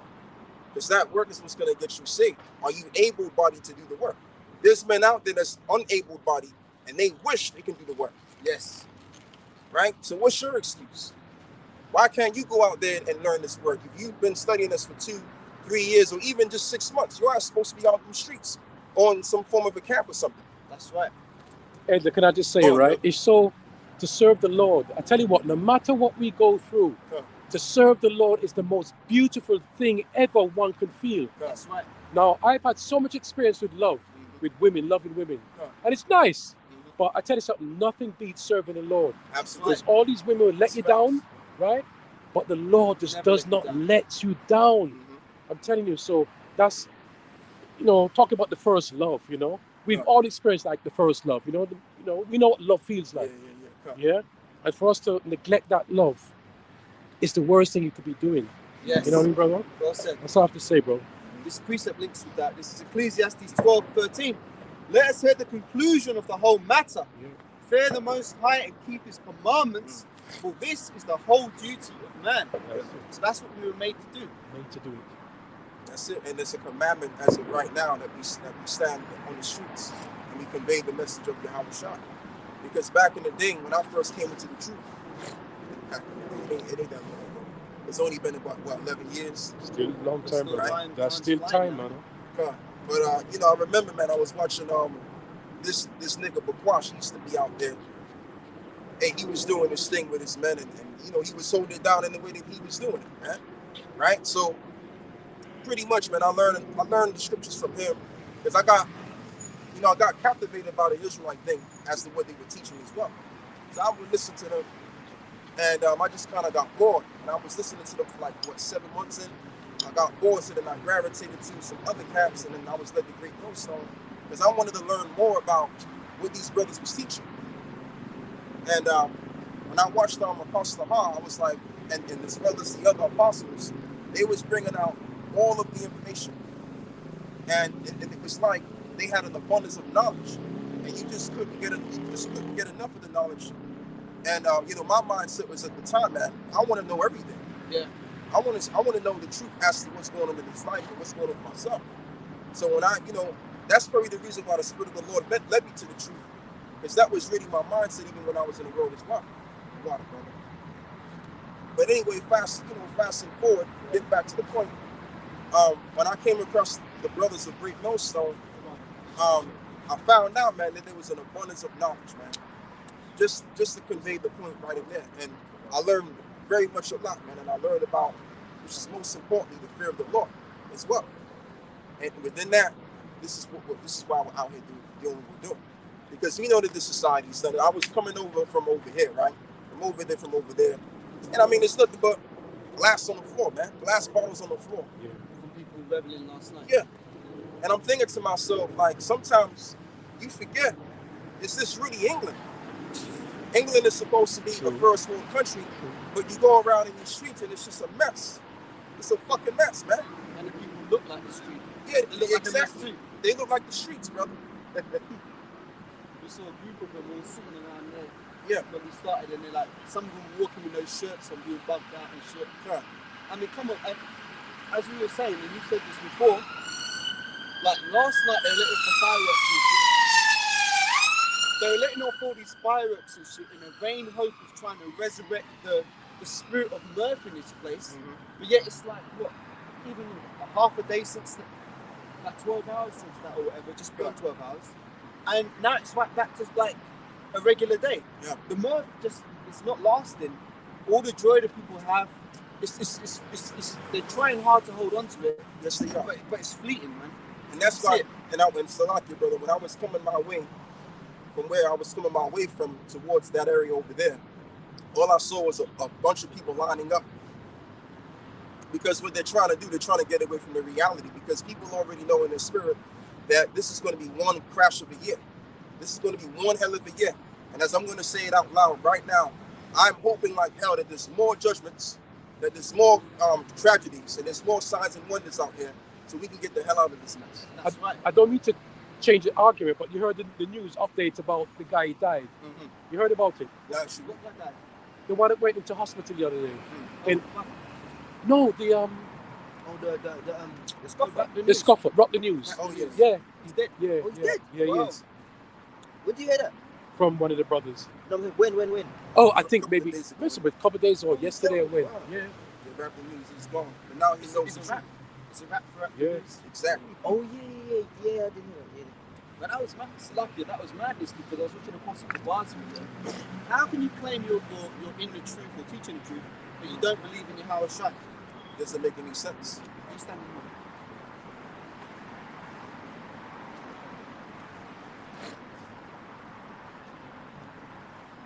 Yeah, man. I mean, and it's just like, and I mean, you have a lot of Israelites out there. You have groups, or even, you know, a couple of men that probably don't even go out in the street, and they have a problem with the name of the Lord.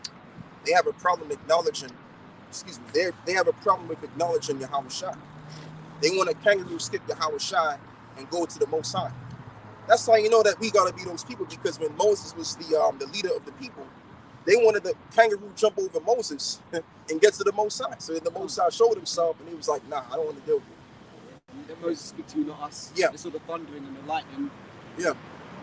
But the scripture says, roughly paraphrasing, no man cometh to the Father but by me. Yeah. So Yahweh Shai is the intercessor. And going back to what we were saying earlier, this is all about order. And Yahweh set the order up, that Yahweh Shai would be the intercessor. Just like in the legal system, when you're in a court, you have a lawyer which puts forth your case, right? And he speaks to the judge and stuff. Unless you're representing yourself, you don't walk up in there and say, well, yeah, judge, I did this and did that, and blah blah blah. Usually it's the lawyer who is the intercessor Right. on your behalf. So that's the role Yahweh Shai plays. And it also says in the scriptures that the Lord was given all authority Yes. over the living. So if that's the case, then we have no choice but to serve and reverence Yahweh Shai as the Father wants us. The Father wants us to worship His Son. All right, and if you can, brother, give me the scripture in that. I think it's in the book of John, where he said, I think it's in John, maybe it's verse 16. I mean, not verse 16, chapter 16, where Yahweh Shai said that me and my Father are one, and whosoever accept me, so accepted the Father. Also, roughly paraphrasing. So that's the way to go. You have to acknowledge the Messiah. The Messiah comes first now. Because the Lord have already turned his back on us because we are unclean. As it is written, that our sins are as filthy rags. But when we're cleansed, when we're changed, and when we're transformed into immortality, into God's, into holy man, innocent man, spiritually, then the Lord can look at us. And we can look at the Lord. Hell, to really be honest with you, I wouldn't even want to look at the Lord, man, in my carnal state. You might drop that in it. Yeah. Yeah, well, Moses tried it.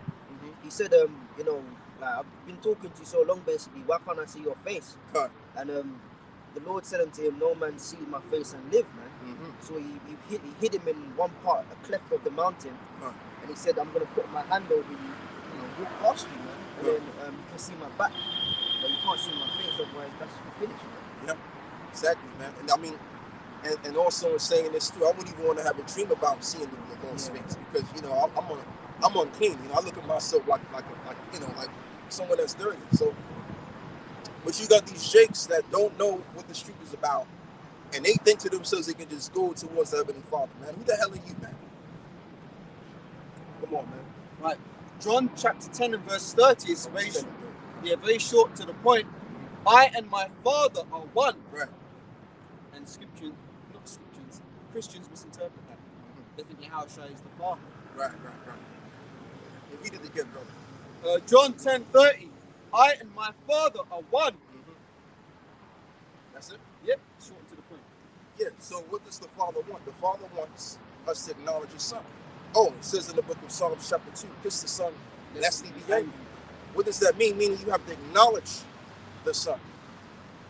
Because the Lord is going to make the second return, and whoever's not a part of His will, or of what we're involved in, you're going to be destroyed. That's in the book of Luke 19 and 27. You can, brother, give me that. And elder, for edification's sake, for the newcomers, when they say me and my Father are one, they are one in agreement. Yes. That's what it is, yeah? Not actually one, yeah? It's three different, you know, but they all think in agreement. They all think the same. Yeah. So Luke 19 and 27. While he's looking for that, shall I bring this out? This is Psalms, kiss the Son, Psalms 2. Yeah. Right, Psalms 2 verse 12. Kiss the Son, lest he be angry, and ye perish from the way, when his wrath is kindled but a little. Right. Blessed are all they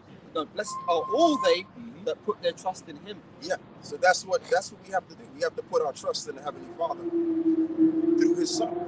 It's all about acknowledging the Son first. Right now as it stands, and then when we're changed, then we can transcend, and then we can see the Father. But right about now, we have to go before the mediator, as He is. He's the mediator, or the bridge between His people and the Creator. That's His position that the Heavenly Father has blessed him with. so this is the book of Luke, chapter 19, verse 27.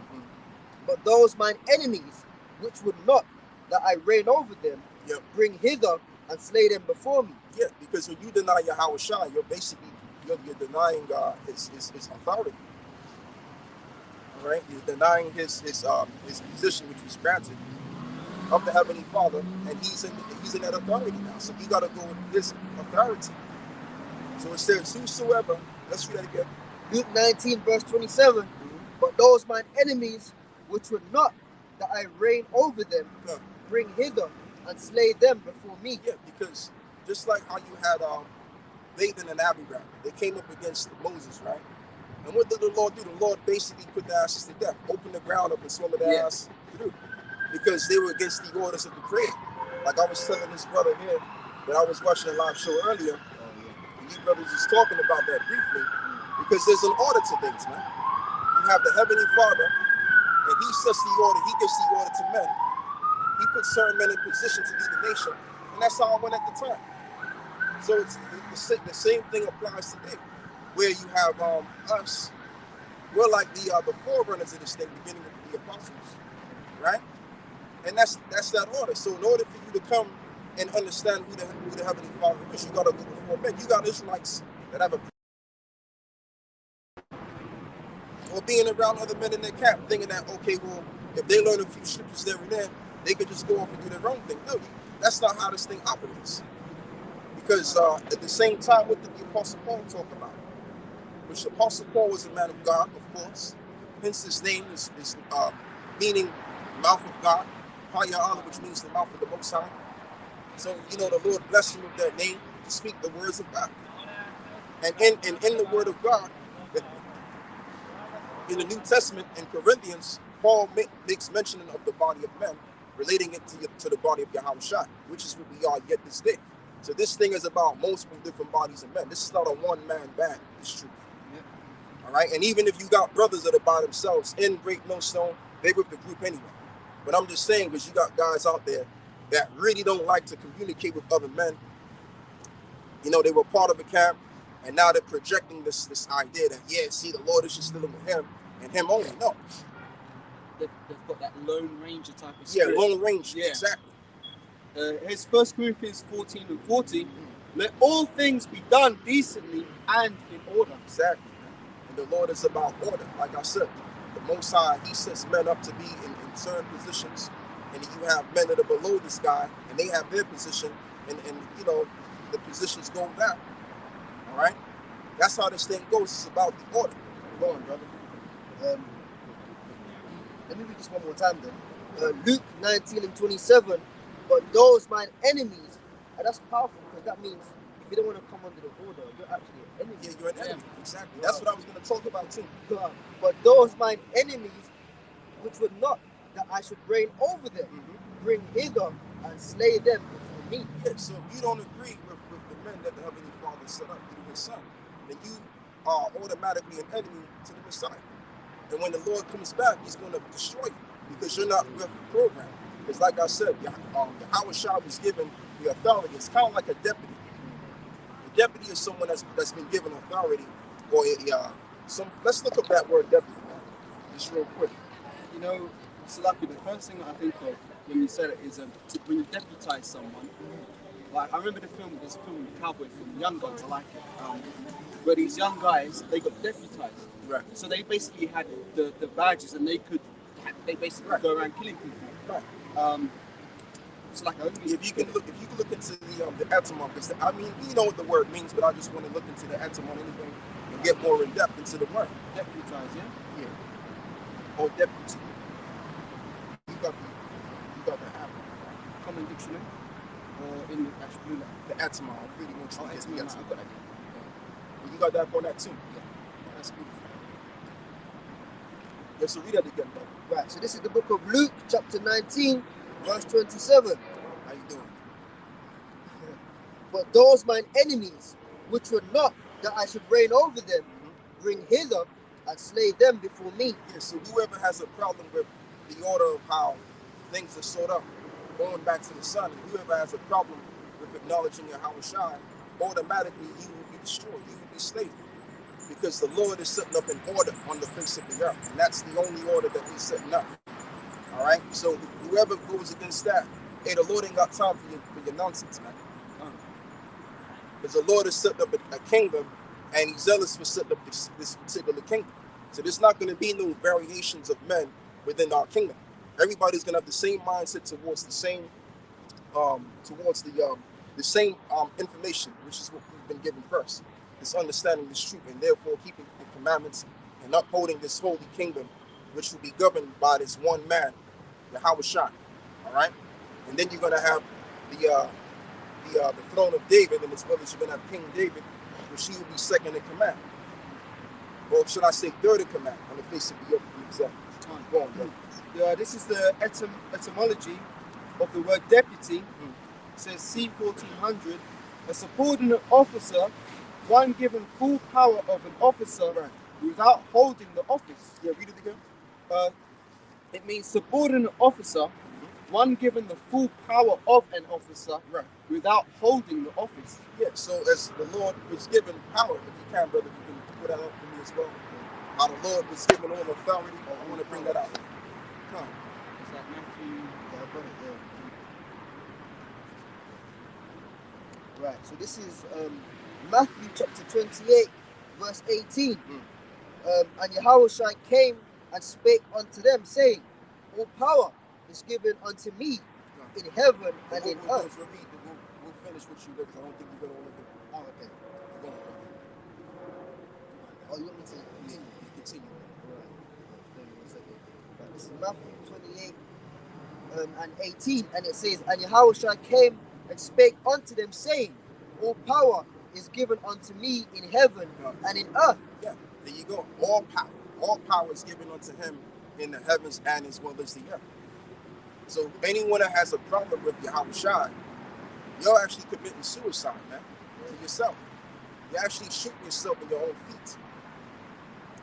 And that's why, as you just read already before, brother, in the book of Revelations, blessed is he that readeth. In other words, can you comprehend and understand the precepts? Because you got many guys out there, like Benjamin say, he got many of men out there, right? That know they're Israelites and they may have their camp in order and everything the way that they have it in order, right? But do they understand the scriptures? That's why it also says in the Old Testament, in the prophets, that they err not knowing the scriptures. Well, Elder, if I could say this, right? I'm going to read a scripture here, and this is so plain and simple, right? And this is what Yahushua said. Because we talk about the order, yeah? And we have to go through Yahushua. Yeah, you got no choice. John 14, verse 5 to 6. Thomas saith unto him, Lord, we know not whither thou goest, and how can we know the way? Right. Yahushua saith unto him, I am the way, the truth, the life. No man cometh unto the Father but by me. Exactly. So you have to go through Yahushua in order to get to the Father. Yeah. That's how. That is plain and simple, Elder. Plain and simple. It's plain to the point. Plain to the point. You see, these men are not reading the precepts. They're not reading. Right, so this is Acts 8 verse 27. It's like Acts 8 26. And the angel of the Lord spake unto Philip, saying, arise and go towards the south unto the way that goeth down from Jerusalem unto Gaza, which is desert. And he arose and went. And behold, a man of Ethiopia, a eunuch of great authority under Candace, queen of Ethiopians, who had the charge of all her treasure. And he had come to Jerusalem for to worship, and was returning and sitting in his chariot, and read Isaiah the prophet. Then the Spirit said unto Philip, go near and join thyself to his chariot. Right. And Philip ran thither to him, and heard him read the prophet Isaiah, and said, understandest thou what thou readest? And he said, how can I, except some man should guide me? And he desired to Philip that he would come and sit with him. Right. And can the Lord really set up a man to know or to give a portion of the truth to that man? Yes, he could.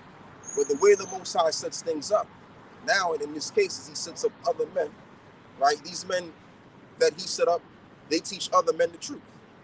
And then these men teach other guys the truth. That's how this thing is set up. So what is the truth? The truth is that we're the Israelites. The truth is that Yahushua only died for one people, and everything else that we going to go on. Yes. We put it out earlier, but again, Romans 10 and 17. So then faith cometh by hearing, and hearing by the word of the Most High. Yeah, because you can have the word, and you could actually take on board that you're an Israelite, but that you have faith in this thing. And what you're going to find out in a matter of months, or probably, let's just say a year or two, you're going to find out that a lot of these guys that know that they're Israelites, they don't have faith in it. They don't actually believe in it, man. Okay, but it's a good thing because this truth has been pretty much gotten global, and it's broadened itself. So now, when the Lord makes a second return, count the one saying, well, I didn't know, Lord, and giving it loads when the Most High makes a second return. Okay? I mean, excuse me, his son. It's just going to be a matter if I should have known better. I should have done better because you knew better anyway. You know, if you can read that again out. Yeah, so Romans chapter 10, verse 17. So then faith cometh by hearing, and hearing by the word of the Most High. Right, and by the word of the Most High, and hearing. So you hear, but you also have that element of faith, and that's even a gift. Faith is a gift. So you may know that you're an Israelite, but have you been given the gift of faith? It's like you have these guys, which is called folk people, and these dudes came on the scene about maybe a couple of years back, and they was a part of this camp, and I think they were part of the HODC camp at first, and they were just standing right next to them, right? And you know, they had their own, but it basically was their camp standing right along with the HODC camp, and you know, they just wanted to come in and be the teachers. So they came in some other way. But when you come in the other way, you can't, brother, give you that in John 10. Right? It says whosoever climbeth another way is a thief. Yes, same as Yeah, so them dudes came in another way, and that's why the Lord didn't really work with them when it concerned the faith element. All right? You gotta come in the correct way. And the way that you come through into this truth is you gotta learn through men that already have the truth. And go through the authorization of the order. Oh, that's right. That's why I brought in Romans as well. It says faith comes by hearing. Yes. Where do you hear it from? Right. Other men. From other men. You know? So you can't now jump the men you heard it from. No. And then claim to be above them. Yeah. So it doesn't work like that. That's right, man. So I mean, yeah, exactly. That goes right along with what I was saying. So yeah. Hey, I don't need to say any more on that.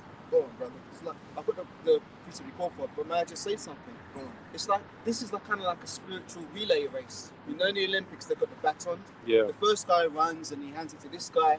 That guy runs, hands it to the next guy. Okay. The guy at the end who gets the baton, it's been passed on to him. Yeah. So likewise, we received this word from our elders. We received it from their elders. We received it from the Spirit of the Lord. Yeah. So we're continuing that relay race. Now, if you come in now, you think, well, I don't need the baton.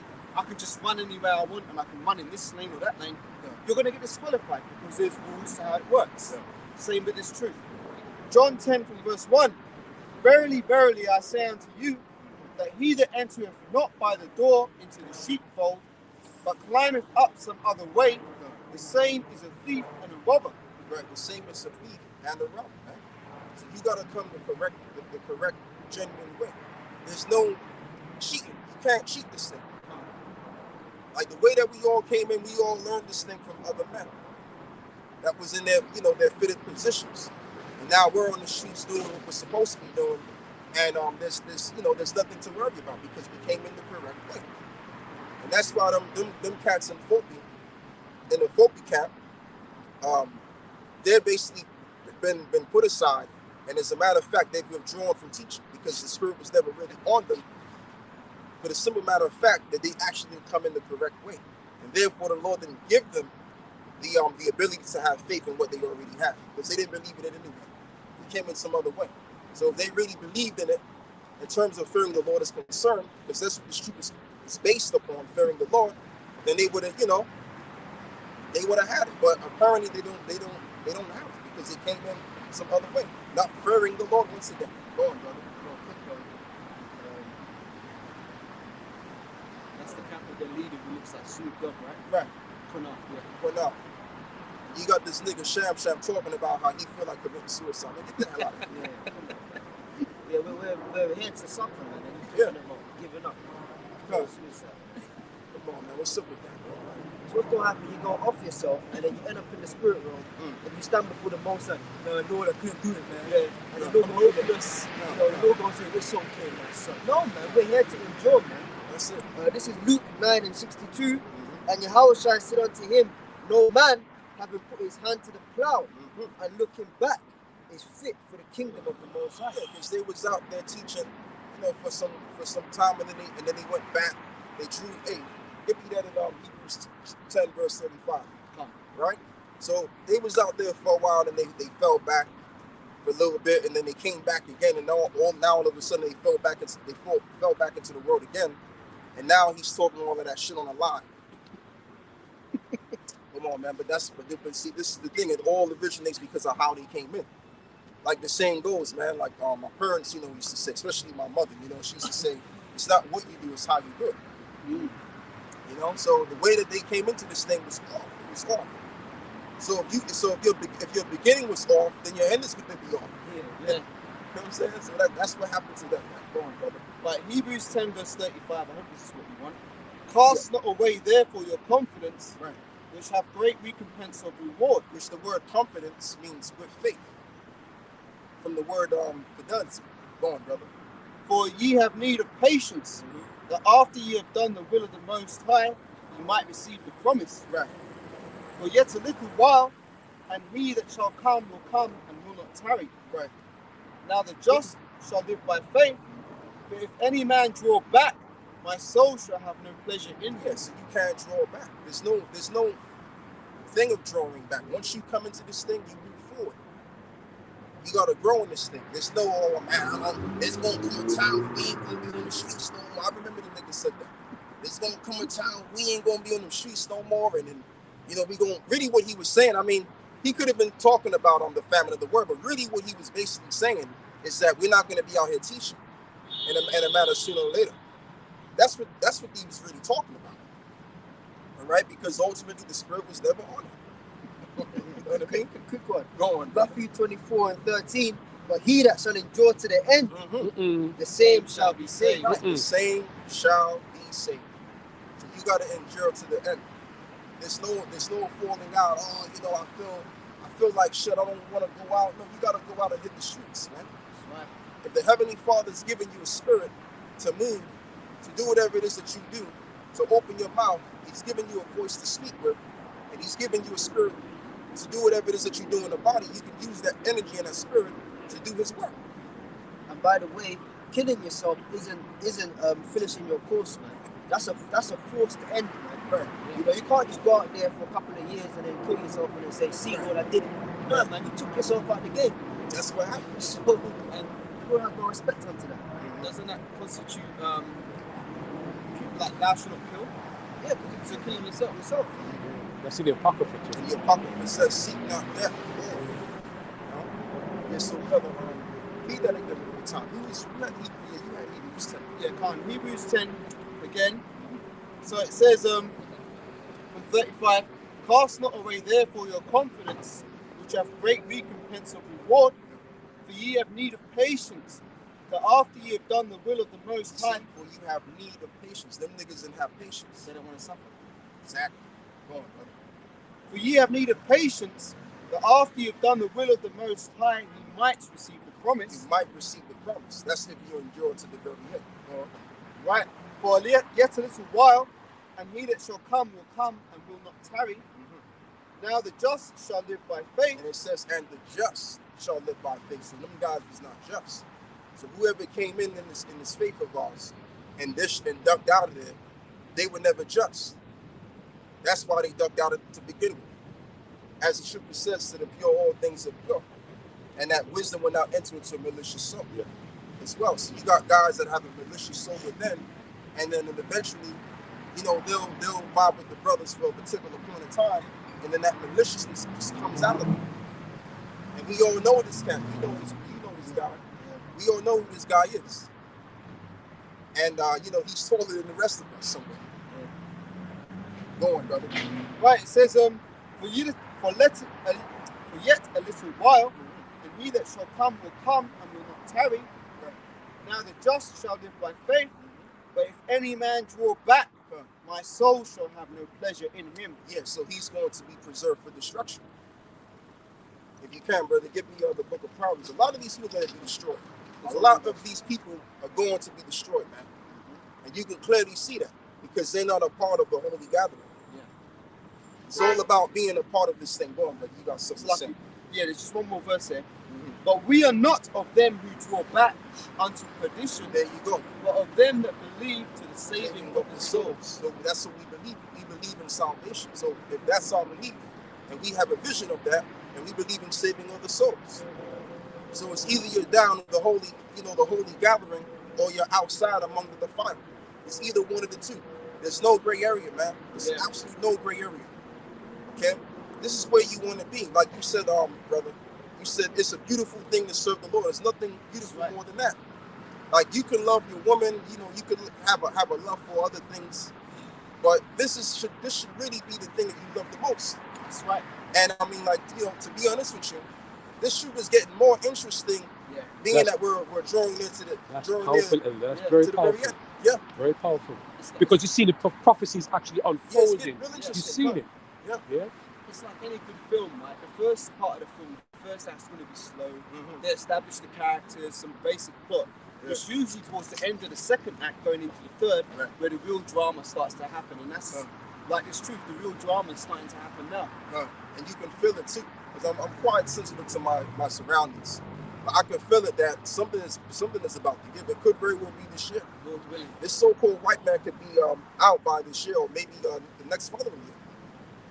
What I mean by that, I'm talking about this government, man. I'm talking about the so-called white man's power structure. Just to be exact, so that they understand what I'm talking about. I really said it because they were walking like pastors. And they know they're going down. Them Edomites, they know that they're going down, man. They know this. If you got some prime ministers such as Boris Johnson, a clown such as him, telling niggas what to do, and then you got this other nigga in the States, Joe Biden, who can't even walk up the stairs properly. He's fumbling up the stairs. And then even when he opens his mouth, he can't even uphold what he's saying within his words. So if you got a prime minister or a president in America that can't hold himself together, then he can't hold the country together. And it just represents the complete downfall of the country itself, or the corporation, have you will. Because it's nothing but business that's been operating on its own. Can I say something? Go on. Well, they say pride cometh before a fall, right? And I read the article yesterday that Tony Blair received the highest possible knighthood, right? Yeah. So I'm thinking to myself, well, look, man, where is there to go for him now? Nowhere else but down, because he's got the highest. Good point. He's got the highest accolade that you could get in the society. But Esau's next stop is down, man. Yeah. And he ain't coming up again after that. Go. That's it. And as I just I texted you brothers about things in Proverbs. It says, when the vilest man are exalted, he can walk on every side. That's right. Perfect precept. So I finished what I had. That's the end of the chapter. Okay. Some Proverbs. What did you want to Yeah, Proverbs. It was it was Proverbs. It's been for woman. What was right. It was drawing back. Yeah, drawing back. Yeah, you know the scripture where it says just man falleth 7 times and not up. And the wicked falleth into mischief. So this is Proverbs chapter 24, verse 16. For a just man falleth 7 times and riseth up again, but the wicked shall fall into mischief. And mischief means trouble. So if you fall into mischief, that means you were wicked all along. Because this doesn't just have to apply to the so-called white man. This can also apply to our people, because our people can be wicked. And that's being showcased in this particular age and eon as we're in today, right now, among these dudes that's in Israel, man. Like, you got this guy, Rap the News, brothers was basically bringing it out, and the apostles were bringing it out, that he passed on and he transitioned to the spiritual realm. But now he knows the truth. Now he knows exactly what's going on. And he ain't coming back down here on this earth again. He'll come back through our loins, man. One of the brothers are going to have probably Rap the News as one of the sons. Can I say something? It's interesting because Elder Apostle Gabar put the video up earlier in the week. His wife was crying, saying, please pray for him. But the question is, right, if this guy doesn't believe in Yahweh Shai, who are we supposed to pray to? For that guy. Right. You know, what are we supposed to try and pray? Oh, our Heavenly Father, Yahweh, please save him. We can't do that. We've got to go through Yahweh Shai. Right. So the fact that he negated the mediator, well, who is he going to turn to in his hour of affliction?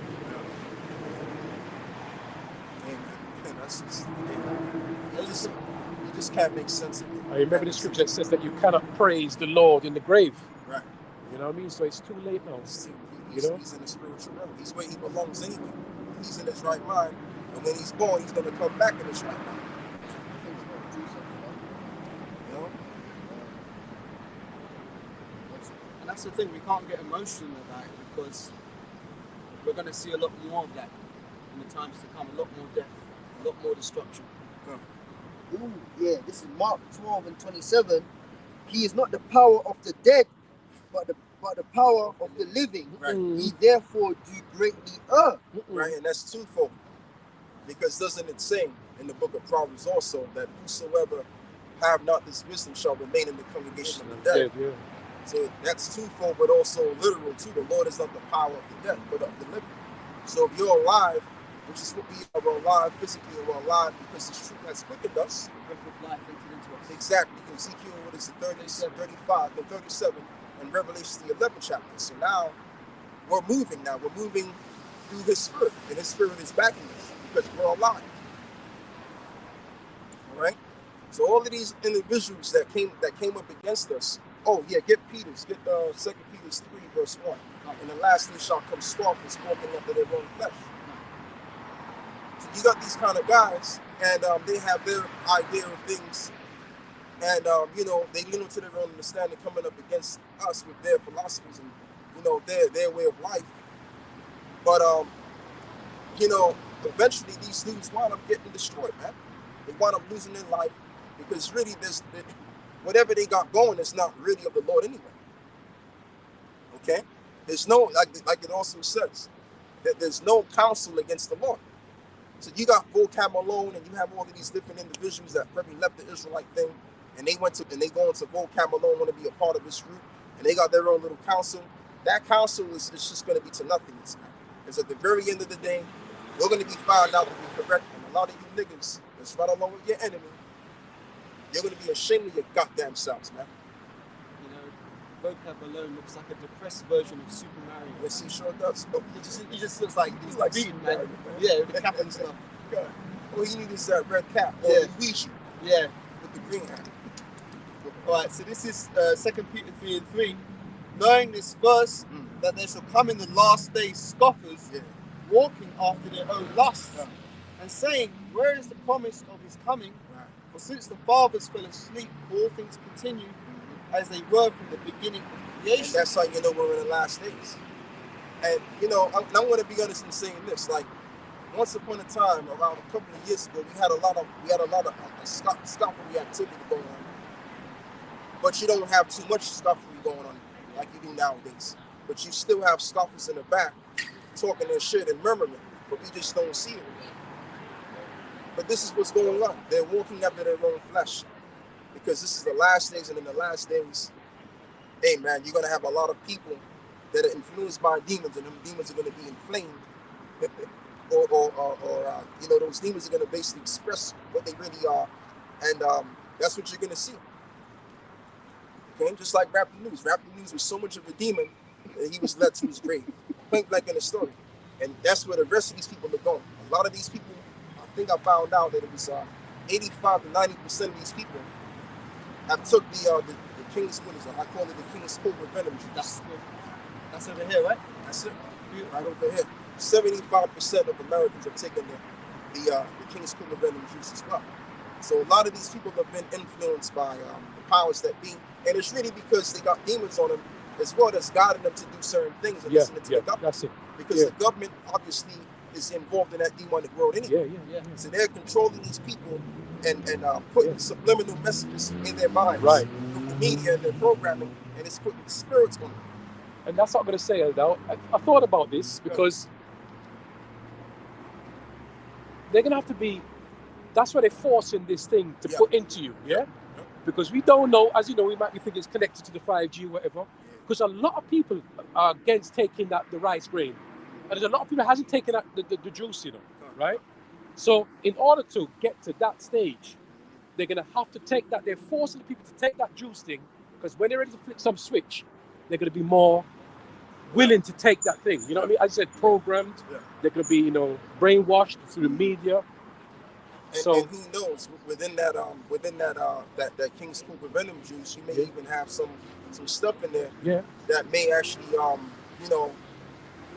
got you hearing voices and shit. That's that it. they can admit inside of you, and you're hearing these voices telling you that you ain't gonna see. Right. And that's gonna lead you to that mark. Thank you very much. And then at the same time as well, I can't forget, I remember that this information came out and it had to involve the VMAT2 gene.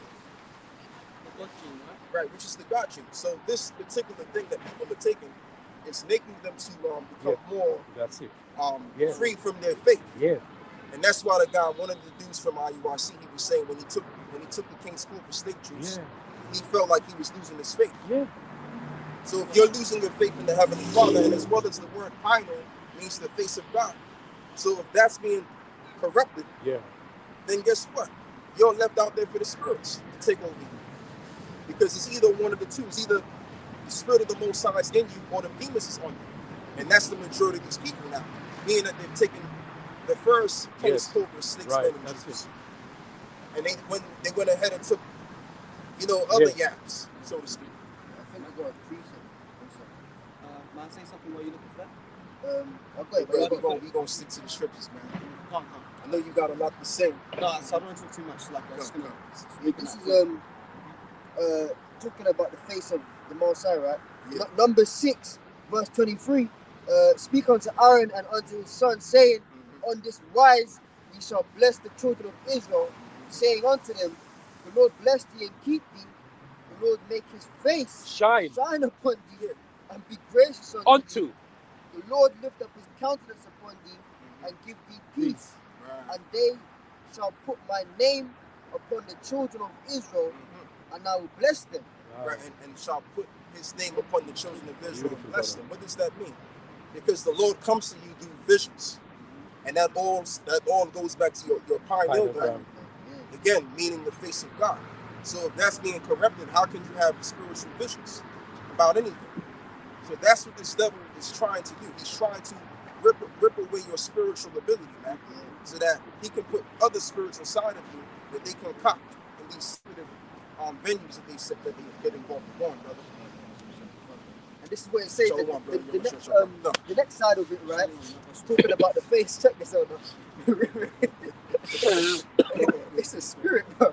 And it says Revelation 13 and 16.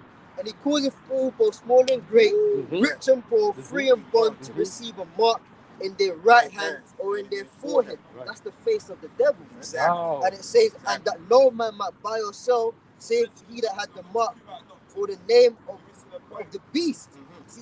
We had the righteous blessing. Right.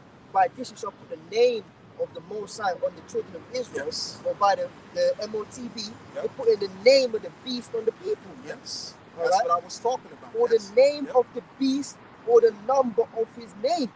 Here is wisdom. Let he that have understanding count the number of the beast. That's what I'm talking about. That's exactly what I'm talking about. So that's why they want to get rid of the VMAT2 gene in you, and that's by these King Cobra snake venoms that they pushing out there to you.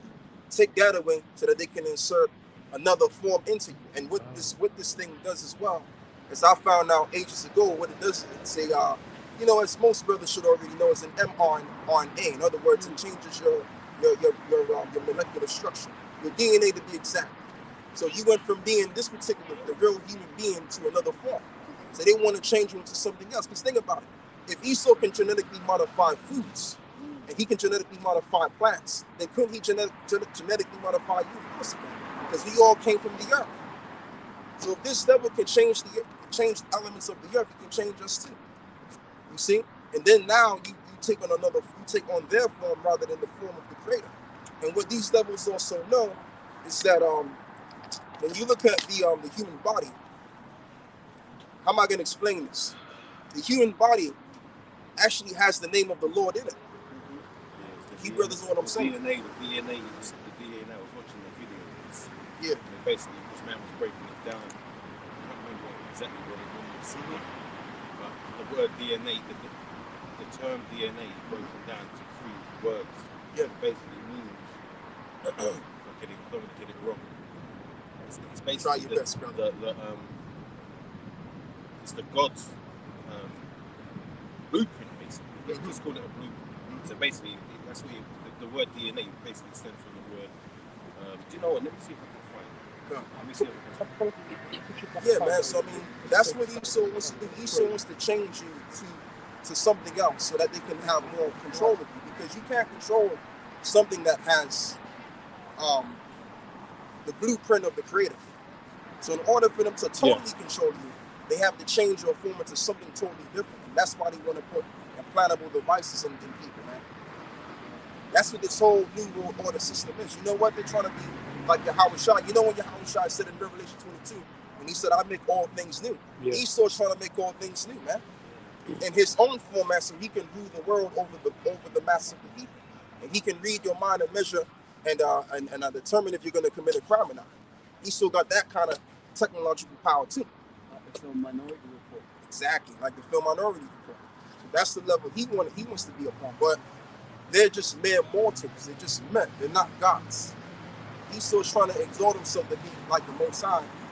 And but the Most High has given him his power, and he's going to kick him out of his throne, and he's going to be pretty much considered and realize into the reality that he's just a mere mortal. And I'm talking about the central bankers to be exact, because they're the ones that's pushing his puppets to basically bring about their agenda. So they're going to find out at the last time that there's a power far more greater than they are. Like we was going into in this live show that we was doing in the evil destruction. And he was reading about how when the Messiah comes back, mountains are going to shake physically, and even the powers that be are going to tremble and shake. There you go. That's all I have to say. Brothers can bring precepts out. Right. 2 Peter 3 verse 10. But the day of the Lord will come as a thief in the night, in which the heavens shall pass away with a great noise, and the elements shall melt with fervent heat, and the earth also and the works that are therein shall be burned up. Yeah, and we're going towards and seeing that great event, and seeing this heavens and this earth pass away with having, with great noise, with a great destruction. And the way that's going to be done, as we always talk about, is that nuclear destruction. That's one way how this world is going to be done away with. And then the Messiah is going to intervene into the fires and add more fire to the fire which is already being inflamed on the earth. And including what you're going to have on this earth as well is the destroying winds coming through the fires out of those missiles. So a whole lot of melee is going to happen on the face of this earth. And therefore the righteous will scarcely be saved in that as well. Go on, brother. Go back on that theme that was teaching, right? Yeah, come. This is 2 Thessalonians chapter 2, verse 4, who opposeth and exalteth himself above all that is called the Most High, or that is worshipped, so that he, as the Most High, sitteth in the temple of the Most High. Yeah, and that's Esau. Esau has done so much to get away from the Creator and trying to pretty much, put himself in the image of divinity, going all the way back to the 15th century when you have the Renaissance period, when these men came together right along with Christopher Colon and that whole entire elk, they all came together to basically bring about a new, a rebirth. Because the word Renaissance means rebirth, but really it was the rebirth of Rome coming back. So what they wanted to do is they wanted to pretty much whitewash all of the images, the dark art of divinity, which is the true images of God and the prophets, and make them all white. Hence you get the term iconoclasm, which means broken icon. So they wanted to break the icons, put them faces in there, so that they can showcase to the world and deceive the world in saying that we're the gods, and as well as we're the prophets, and all of the above. Therefore, pretty much invigorating, bringing to life this idea of white supremacy, okay? And calling themselves after us, those small hat 1948ers, those JOOSs out there in the land of Israel today. So that was their motive. And then now what they want to do is they want to take it steps higher than how they did it before by inserting implantable devices in people, telling people to get, you know what, so that their molecular structure, the DNA can change after a different form and get them away from the form of the Creator. So if they can get you away from the form of the Creator, which is who we are right now, the natural beings, then basically they can have more effective control over you than they did before. Go on, brother. And it says, so that he, as the Most High, sitting in the temple of the power, showing himself that he is God. Showing himself that he is God, or the power. But he's just a mere mortal. He's just a mere mortal. And the Lord is going to show that when the spiritual realm is released from the spiritual realm into this realm. I'm talking about the chariots. I'm talking about the incoming of the Messiah. And this is what they know. And as we was going into, brothers, right? at the live that we did, or on the live that we did, excuse me, we were speaking about on how you have the Pentagon, and as well as other groups of people that are pretty much gathering data about the UFOs, or this is what we call it down here in the UK, UAPs. So why are they gathering so much data, and why does the national security likens it as a threat? Because they're afraid that other entities could come into this particular realm and take over this realm, take over this earth right here, which is a truth. The powers of God, or should I say the Messiah, and as well as the angels are going to come and intervene and take this whole entire system to nothingness, destroy it off the face of the map. They know this. And they should know it because they're in the power seat. So they should know it. If you're in the power seat, you should know the history of all of the nations. And you should also know the history, you should also know the historical documentation of what occurred back in the ancient world with these so-called UAPs or UFOs, right? Just like how when you really research the Israelites, and that's why if you notice, they've been oppressing so-called blacks, Latinos, and Native Americans so hard because they know our historical accounts. And they know that our history is right involving in these so-called UAPs, as they call it. All right? And they're hoping like hell that they can gather so much data that maybe they can formulate something just like the UFO that they saw and go war, pretty much rebel against the Most High. Go to war to the Creator so that they can overshadow their judgment and overcome. No, you ain't gonna overcome Esau. Your ass is going down. All right?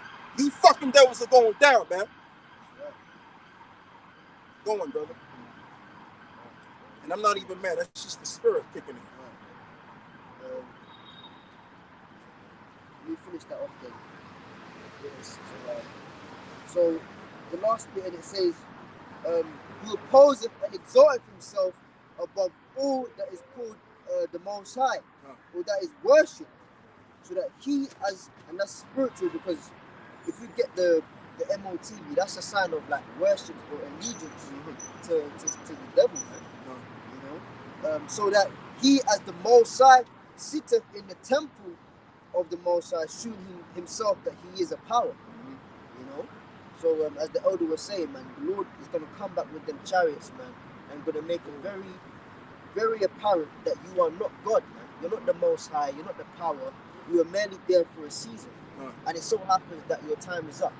Yeah, and that's the truth. We're in the ending of times of the so-called white man ruling the earth. That's the time that we're in right now. We're not approaching that time. We're in it right now as we speak. All of you brothers that are going live today, furthering this ministry, at this very moment in time, we're at the very end of this work. That's right. That's it. Go on, brother. Finish that one? Yeah, finish that one. All right, this is Obadiah chapter, well, there's only one chapter, verse 4. So it's like verse 3. The pride of thine heart hath deceived thee, thou that dwellest in the clefts of the rock, beautiful, whose habitation is high, that saith in his heart, who shall bring me down to the ground? Right. And that's their attitude. Then you get the term too big to fail.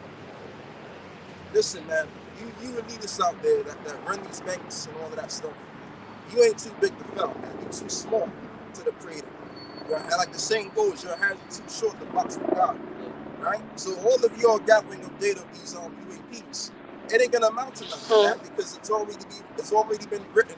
The story has already been told for you to go down, man. For you to rise up so that you can pretty much put hell on the children of Israel for the sins of their fathers, and do that for a particular point of time. And then eventually, as it is written, you will go down. Woo! All right? Just like Joe Biden told this dude in the other court hearing, you will rule on that. Mark my words before your 10 years over. This is Daniel chapter 2, verse 41. And whereas thou sawest the feet and toes, part of potter's clay and part of iron, the kingdom shall be divided, but there shall be in it of the strength of the iron. But there shall be in it the strength of iron. In other words, representing the military power. You're going to have powers within the EU, which are going to be inferior to others and superior to others. The European countries. Go on, brother. For as much as thou sawest the iron mixed with miry clay, and as the toes of the feet were part of iron and part of clay, So the kingdom shall be partly strong and partly broken. Right, it shall be partly strong and partly broken. This is why you've had referendums in the past, especially down here in England. England is now out of the EU, and France has been talking about being out of the EU. But even though things have, the whole EU hasn't split up entirely, but there's a division. There's a spirit of division within the EU anyway. So just like how before we came down, what happened to us? We then were conquered. Hence you have the term divide and conquer. So if you really want to conquer the people, they have to be divided first. And all of these Edomites have been divided. There's a divided seat within the Masonic Brotherhood. There's a divided seat amongst the regular peons that you see every day, and even the helicopter that they're trying to do. Right? So being that there's a divided seat, this place is sanctioned to go down. It's sanctioned to go down, man. I'm going to say it one last time. It is sanctioned to go the fuck down, man. Satan cast out Satan. Let's read that. Mark 3. Read 3 and 23. So verse 25. Go on, brother. Verse 43. And whereas thou sawest iron mixed with miry clay, they shall mingle themselves with the seed of men, but they shall not cleave one to another. Right. And this is going back into the vision of Daniel. Now, Daniel had a vision, and pretty much the king of Babylon at the time, Nebuchadnezzar, had the same vision. So he didn't understand the vision. I'm talking about the king at the time. He didn't understand the vision, and nor could the Magi's or the wise men that he had besides him couldn't tell the vision or break it down. Excuse me. But Daniel could. So Daniel's basically specifying, and if you want to really get the understanding, you got to go and read Daniel 7. Well, really, we got to break it down for you because we know how to break it down, right? But all of that, which is what is sold the statue, until the different empires which would come after one after the other, right? And now we're at the last leg of the ancient Roman Empire, the 10 toes, right? And within the 10 toes, they would be divided amongst each other. So even listen. But they watching, brothers, they watching. Just watching, man. They gotta watch. But this place is going down, man. All we're saying is all we bringing about is Bible prophecy. That's all we do. We're not hurting nobody. We ain't doing none of that nonsense, man. All we doing is bringing out the words of God. The truth. That's it. That's all we're gonna do. And if we have to get arrested for that, then that's so good. Because we're the men of the Heavenly Father anyway. All right. We don't fear these devils, man. We fear Yahweh now shine. All right. Go on, brother. Verse 44. And in the days before you go any forward, and I'm gonna say this as well. We know that we already know that the government's watching, man. We already know. Like, we're not out here ignorant to the fact that they ain't watching. We know that YouTube is linked in with juice and with okay, everything. Listen, man. Hey, I'll tell you what, brother. Now, hold what you got. Give me the scripture, brother, where it says, be not ignorant of Satan's devices. Somebody pull that out. We're not ignorant to anything, man. We're not ignorant to this empire. All right? This revival of this Roman Empire. We're not ignorant to it. We know every aspect of this empire. Just about. We know that the politicians don't run a goddamn thing, but the banking elite. They're the ones that's pulling the strings, man. And they're the ones forwarding their agenda, going all the way back to the shadow government. That's who's really calling the shots. And we're telling you that you're no God. You will never be a God. You'll always be a mere mortal and an inferior one. And that's the truth. Okay? So let me let the scripture speak. This is 2 Corinthians 2 and 11. God. It says, lest Satan should get an advantage of us, right, for we are not ignorant of his devices. Yeah, we're not ignorant of Satan's devices. And Satan really has already lost the war. If you go back and you read the temptation that Yahweh Shai suffered for 40 days and 40 nights, Yahweh Shai still overcame Satan. He overcame him a long time ago. Right? And it also says that the gates of hell will not prevail. You know, these motherfuckers are stupid because when you think about it, how in the hell are you going to worship Satan when Satan is under the authority of the Creator, man? You idiots. You're fucking idiots. You're nincompoops. Let's read this again. 2 Corinthians 2 and 11. Lest Satan should get an advantage on us, for we are not ignorant of his devices. Yeah, we're not ignorant of Satan's thoughts and ideas. And really, we're not talking about Satan himself. We're talking about the men that worship Satan. We're not ignorant of their thoughts and their ideas and their agendas. We know everything. All right, and we know that you're watching. And I would suggest you continue to watch. Continue to watch us grow in this truth, and also continue to also analyze on your perspective that you're failing. Your agendas are failing. Okay? Go on, brother. Yeah, we already got that time. Let me just finish this. In Daniel 2:44, and in the days of these kings shall the power of heaven set up a kingdom which shall never be destroyed, and the kingdom shall not be left to another people, but it shall break in pieces and consume all these kingdoms, and it shall stand forever. And it shall stand forever. So there's the empire which is forth to come, which will stand forever. And this is not it. This empire is the revival of the ancient Roman Empire coming back into existence again, beginning with the 15th century and onwards.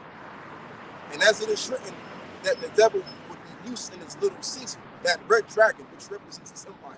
And we are at the very end of this little season of this devil ruling. Okay? Which the red dragon symbolizes this red man ruling the earth. Okay? And we're actually at the precipice of seeing the enemy. We're hearing about potential heightening of more food shortages and shortages of supplies. Okay? And other things, man. We hearing about it. And that's why they gotta tell people to go get the king cobra snake venoms. Because they have an agenda, man. And really what they want to coerce the people to do is taking the implantable device. And we want them to bring this out. We want them to bring the implantable device. Let's come on, let's go. Let's do it, baby. All right? Because the sooner you can do it, the sooner we can get the hell out of this mess. Go on, brother. John 12:16. It says, with him is strength and wisdom. The deceived and the deceiver are his. And that's all of them put together. They're all deceived. All of you little Negroes that's in Israel, man, and you have a problem with acknowledging Yahweh Shai, you're deceived. And these devils at the very top, they are deceived themselves and believing in some entity which has already been controlled or is being controlled by the Most High power. But they don't know that. I mean, I can't call them stupid because they didn't know that. But we know that, and that's the difference between us and you. Just like Daniel knew about the secrets of the earth. He knew about the secrets of what was going to happen in the future. But Nebuchadnezzar and his Magi didn't know this.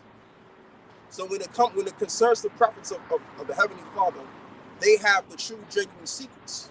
They know exactly what's going on from top to bottom, from left to right. Okay? We got it, man. And I'm not saying that the braggadocious, it's just the truth. And if you can, brother, you can go up and read Daniel 2, verse 23. I think it's 27, because Daniel, what was said in the book, in that verse there, it says that the Most High is the revealer of secrets. You can pull that out. Hey, yeah, you can put that out too. Right? So this is Daniel 2, verse 26. Go on, brother. And the king answered and said unto Daniel, whose name was Belteshazzar. I want you to read this nice and slow. So Daniel 2, verse 26. And the king answered and said to Daniel, whose name was Belteshazzar, art thou able to make known unto me the dream which I have seen and the interpretation thereof? So here it is. He's supposed to be the king. Belshazzar is supposed to be the king of Babylon. And he had his wise men with him. But yet he's asking them, can you interpret the dream for me? Go on. Daniel answered in the presence of the king and said, the secret which the king hath demanded, cannot the wise men, the astrologers, cannot the wise men and the astrologers interpret the secret vision? They couldn't interpret the secret vision. So it's the same thing with these fucking devils consenting down to the priests to see if they have the secrets of the times, and they don't have the secrets of the times. Now they may know a thing or two about whatever they know, right? But what they don't know is the complete truth as to what's going to happen here on earth. We have the genuine secrets. So really, these devils should really come down and actually go before one of the Israelite camps to get the actual information as to what's really going on with these UAPs. Because we know exactly what's going on. Okay? These Roman Catholic priests or whatever priest they can send them down to, they don't have a clue what's going on. Okay?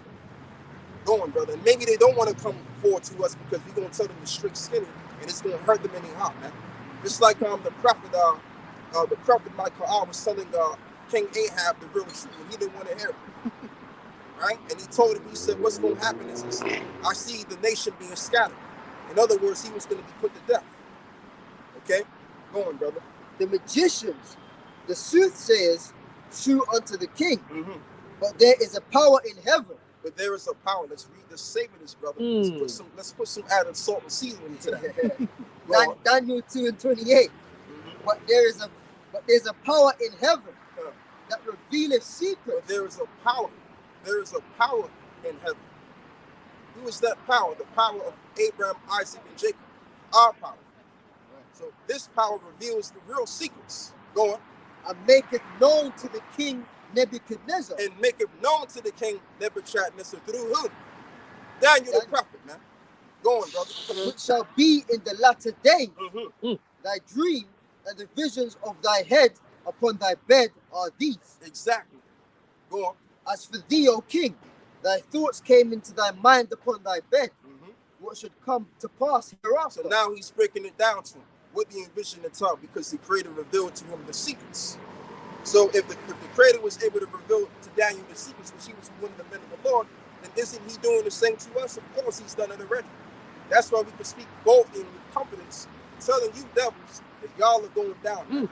And there's another word which is going to come afterwards. So let's read what you got right there. Right, Amos chapter 3 verse 7. Surely the Lord power will do nothing, but he revealeth his secret unto his servants, the prophet. And that's what he's done for us. He's revealed the secrets of the times to other men to us. So now we know exactly what's going on. Now we understand what society we're living in. And now we understand everything about this world and where this world is going into the future. Yes, whatever you want to call it, Happy New Year's on January the 1st, which this ain't no fucking New Year anyway. Right? The real New Year comes in around March when everything springs back again, when the plants spring back again. All right? That's the real New Year's. This can't be the New Year's in the heart of winter. Read this again. Amos chapter 3 and verse 7. Surely the Lord power will do nothing, but he revealeth his secret unto his servants, the prophets. He revealeth the secrets unto the servants, the prophets. So we have the complete truth as to what's going on. That's why we can say that we have 100% truth. And if you don't like it, then you know what? You don't have to watch our videos. This is not a game. Go on, brother. Elder, right? As you said, I don't want to break your spirit, yeah? Knowing this truth gives you 100% peace of mind. Sure. Yeah? Yes. Yep. So let me bring up this if I can, Baba Kashar, right? Philippians 4 verse 7. And the peace of Yahweh, which passeth all understanding, shall keep your hearts and minds through Yahushua HaMashiach. Right. Finally, brethren, whatsoever things are true, whatsoever things are honest, whatsoever things are just, whatsoever things are pure, whatsoever things are lovely, whatsoever things are good, report, if there be any virtue and if there be any praise, think of these things. Right. Those things which ye have both learned and received and heard, as the brother Yoram was talking about hearing, and seen in me, do, and the power of peace shall be with you. Right, and the power of peace shall be with you. And that's, we have the peace because we know what is going to be the end game, brother. Yeah? And you know too, we also know what the end of the righteous is going to be too. Thank you. And at the end, and at the very end of the wicked is going to be. So, you know, everything is, I mean, like, I might be shouting because I'm in the spirit right now.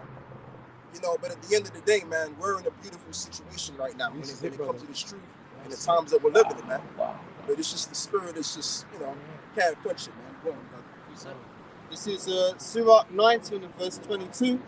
The knowledge of wickedness is not wisdom, neither at any time the counsel of sinners prudence. Yeah, and as we just read earlier before, the deceived and the deceiver are his. They actually believe in their wicked knowledge and their understanding that's going to make them prosper. It can't make you prosper. It can only but break you down. And what these stupid idiots are doing, they're bringing back all of these different ancient gods which destroyed the nations of old time. So why would you worship gods which have destroyed many? Aren't you going to be destroyed too? Like, come on, man. Like, what are you doing? But again, that's them being deceived in their own vain way. And that's what's going to lead to their demise, as we just read in the book of Obadiah. Let's go back and read that again in the book of Obadiah. Because really what's deceiving them is their ultimate pride. and having pride in their gods that they worship, which will lead to nothing. Right, back in Obadiah 1 and verse 3. The pride of thine heart hath deceived thee, thou that dwellest in the clefts of the rock, whose habitation is high, that saith in his heart, who shall bring me down to the And ground? as Yahushua said, he that exalteth himself shall be abased, and he that is abased shall be exalted. So these devils want to exalt themselves to the highest degree, where they're going to be brought down to the highest degree. How about that? How about taking the bite of them apples? You know, go on. Psalms 49, start from the top. It says, "Hear this, all ye people; give ear, all ye inhabitants of the world, both low and high, rich and poor together." And rich and poor together. So this word is going to be heard regardless. And it's only through the engine of the internet, which is what we're using. And anybody can get it. Anybody can get, a taste of what we're saying. Now, some will feel condemned in what we're saying, and some will feel justified in what we're saying. But all will hear what we're saying, because we're in that time of the coming of the Messiah. That's why we're out here. We're not out here just to be out here. We're out here because we were sent to be out here to declare the message. The message from God himself. Go on, brother. Verse 3 says, "My mouth shall speak of wisdom, and the meditation of my heart shall be of understanding. Right. I will incline mine ear to hear a parable. I will open my dark saying upon the heart. Right, go on.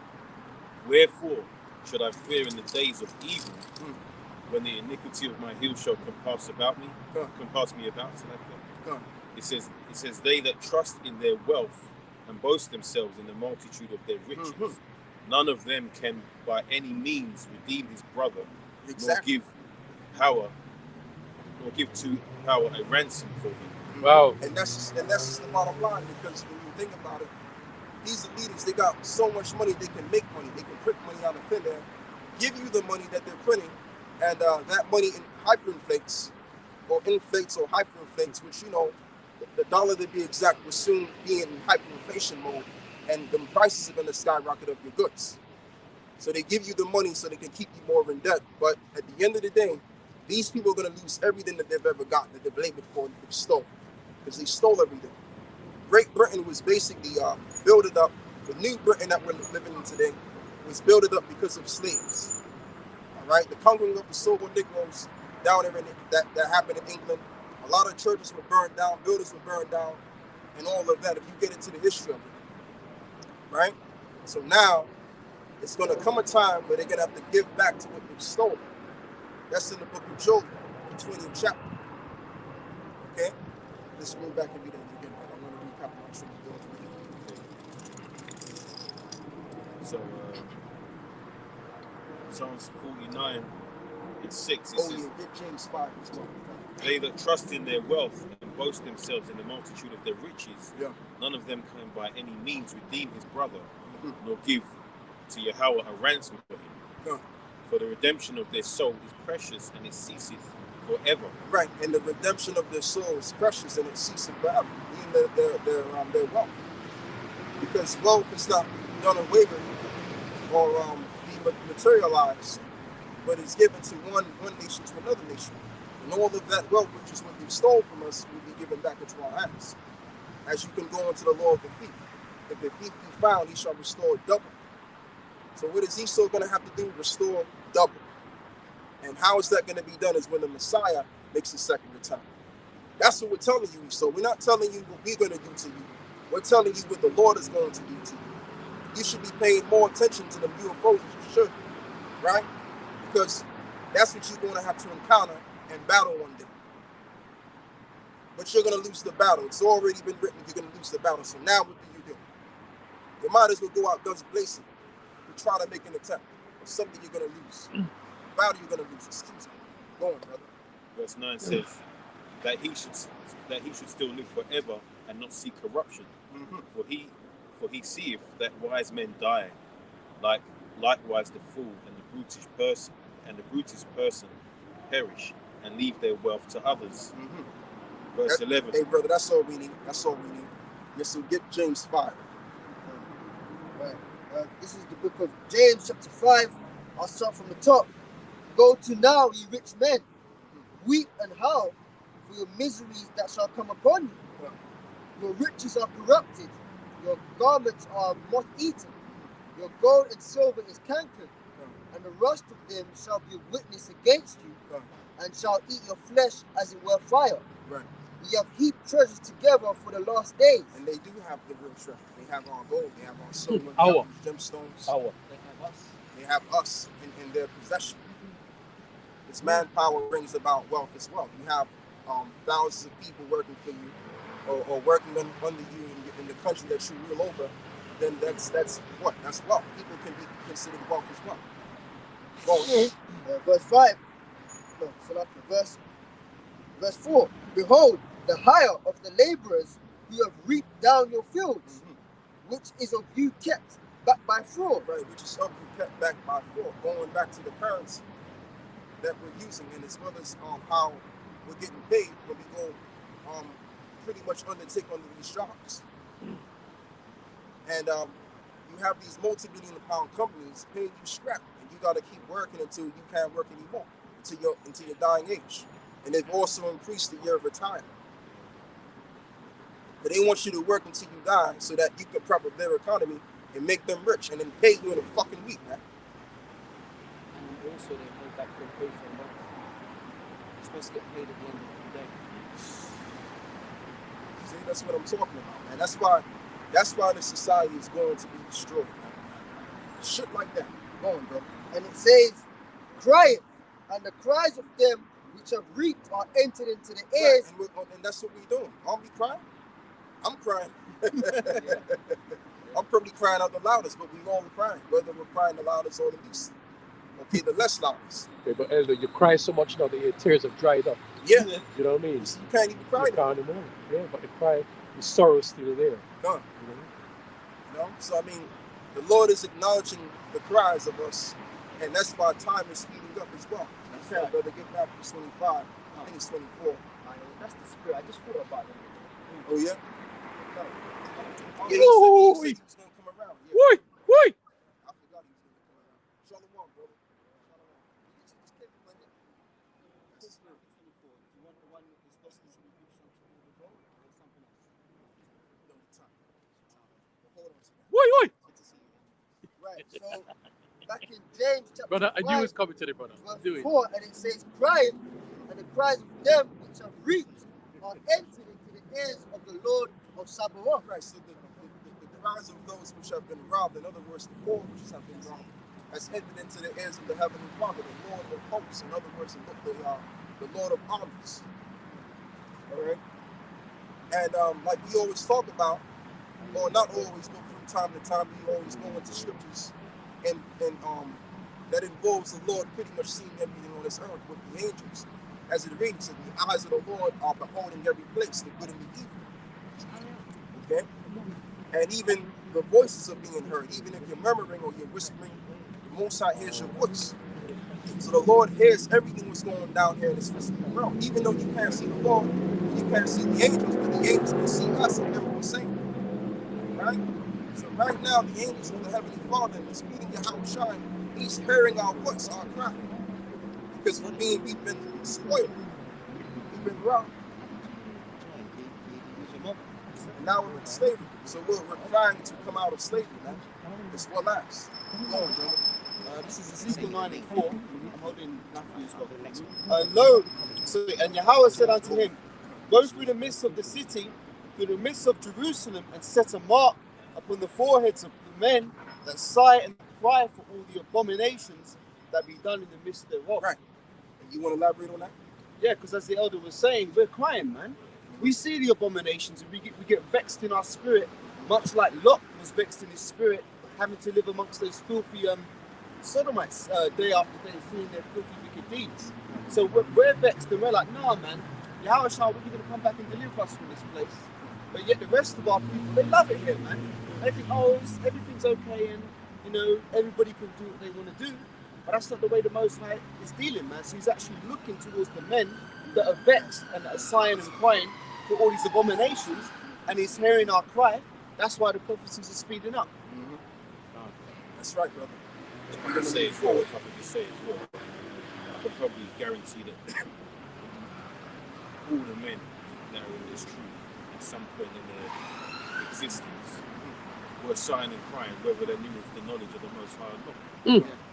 Because it's like the Matrix, right? It's like Neo in the Matrix, and he knew something was wrong, but he thought, he didn't know exactly what was wrong until, Morpheus had to open his eyes to it, like the Lord opened our eyes.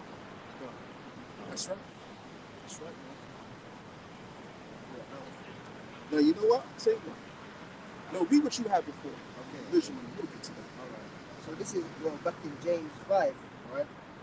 James chapter 5, I'll read verse 4 again. Behold, the hire of the laborers who have reaped down your fields, which of you is kept back by fraud, crieth, and the cries of them which have reaped are entered into the ears of the Lord of Sabaoth.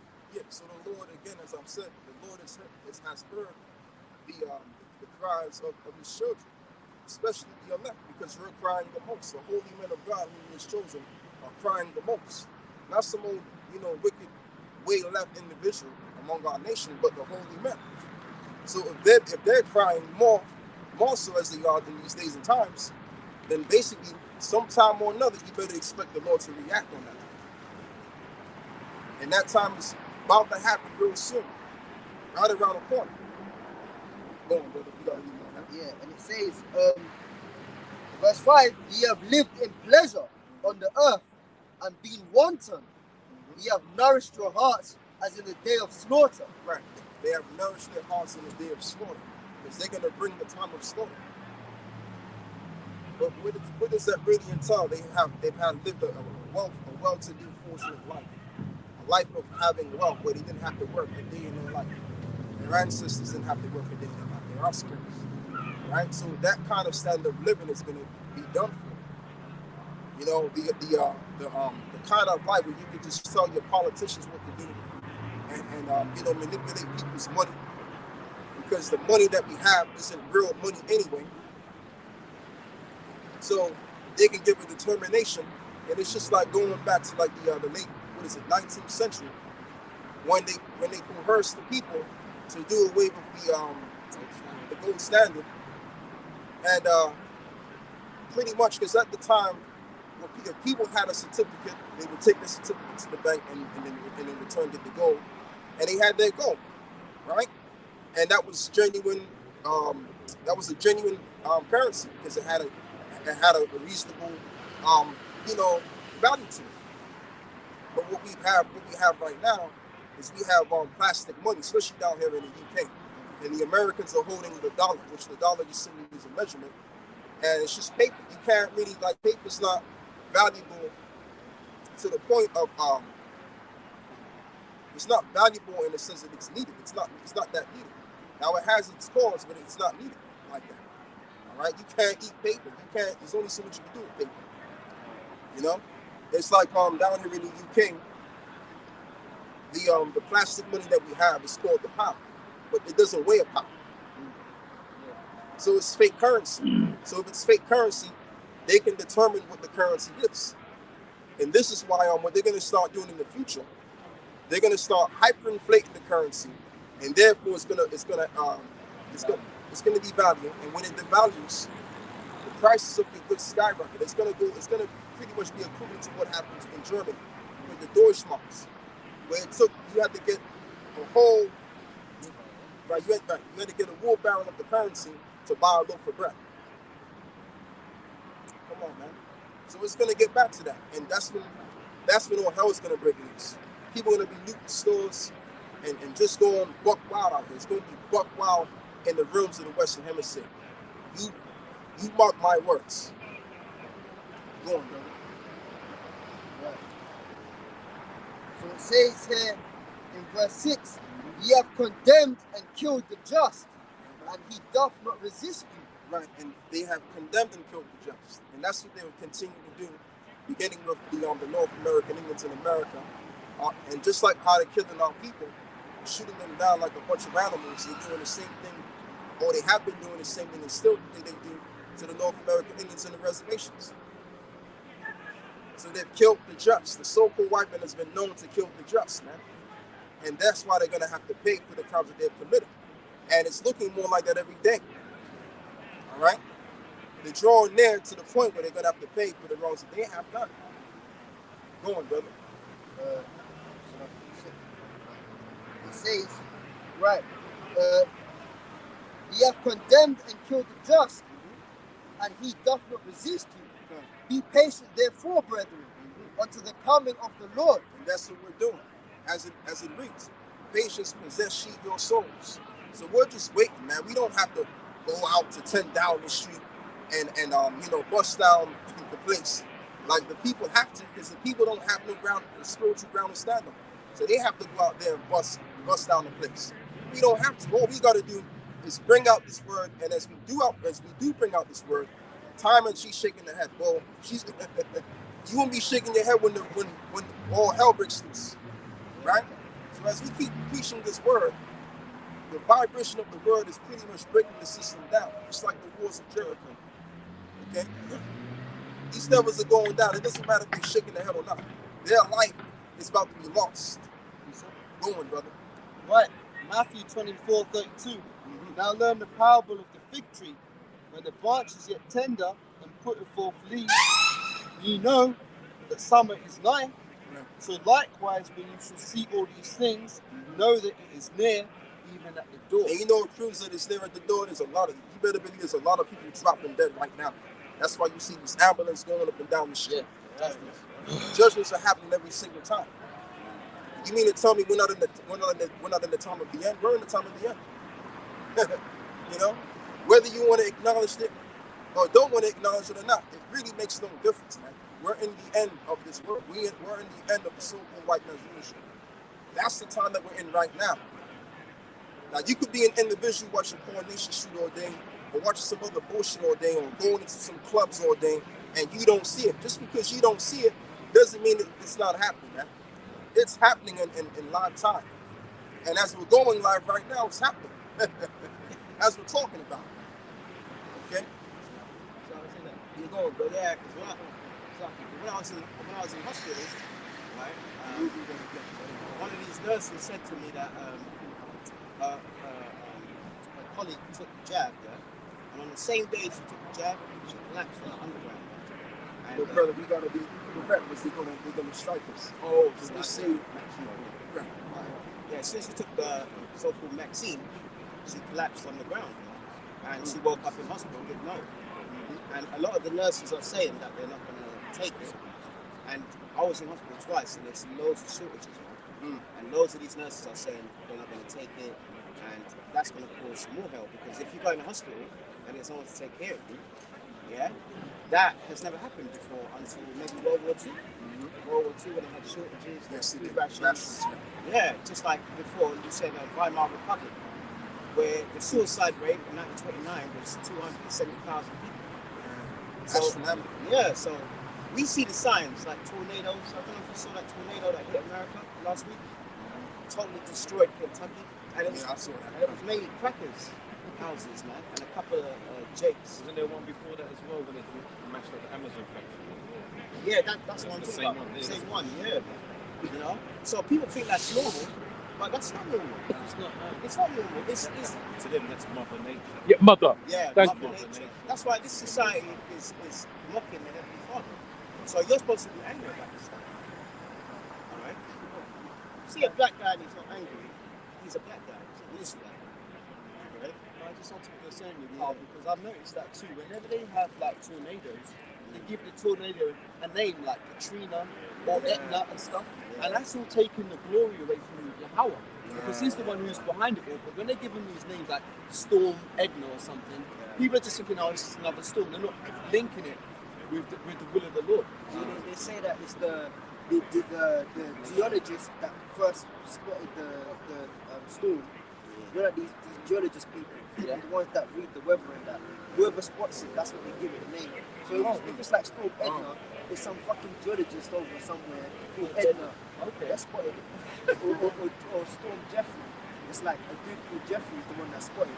And really it's the hill. Yeah. That's Esau for you, because Esau can't even come up with their own, their own little names, man. You gotta use other people's names. And, you know, Esau is Your lack of intrigued. ingenuity.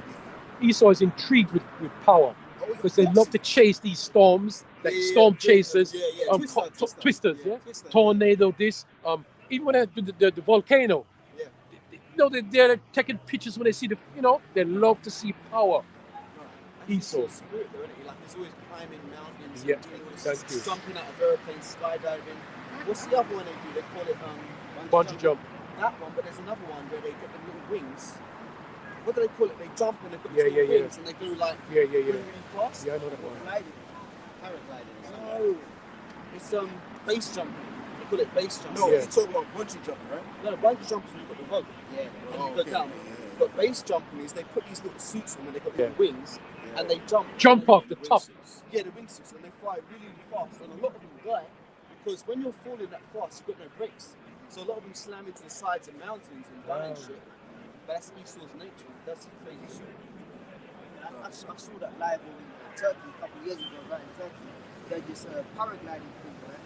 And it's a very mountainous area. And actually saw two individuals. Their system was malfunctioning, man, and they just started spiraling out, man. Yeah. And they fell behind the mountain and you know they died. I've got something. You go. Second Ezra 16 and 8. It says, the mighty Lord sendeth the plagues, and who is he that can drive them away? A fire shall go forth from his wrath, and who is he that may quench it? He shall cast. It's like, and too, as well, the reason why, and this, you made a good point, because what they don't want to tell the people is that the Lord is also bad as well. As well as it's just good. Esau don't want to put that idea out there to the people. Yeah. But in the scriptures it says that he's the one that kills and he heals. Oh, somebody get that. And also somebody get what is it? I think it's 1 Samuel 2, verse 6 to 7. Because Esau wants to perpetuate this idea that God is all love. Like the elder Ramlam, the elder apostle Ramlam did a live show on how the world has a misconception of God. They don't understand how God works. They just think he's all good, but he can also do a disjustice if you do a disjustice to him. Okay, go on, brother. I got that. Deuteronomy 32, verse 39. See now that I, even I, am he, and there is no God with me. I kill and I make alive. Right. I kill and I make alive. This is the Most High talking. So if someone dies, you better believe that the Lord is involved in that, as it even reads in the book of Psalms, that the Lord will alone the issues from death. Okay? Go on, brother. I wound and I heal. Neither is there any that can deliver out of my hand. Yeah. Neither is there any that can deliver out of his hand. So if you're supposed to die, you are going to die. And the Lord is going to kill more people, and more judgments are going to happen thereby. As it is said in the book of Zephaniah, I believe it is, where it says, every morning will the Lord bring his judgment to light. Okay? Go on, brother. Just like you mentioned the Apostle Elder Aramnam's life, I watched that as well. He made a good point in that lesson where he said you can get shot 15 times and still be alive because the Lord ain't ready for you. But you can stump your toe, trip over, bust your head and you're dead. But what's worse, getting shot 15 times versus hitting your toe and tripping over, you'd think the person that got shot is going to die. But it depends. You can go through anything. If the Lord's not ready for you, he's not ready for you. But if he is ready for you, you're done. You're done, Because you even got people, they can eat something the wrong way and they just drop dead. Yeah. And that's not even as severe as, like you said, brother, getting shot. But I've actually seen that too. I've seen cases of people getting shot like 12 times, 16 times, and they still alive like nothing happened. Or even people, they may get into a severe car accident, car flips over, and the car's all jacked up, and they just come out of the car like nothing happened. Like, That's the spirit. I got a so-called friend in the world. He was telling me just earlier, yesterday afternoon, that someone from his workplace, he was in the car with one of his women, right? And they got in a crash on like an A road, a fast road, right? And he's done. He died, didn't it? Yesterday, no, last week, like he died, right? He had cuts all over him, everything, bones broken. He died, man. the woman in the car, not even one scratch on her. Wow. Yeah. Wow. See? Oh, still up here I like was in that. a crash like Yeah. I was in a crash. Oh yeah. Yeah, just like it. Like, you know that tornado? There was a cracker baby that got caught up in that tornado. All right. The house was destroyed, but they found the cracker baby alive. You know that tornado in Kentucky, yeah? That destroyed the Amazon and all that stuff. They smashed through a neighborhood, and there was a cracker baby, two of them, that was swept up in the tornado, and they found both of them cracker babies alive. Unfortunately, you know, unfortunately, you know, but it wasn't their time. Okay, so the Lord tells the time when you die. Like me, when I was in hospital, the mighty Yahweh, he wounded me, and now he's giving me an operation. It's coming soon, so he's going to heal me. Because I'm even going as far as saying this, you can have a disease worthy of death, right? Yeah. But that doesn't mean you're going to die. The Lord can just keep you alive with that disease. So it's really up to the Lord whether he decides to take you out. As it is written, he's the God that kills again. And he, he kills and makes alive. Yeah, somebody get on, 1 Samuel 2:7. Start with verse 6. There's any more of that? Oh, actually, there is. Deuteronomy 32, verse 14. For I lift up my hand to heaven and say, I live forever. If I whet my glittering sword and my hand take hold on judgment, I will render vengeance to my enemies, Right.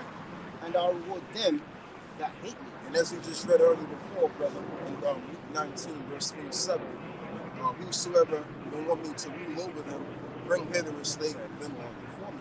So the enemies could be the ones of our people that don't want to get down with the program of Yahweh Shai, that have a problem with acknowledging Yahweh Shai as the authoritative figure. Okay?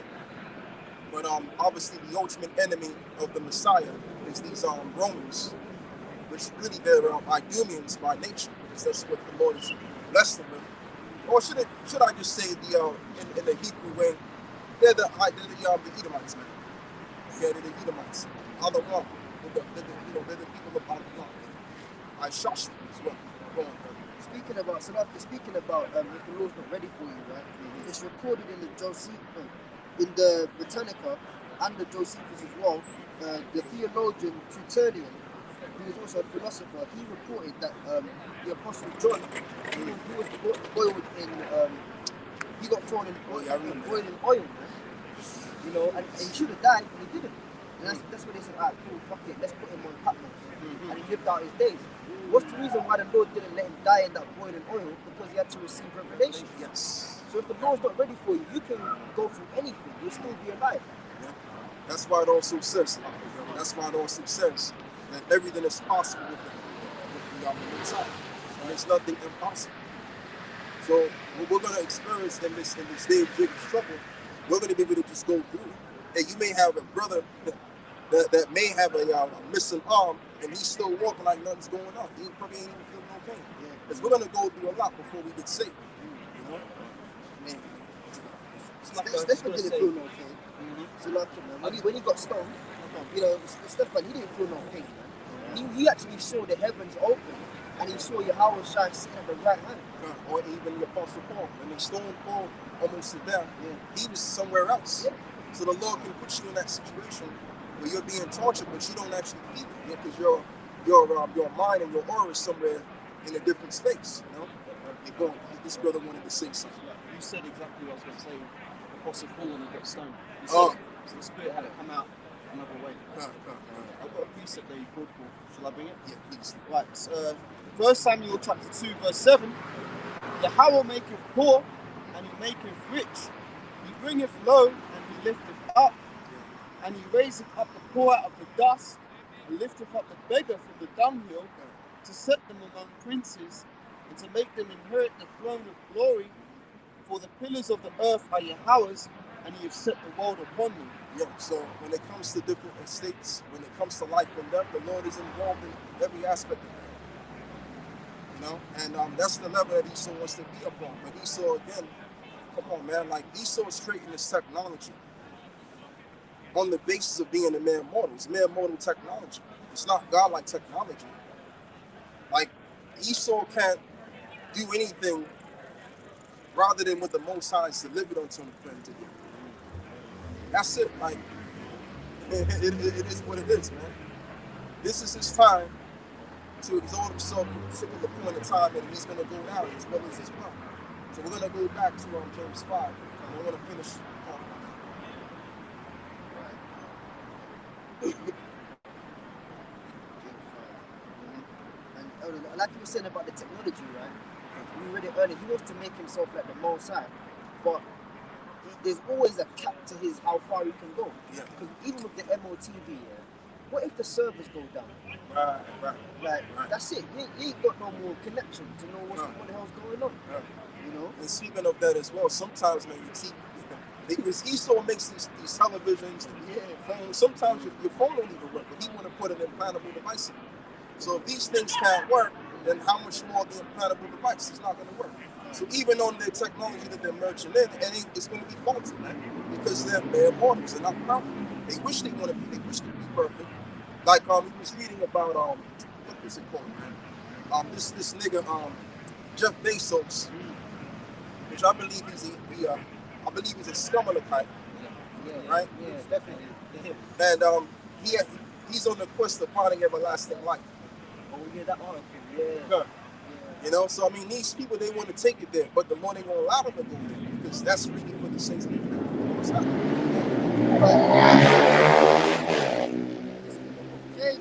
5, I'll go back to verse 4, and it says, "Behold, the hire of the laborers, who have reaped down your fields." Yeah, and who's the reapers? We're the reapers. Well, which is of you kept back by fraud. And that's what they've done. Like, this society as a whole, it was all based on oppression. If you look at the rest of the world basically is poor, especially the tribes of Israel. And the reason why those South Central Americans are poor, because they've been banned from actually doing free trading around the world. It's called the Monroe Doctrine, which the Monroe Doctrine, you go into the specifics of that. That's what they're under, and that's why they're poor, because they can't do business and selling their goods to other countries. That's why America will basically go far to the other side of the world, to China, to do business with them, because they don't want to do business with the tribes, right? Cuba and all of those South Central American countries.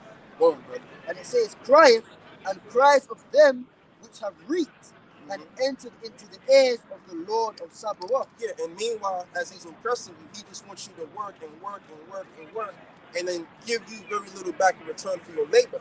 And meanwhile, he's scraping up all of your labor. He's eating up all of your labor. Let's get that in, somebody get that in Deuteronomy 28, verse 33. I think it's 32 or 30. You can read from verse 32 to 33. And also, you know what I'm on, Haggai. Is it Haggai? 1 and 6. 1 and 6. There you go. You get Deuteronomy 28 and the next.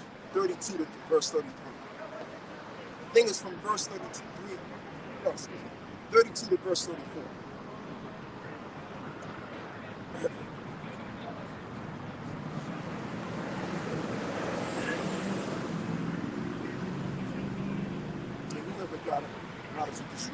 Deuteronomy 28, 32 says, "Thy sons and thy daughters shall be given unto another people, and thine eyes shall look and fail with longing for them all the day long, and there shall be no might in thine hand. The fruit of thy land and all thy labours shall a nation which thou knowest not eat up."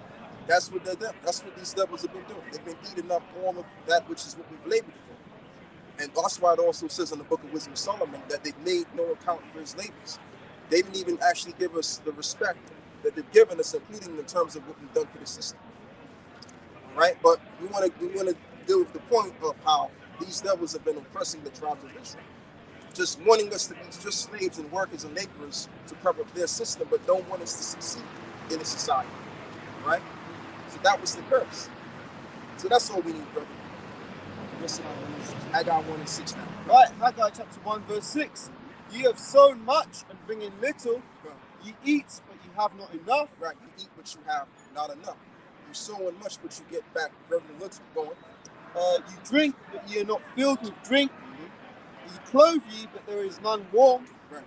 And he that earneth wages to put into a bag with holes. Right, because what happens is as it does for all of us, we all have to pay bills, we all have to pay rent, and we have to pay these different utility companies, right, being subject to payments. So as you're working and you're accumulating the money that you're laboring for, now you have to pay these different companies, these different bill companies, the companies that own the water, the companies that own the electric, gas. So the next thing you know, you ain't really got no money, because basically all of these companies, which really stems all the way back to the bank, which the bank probably funded these companies anyway, or well, obviously the bank funds all of these businesses anyway. You're basically putting your money back into their hands. So now, as you're working, it's just an ongoing cycle. You're not working to become more progressive, but you're just working, and it's just a cycle, all right? That's why Jake said we're just keeping our head above water. Yeah. Yeah, that's saying. Didn't the apostle, I think Apostle Ramla brought out one time that in America, the average so-called black woman, when she finished paying her bills, she's got something like $40 left. No, the average black woman is worth $5. It's $5 they found out. Yeah. But that's because all of these corporate companies are eating up the labor of our people. That's sad. You know? That's just the reality of the matter. So let's go back to James. No, read that again. What you got again? Haggai 1:6. Right, Haggai 1:6 again. Ye have sown much and bring in little. Ye eat, but ye have not enough. Yeah. Go on. Ye drink, but ye are not filled with drink. Ye clothe ye, but there is none warm. And he that earneth wages to put it into a bag with holes. Yeah, and that's just the bottom line. We labor, we sowing much, but we get back very little. Going back to these companies that we have to pay, these different bills and rent, all that other stuff, taxes including on top of that. And even in speaking of taxes, they've actually increased the taxes some more. I just read the newspaper on it a couple of days ago, right? So they're going to increase the taxes. They're going to up the ante on the taxes as well. So while you're working, you're like I said, you're not working to live a more of a progressive lifestyle, but you're just working under the behest of the elite or these governments or properties government anyhow. All right. That's why you have a lot of people that work in these companies. And you look at these companies, you realize why is this company a multi-billion-pound company? Because what they're doing is they're obviously they're going to be multi-billion-pound companies because there's no competition. What happened? Like you look at Morrison's, look at ours, look at Sainsbury's, right? They're like the main government stores you can go to and get your goods. So they're creeping up all of the money and keeping it for themselves. And meanwhile, they're paying the workers scrap. Right. And that's why the lockdowns didn't affect them companies. Right. They got richer. Yes. Whereas the actual, people who own their own businesses. Yeah, the mom and pop stores. Yeah, That was the point. That's the point. Oh, so like it, just like the electricity. All them electricity companies have gone bust in the UK, and now they've mainly got what? The big six. Yeah. Right. I know it's six. Six, yeah, again. They love Yeah. that number. This devil deals with numerology, man. Yeah. It's all about oppression. This system operates based on oppression. So if you're not a part of the group, if you're not a part of the secretive council, listen, man, you're not making nothing in the system. They don't give a damn about you. They don't care if you're an Edomite of their own people. They don't care if you're a so-called black person. If you're not down with the group, you don't matter. You're just going to be our slaves. You're going to work until you can't work no more for the rest of your life. And you're going to prep up our world, our economy. That's what this shit is all about, man. You know what I'm saying? But as we're reading, they're going to lose everything they got. They're going to lose all of their wealth, because all of their wealth, they stole it from us anyway. All of the gold they got, all of the gemstones they got in their vaults, stole it from us. Countries, lands, invasion of lands. Right? They even stole our identity. Yeah. They said that we were black. Even the term black in itself doesn't sound well. Right? It has an off vibration on it. Because they know what they're doing. They know who we are, they know we're the children of Israel. But they want to classify us as being black and brainwash us to call ourselves that to perpetuate our oppression. That's what this thing is about. So that they can oppress you and keep you working. Keep you working and don't ask for anything other than anything else. Go on, brother. This is Job chapter 20, verse 15. He that hath swallowed down riches, and he shall vomit them up again. Yep, that's right. The Most High shall cast them out of his belly. Right, and that's what's going to happen. All that they've gathered, all that they've stolen, they're going to have to give it back to us. Somebody get the law on their feet, right? Including us as well. We're going to be set free when the Messiah makes his second return, and everything, like I said, that they've stolen from us, they're going to have to give it back. And I'm talking about these bankers. I'm talking about these people that own all of these mega star corporations. They're going to lose everything, man. When the Messiah comes back as a so-called black man, they're going to lose their world. And they're going to lose everything so much. They're going to lose everything so fucking much that we're going to rule over them and enslave them. Right? As it is written in the book of Revelations 13 and 16. Excuse me. 13, 10. I stand corrected. 9 and 10. He that leadeth in the captivity shall go into captivity. So we're going to take back what's ours and we're going to own them. All right? And we're going to be pretty much rich over them, over their labors. That's the way it's going to be. And that's the way it should be because the Heavenly Father chose to be his people. All right? Somebody get Deuteronomy 7 as well. Yeah, please read that. Right, Revelation 13:10. And he that leadeth into captivity shall go into captivity. He that killeth with the sword must be killed with the sword. Here is the patience and the faith of the saints. That's what I'm talking about, brother. Right? So he that leadeth into captivity shall go into captivity. And they led the saints of God into captivity. They brainwashed us at school and said, oh yeah, these are just blacks that were in slavery, or these are just Africans. No, they were children of Israel that they put in cargo slave ships. That's right. And they're gonna have to pay for what they've done. And then they stole our identity as well. Go on, brother. You got something to say. Oh no, and just what you were saying, because they brainwashed us. If you look at the Malcolm X film, he goes to the dictionary and he looks up black and it means void of light, right. Darkness, morning. Right. And then when you look up the word white, it says pure, unintending to harm. Right. Them unintending to harm. Right. So you know it's like a play on words. So basically they flipped it. That's why the so-called black women, all right, now a lot of them are going out with Edomites because he's in the power seat, but they don't understand that his seat is crumbling. Yeah. You know what I mean? A couple of legs are broken off. It's you know, it's rocking side to side. Yeah, and this black bitch is hanging on to it for a day life. But that's women in general, and it's power. It's all about power. Power. Yeah. And so, there's nothing wrong with that, man. A woman going up with a man who's in power. But when we're in power, the women are going to flock to us. So all you brothers that in this truth, you ain't got women now, don't worry about it. Now, Apostle Kabar said, listen, don't worry, the Lord sees your doings, and in the kingdom, you're going to have it in abundance. That's it. You're going to have a yard of one. Seek ye first the kingdom of heaven, and all these things shall be added unto you. Yeah. That's it. Okay, so let's get back. Oh, yes. This is Exodus chapter 22, verse 1. If a man shall steal an ox or a sheep and kill it or sell it, he shall restore 5 oxen for the ox and 4 sheep for a sheep. So that's just one oxen. If he stole one oxen from the oxen deed, then he would have to restore 4 or 5 of them bad boys back to the guy that he stole. From the guy that he stole. Yeah, that's compensation. So everything that they stole from us, they're going to have to restore what? Double or triple. And we ain't really, we just touched on the surface, but we're going to go into this whole thing. Right? Go on, brother. If the thief be found breaking up and be smitten that he die, there shall no blood be shed for him. If the sun be risen upon him, there shall be blood shed for him. But he should make full restitution. Right. If he have nothing, then he shall be sold for his theft. Go on. If the theft be certainly found in his hand alive, whether it be ox or ass or sheep, he shall restore double. Yeah, so if the items have been stolen, he shall restore double. So we know that Esau has stolen our goods, he's stolen our earth, and everything else that we once had before they've conquered us. So now they're going to have to give it back because we see the stolen items, which is what they took from us.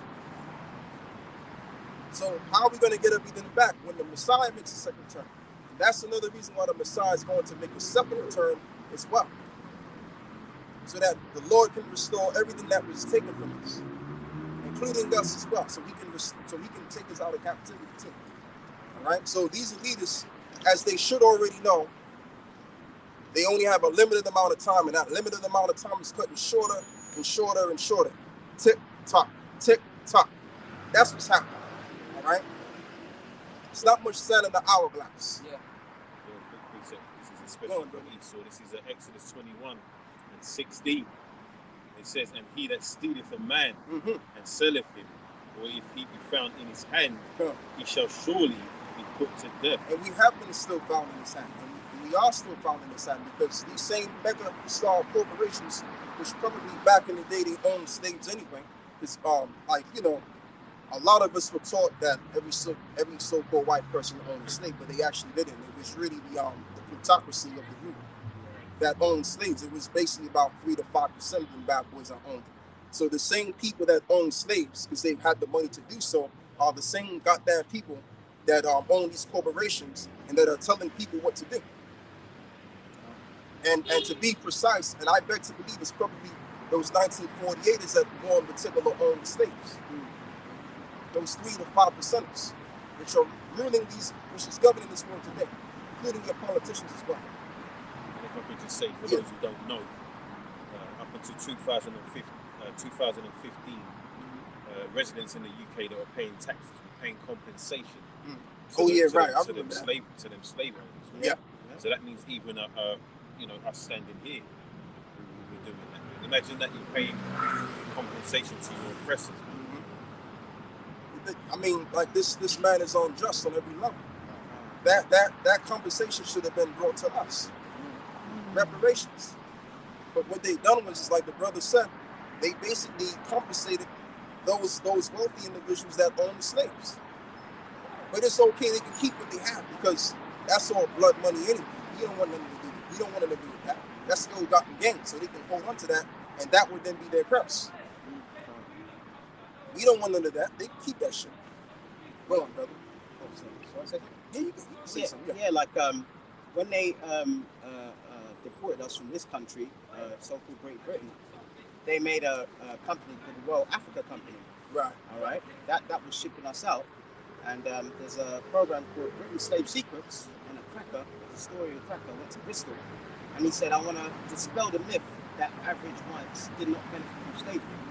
He said, on this street, there's about, like a working class street, 40 houses there. He said in the 1700s, I can't remember what date it was, every house on the street had stocks and shares in the Royal Africa. All of them, man. And he went for the census. There were blacksmiths, bakers, average people. So you average crackers that say, "Oh, well, I haven't benefited of it." They have benefited. The fact that you're breathing means that you've benefited of it. Yeah. But don't worry, give that time. Yeah. Give that time. Because they like to say, it was the small hats that really were involved in funding the slave trade. That's true. But y'all was supporting it though. Yeah. Y'all were the ones that was hanging us and lynching us on trees. And calling us niggas, throwing all kind of shit at us. Them and the small hats are one and the same anyway. Yeah. They try and separate themselves from them. Yeah, they're the same goddamn people. The only difference is that the small hats, they just wear all black and shit and say that they us, but they really the same motherfuckers. So this man's a hypocrite. Like, he's complaining about what is it when they talk? What is that thing when they're trying to get so-called blacks and whatever ethnic minorities in the workplace to get prominent positions and stuff. Now the affirmative action, right? Yeah. So now they're complaining about that, but they had that. They already had that. So you look back in the days when Jake was out of the slavery, so to speak, they were already getting the jobs, and they've always been getting it. But now they're trying to push, to please the poor. Now they're trying to please the poor. Yeah. They're getting upset about that, not realizing they've always had that. And that's that privilege that people are talking about. And that's why these devils, and these lower devils, man, they're not getting out of it. Yeah, they know. They're not getting out of it, man. They know they're a part of it. They know they've had all the privileges that come with the oppression of us. And too, what they also did was as well in America. But see, they like to just pinpoint what happened in Tulsa, Oklahoma, with this thing called Black Wall Street. There were many Black Wall Streets, man. Yeah. There were Black Wall Streets all over America. And you know that the CIA came out, basically the American government overall, they exposed themselves in saying that they were actually a part of that. And I just got the thing, and I was sitting down and I was doing my research, you know, on the the drugs in the inner city, you know, urban areas back in the 80s during the time of Ronald Reagan. Now, back in the 70s, you had a heroin epidemic as well in the 70s. And I just thought to myself, man, the American government would have to have been involved in the drugs. Because at the end of the day, if drugs are illegal, why is it even in the country in the first place? Why is it even allowed in the country in the first place? So it had to have been something to do with the powers that be in America anyway, which were responsible for bringing heroin in these urban area communities in the 70s. And also in the 1980s, when Ronald Reagan was in office, the early 80s to be exact, you had the crack epidemic. All right? And the reason why they needed to bring the drugs into the communities, because really, they don't want Jake to be in their state of excellence. They don't want us to prosper. Because when you go all the way back to the early 1900s around, you can even go as far as saying maybe the 30s, 1930s. Man, you had all kind of Jakes doing really well in their own communities in America, man. All kind of communities, man, all in different states. You know, they had the suits and ties on. I mean, they had the money. They was looking good. But they want to pinpoint Tulsa, Oklahoma, like, oh, that was the main thing. So, yeah. But the government came out and said that they were actually involved in that, and all of those riots among those men that pretty much turned the place into nothingness. It was all governmental men. It was men that was agents that did all of it. You know, so again, he still has to pay for that as well. Because what I don't understand, if you don't like working for niggas or working with niggas, but, you know, they should have just left them niggas where what they had. Yeah. That's how wicked they are. They can't even. They're psychopaths, man. You just can't make this shit up. It's like they only had the Black Panther Party. Some of them were trying to stop these drugs from coming into the community. But you had wicked, evil Uncle Tom, undercover niggas, agents. Sambos, working for the government. All right, and that Black Panther Party thing kind of unified us. But then they brought in feminism, and at the same time they flooded our community with drugs. And if you look at the statistics, I said that in late 60s, 83% of people in America, blacks, had a father and a mother in the house. Fast forward to 2012, now it's only 34%. Man. So that's a huge decline, man. Yeah, it is, and they done it by purpose. So right in the time when you was talking about the women's liberation, they was bringing the heroin in there to destroy the households. And what they was even saying back in the 80s, man, when the crack epidemic entered into them streets, it destroyed the whole communities, man. Yeah. It destroyed them to nothingness. And that's why Jake has never been the same since. And then in the early 1990s, because in the 80s, you know, all you had was soul music, you know, their little soul music, and even in the 70s, you had love music, soul music as well. But what they wanted to do is to bring in the gangster rap music, and that was another form of drug to get Jake pretty much influenced by, and get Jake to be brought into these prison industrial complex systems. All right, and then the prison industrial complexes can make loads of money while you're in prison. And there's a lot of Jakes today going back into the 1990s that were selling their little things on the street, you know what I mean, that are in prison right now because of the weed. But now they've legalized weed. In certain states, they're legalizing weed. So when what's the guy's name? Slick Willie and this other guy, man, Joe Biden, they were all conspired. They conspired together in coming up with this crime bill law back in 1994. There are 3 strikes in the round. So through that law, a lot of Jakes, man, that didn't commit no crimes, pretty much got wrongfully incarcerated.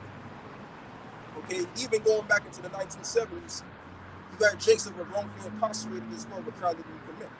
And that's so that because the prison industrial complex was probably owned by these scumalachites, can continue to make money. So when you look at this whole economy and this whole Western society, It only operates based on your pain, based on your destruction. It's true. Because you look at the food that they put into Yeah. the neighborhoods we take these. Yeah. You know, all the unhealthy food causing diabetes and all the rest of it. Yeah. The music. Yeah. You know, the culture of killing one another. And the prescription drug companies too. Yeah. The women being sluts and whores. Yeah. It's endless, man. He comes at you from all angles. That's what this world is about. That reminds me of Psalm 23. Look at it. That's why they want us to be like individuals rather than a solid unit. You know what I mean? But that's why the Lord said, Zephaniah 2:1, gather yourselves together, O nation of Zion. But that's the point of our people, especially our women. You want to be loved by your oppressor, man. And they're never going to love you, man. They're never going to see you as equal. Even though we're better, man. I mean, I was saying it in the hospital to a nurse. I said, these whites are the lowest scum on the planet Earth, man. That's a good punishment to put the scum on your shoe over you to teach you a lesson. And she was an Ethiopian nurse, and she said that, you know, the war in Ethiopia, that's being funded by America. Oh, really? Yeah, she said they got satellite technology, they're child, and a small minority of them Ethiopians are Israelites. Isaiah 11:11. Push, yeah. No, and a lot of them Cushites, they know that Esau's the devil anyway. They know that, man. They can't stand America. But yeah, I mean, like, too much was done. Too much ill was being done by the hands of evil. And I mean, Esau really, and I mean, you can't really kind of technically, you can't really get upset about Esau. I mean, you're going to get upset because we're supposed to. He's doing his job. To love the good and to hate the evil. So we're supposed to be upset. But Esau played his part to the team. You got to, hey, man, hey, you gotta take the hammer to this devil. This devil went all the way in. You're going now. Because he was talking about how death is on every side. Psalm 23 verse 4. Yea, though I walk through the valley of the shadow of death, I will fear no evil, for thou art with me, thy rod and thy staff, they comfort me. Which is this truth that we have. So even though we're in a world that involves death and destruction to mankind, what keeps us afloat and basically fear less is this word, this understanding. And knowing that it's going to come to an abrupt end because, you know, this world can't keep going on. This so-called white man has to come out of power. Has to. If this man don't come out of power, this world is going to be, it's just going to be worse and worse and worse and worse until it can't get any worse. And then the whole earth is going to be destroyed. There will be no life found on this earth. Point blank and stuff to save. Exactly. There you go. Yeah, so you finished with James 5? Yeah. Yeah, so you was reading something as well in relation to that. I read Psalm 23 before that. I was holding Revelation 13:10. Read both.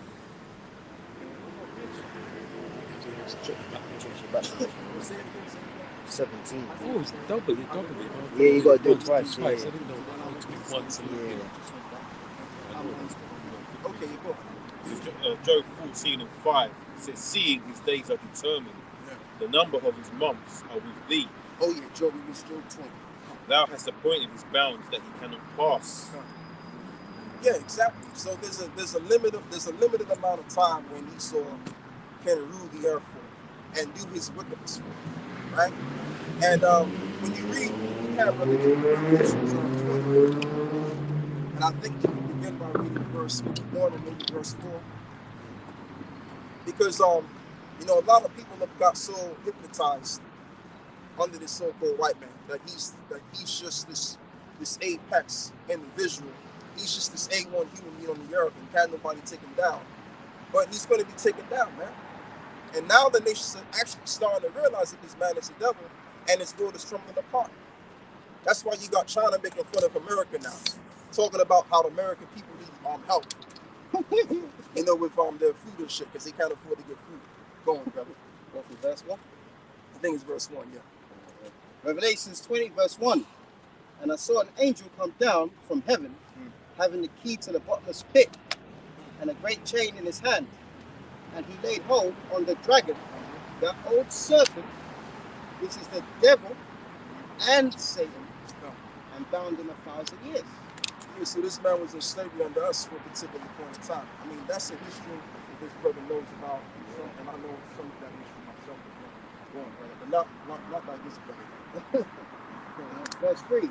and cast him into the bottomless pit and shut him up and set a seal upon him that he cannot deceive the nations no more till the 1,000 years should be fulfilled. After that, he shall be loosed a little season. And so now that he's been loosed a little season, because what happened, right? What happened to us? We were taken down around the 13, I would say the 14th century, the middle of the 1300s, around the 1340s and 50s.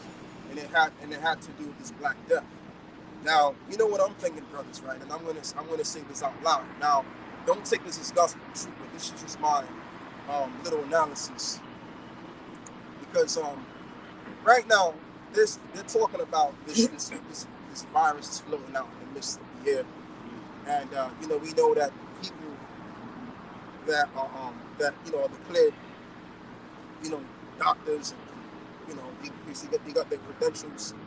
Like for example, right, one guy I'm thinking about right now, Robert Gallo, and other so-called virologists, which have concocted some form of a virus. And beginning with Robert Gallo, was found that he actually came up with the AIDS virus. So, and when you look at Robert Gallo, I think also he's an Amalekite too. So you got all of these virologists that have been exposed, or that you don't see, like Fauci, exactly. And we know that pretty much they're commanding others to take the yak, taking the cane over snakes' venom juice. So what my analysis was concerning the Black Death, this is just what I was thinking out loud, and I'm going to say this. I think Amalek was actually responsible for the Black Death. And the reason why I say that, because around the time of, I think it was either Germany and England as well, there was mass persecution of those Amalekites at the time due to that. And they were blamed for putting the poison in the water wells. Right. Okay, that's what the history says, that they said happened and what happened. But that's just me. I believe that they were responsible for the Black Death, because if these devils can come up with viruses and shit like that, right? Excuse me, I gotta choose my words wisely because they're gonna shut the lockdown. But if these devils are able to formulate venom and give it to the people, then couldn't they have had that skill back then, as it says? And there's no new thing under the sun, saying that it's already been a whole time. So if these same devils can concoct venom, then they've done it back then too. So my thing is because during the time of the 1300s, around the 1400s, Esau was on the come up. Esau was trying to come into that palace. So what Esau wanted to do, Esau had a plan and an agenda, especially these Amalekites at the time that were calling themselves us, going all the way back to the Khazarian Empire. They wanted to take over the throne, and as well as what they also wanted is to, because they're weak people. So eventually, once they got the upper hand, they financed certain other people to do their bidding, like Oliver Cromwell. Fast forward to the 1600s now, right? So he was funded by a bunch of Amalekites around 1654, if I'm correct. And when he came into the power seat, or a little before he came into the power seat, part of us were conquered in England and enslaved. So Esau it's all been planned, but it took a process of centuries for Esau to basically be in that position. And then they finalized their position around 1776, when they all came together, out of Monosop and the Brotherhood, and all of that other stuff. And then after they came together, then you had these wars, these revolutionary wars, which I believe they started those revolutionary wars, because it was the same exact year. Go on, brother.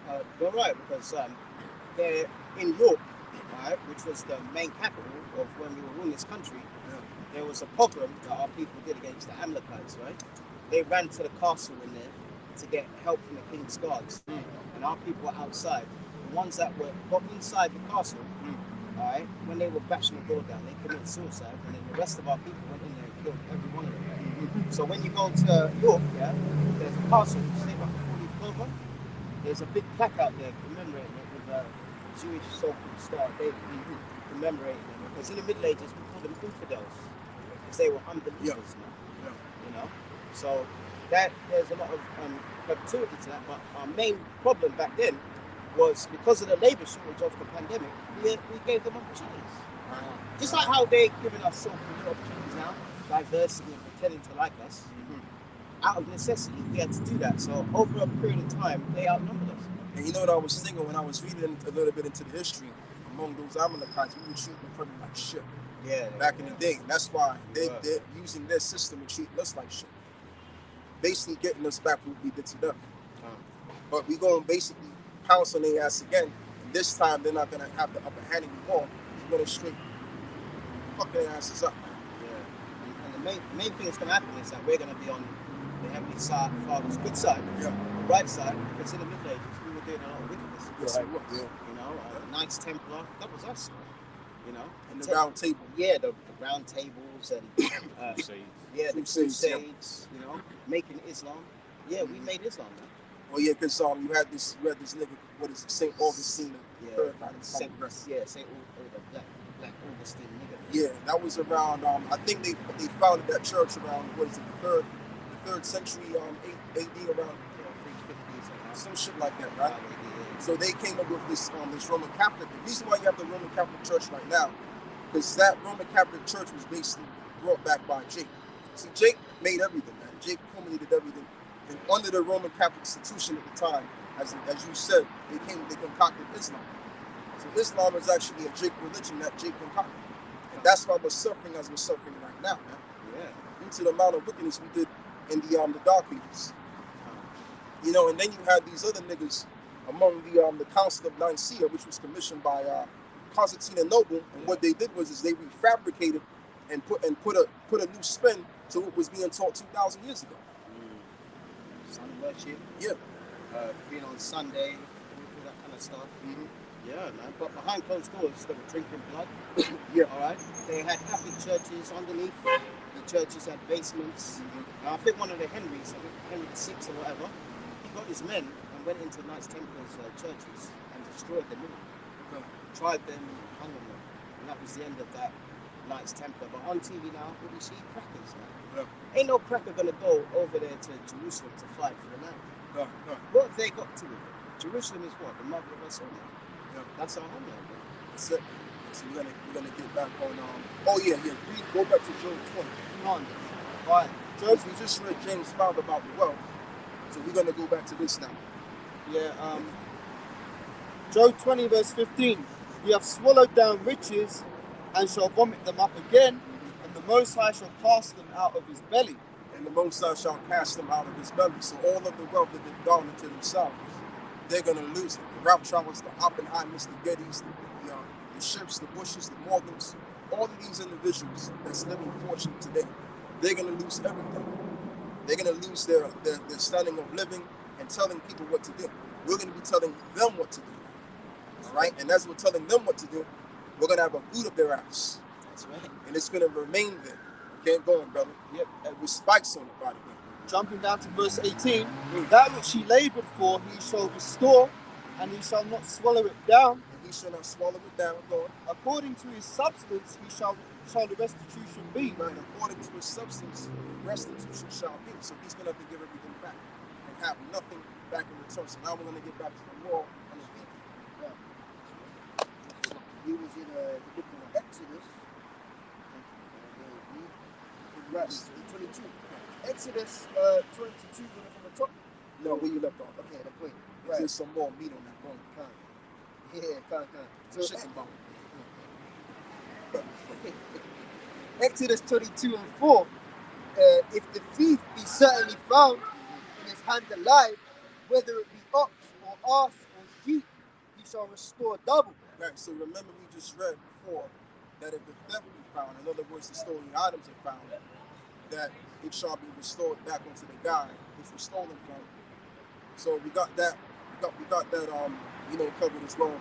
So it also says in this one that if the thief be found, let's read this again. And it says, if the theft be certainly found in his hand alive, whether it be ox or ass or sheep, he shall restore double. Right, he shall restore to him double. You see that? So the theft has been found. So let's keep going. And it says, if a man shall cause a field or vineyard to be eaten, and shall put in it his beast, and shall feed in another man's field, or the best of his own field, and of the best of his own vineyard shall he make restitution. Shall he make restitution? And doesn't it say in the book of now God was given land. God was obviously given land, and when he was given land, he was also given those animals there to use.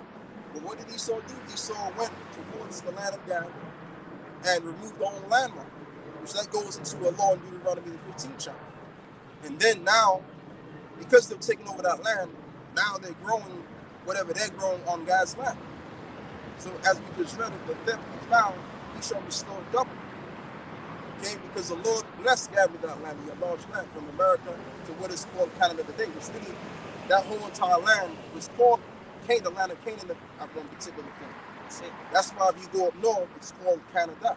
It's relating to Canaan. Go on, brother. Verse 7, if a man shall deliver unto his neighbor money or stuff to keep, and it be stolen out of the man's house, if the thief be found, go on, let him pay double. Let him pay double. So the thief has already been found. We see the thieves walking up and down the street, or we work with them in cases as well. So the thief have been found, and the Heavenly Father is looking down on these thieves. Okay? So when the Lord makes a second return, he's going to take everything from these devils that they've stolen, and it's going to be restored back unto us. Right back to the original owners. Because we actually own this earth. The earth is our inheritance of the children of Israel. This earth is not for the so-called white man. And it's been proven because it destroyed them. Okay, and they've destroyed their own people on the earth. Check that out. Yeah, they're destroyed. Right. I'm telling you, they're the weakest people on mentally. They haven't got what we've got, man. And you know what proves it's a lot here, brother. You know what proves that the earth is not theirs because they didn't take care of it. See, if something's yours, you're gonna take care of it. If you live in a house, you're gonna clean that house. Now you may get a little messy sometimes when you get lazy, right? But you're gonna maintain the house in a certain way, man. It's gonna be clean. You're not gonna have the garbage all stored up in your house and it's stinking. You're gonna take that shit downstairs. But see what Esau did, Esau ruled over the earth and made a mock out of it. The earth is defiled under the inhabitants thereof. Let's pull that out. Somebody get that out. Killing the animals. Yeah. That's another thing that makes me angry, man. When you see them oil spills and all the fish and all that, cake for the oil, like over in Nigeria, man. The shell was just totally destroyed a place called Ogoniland, man. There's no fish in the water, nothing. Same in the Delta. And that's him, man. Yeah. We're gonna go for like what?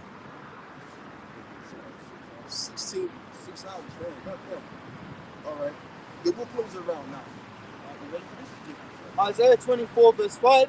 The earth also is defiled under the inhabitants thereof, because they have transgressed the laws and changed the ordinance and broken the everlasting covenant. And they've changed everything. They've changed even the calendar, because we're really supposed to be using the Hebrew calendar, not this January, February, March, April, May bullshit, which is commemorating all of those ancient gods of the old times. Even the days of the week. Right, even the days of the week. Green day. Right. And if you have Tuesday, I don't know what that means. But all of these days are relating to some kind of worship of another image or God on the earth. Saturday, going back to Saturday. Yeah. Thursday, the Mighty Four, which our people in Sweden were worshipping that madness. I saw the cracker. Oh, yeah, Thor. Yeah, I saw the cracker from Denmark in my hospital opposite me. That the Vikings were black, man. Hey, he had a heart attack when I showed him that the Vikings were black. He couldn't believe it, you know. But they were worshipping Thor, man. And speaking of the Vikings as well, I believe you know Mark Henry, the wrestler. Oh yeah. And this other dude, the boxer guy, what's his name, man? Deontay Wilder. Man, them niggas, that's the Viking look. That's how they used to look. Cause when you look at the like Esau, what he'll have a bunch of Edomites with braids on their head playing the Vikings, but you had Jakes that had their beards, like kind of like this brother. Like you could say that he had the Viking look too. You know, he had the beards and he had the braids, and that's how they look. You know what I'm saying? So I mean, they were Jakes.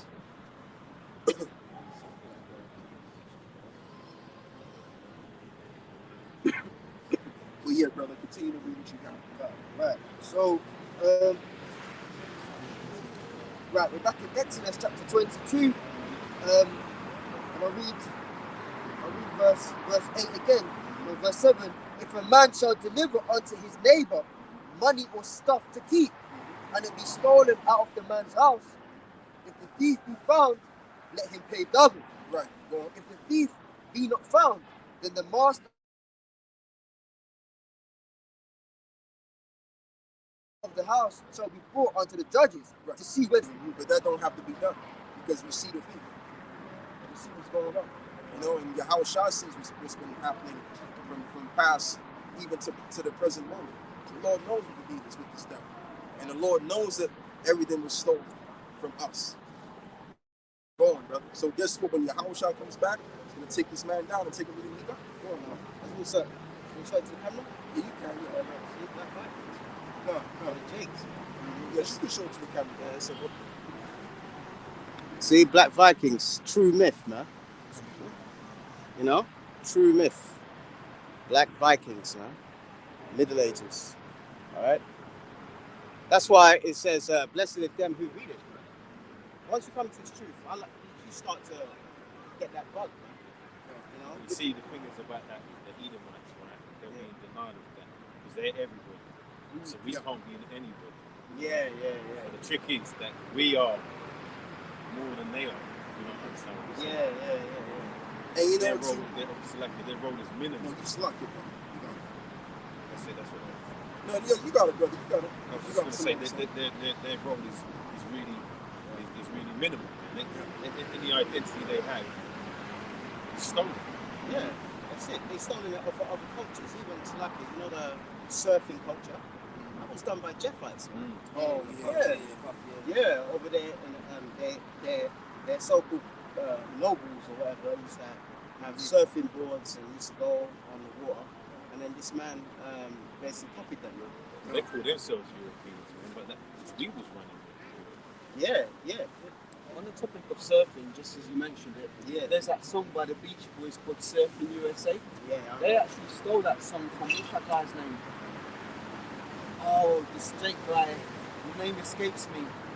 But he's one of the pioneers of rock guitar. I can't remember his name, but they actually... talking about Jimi Hendrix, right? No, before Jimi Hendrix. One of the guys was the father of rock and roll, but they put it to Elvis. Yeah. But Elvis might be Jake name. But this guy, Slacky, the name escapes me. Oh, Chuck Berry. Chuck Berry, Yeah, they basically plagiarized the song. And if you listen to the two songs side by side, it's pretty much the same. They took the same melody, chord progressions and stuff.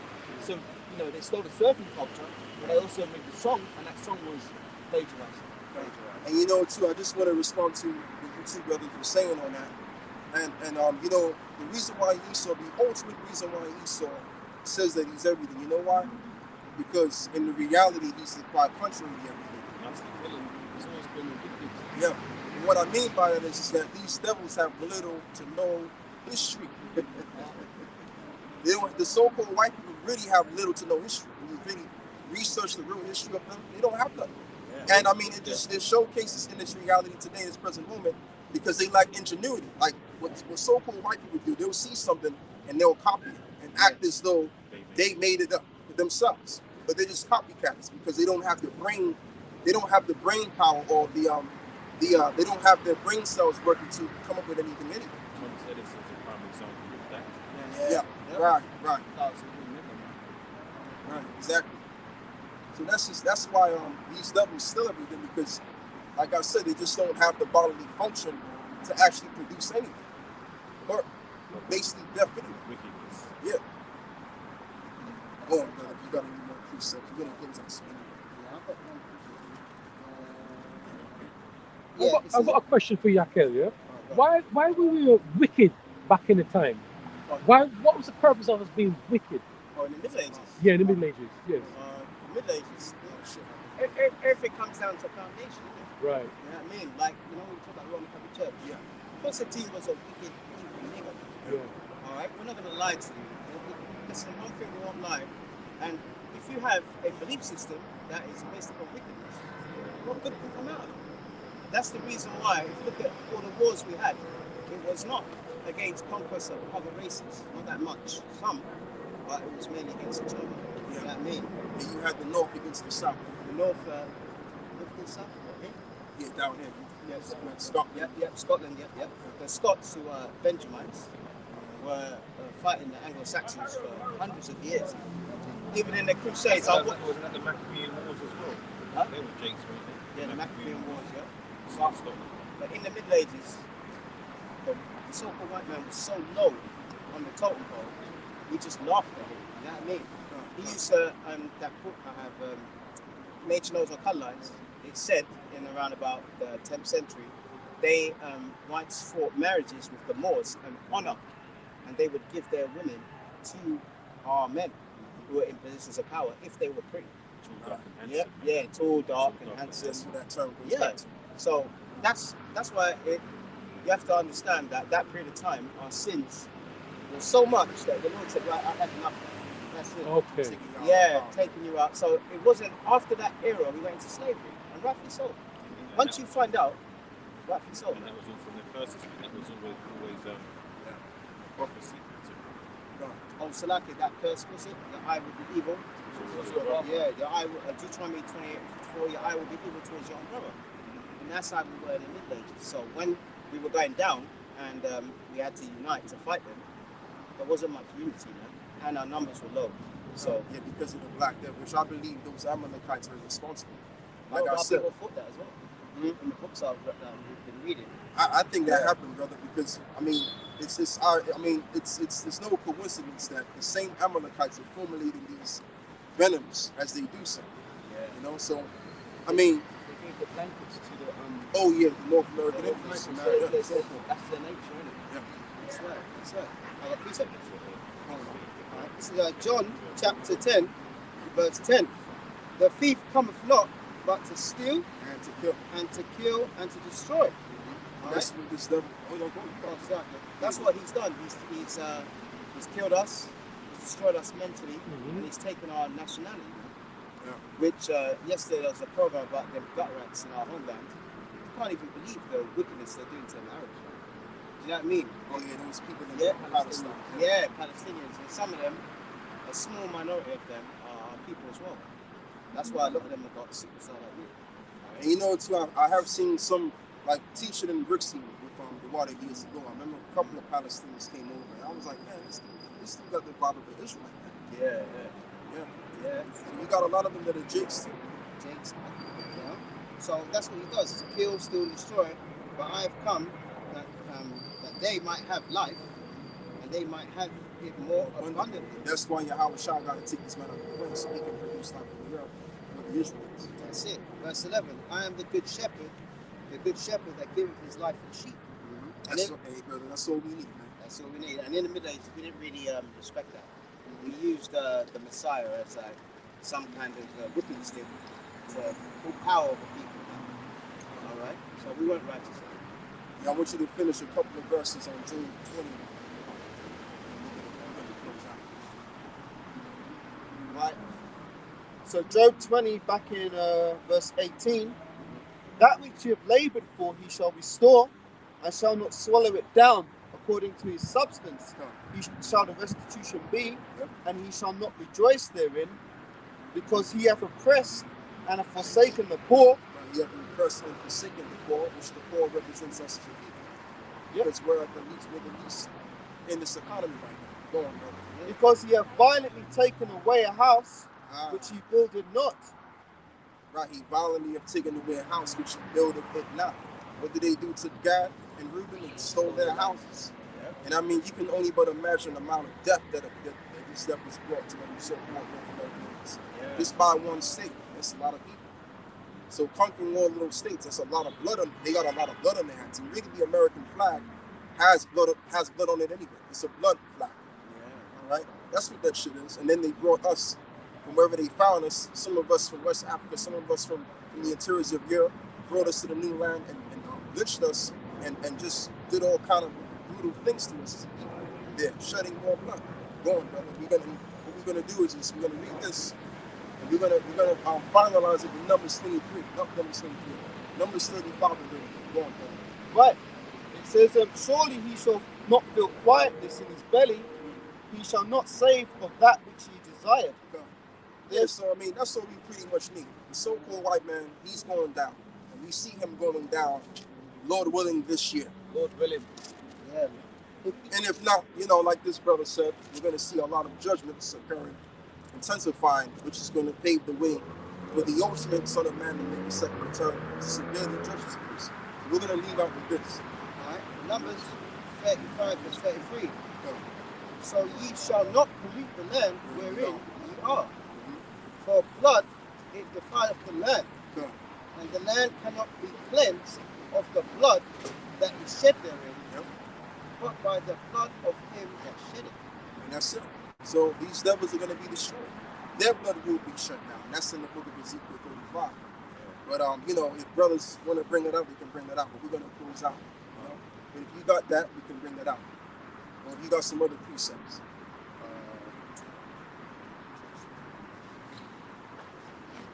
Let this be the final one.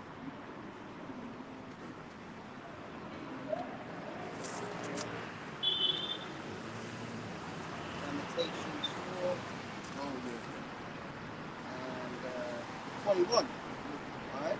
Lamentations 4 and 21. Rejoice and be glad, O daughter of Edom, thou that dwelleth in the land of Uz. The cup also shall pass through unto thee.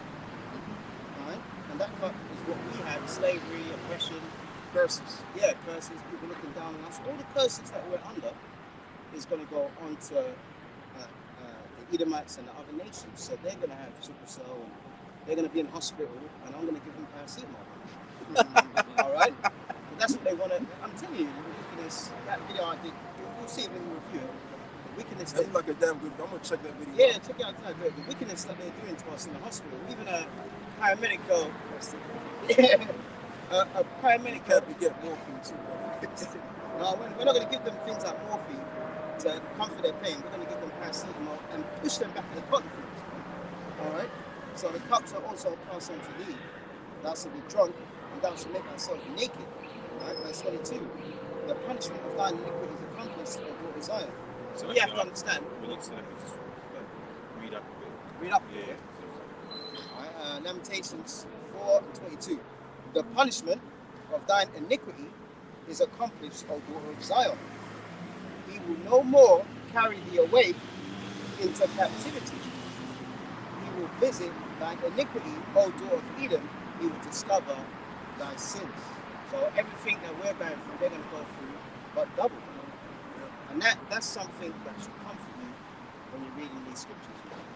All right, and it's not hard. It's not hard. The brothers in LA say it's like it's not hard to just trust in the Lord. Even when I was in hospital that 2 times, I decided, I don't know why you're doing this, but you know, I trust in the Lord. And because I went in the hospital the second time, now they've forwarded my operation. I would have been waiting. Yeah. I've been waiting for 2 years for it. Now they said they're going to accelerate it. So now my operation is in a couple weeks. Wow. So all praise to Yahweh. All praise to Yahweh. Can I get this one in there? Yeah. I was holding this on deck. Revelations 18 and 6. Reward her even as she rewarded you, and double unto her double according to her works. In the cup which she hath filled, fill her double. And that's what's going to happen with these devils. America will be destroyed, and the people that afflicted the sons and daughters of Zion, they will be severely afflicted. All you got to do, if you want to read, you want to understand how painful their world is going to be. You too. Take care, man. Thank you. If you want to see how painful their world is going to be, just read the parable of Yahweh Shai. John, what is it? I think it's in John 16, where it talks about the rich man and the poor man. Yeah, right, Lazarus, which is the poor man and the rich man, right? So, man, these levels are really going to experience hell. That we really can't even put it into words, really. We can just say it, express it the way that we can. But that's what we got to say. Hopefully, this live, did you some justice and exhorted you in the spirit.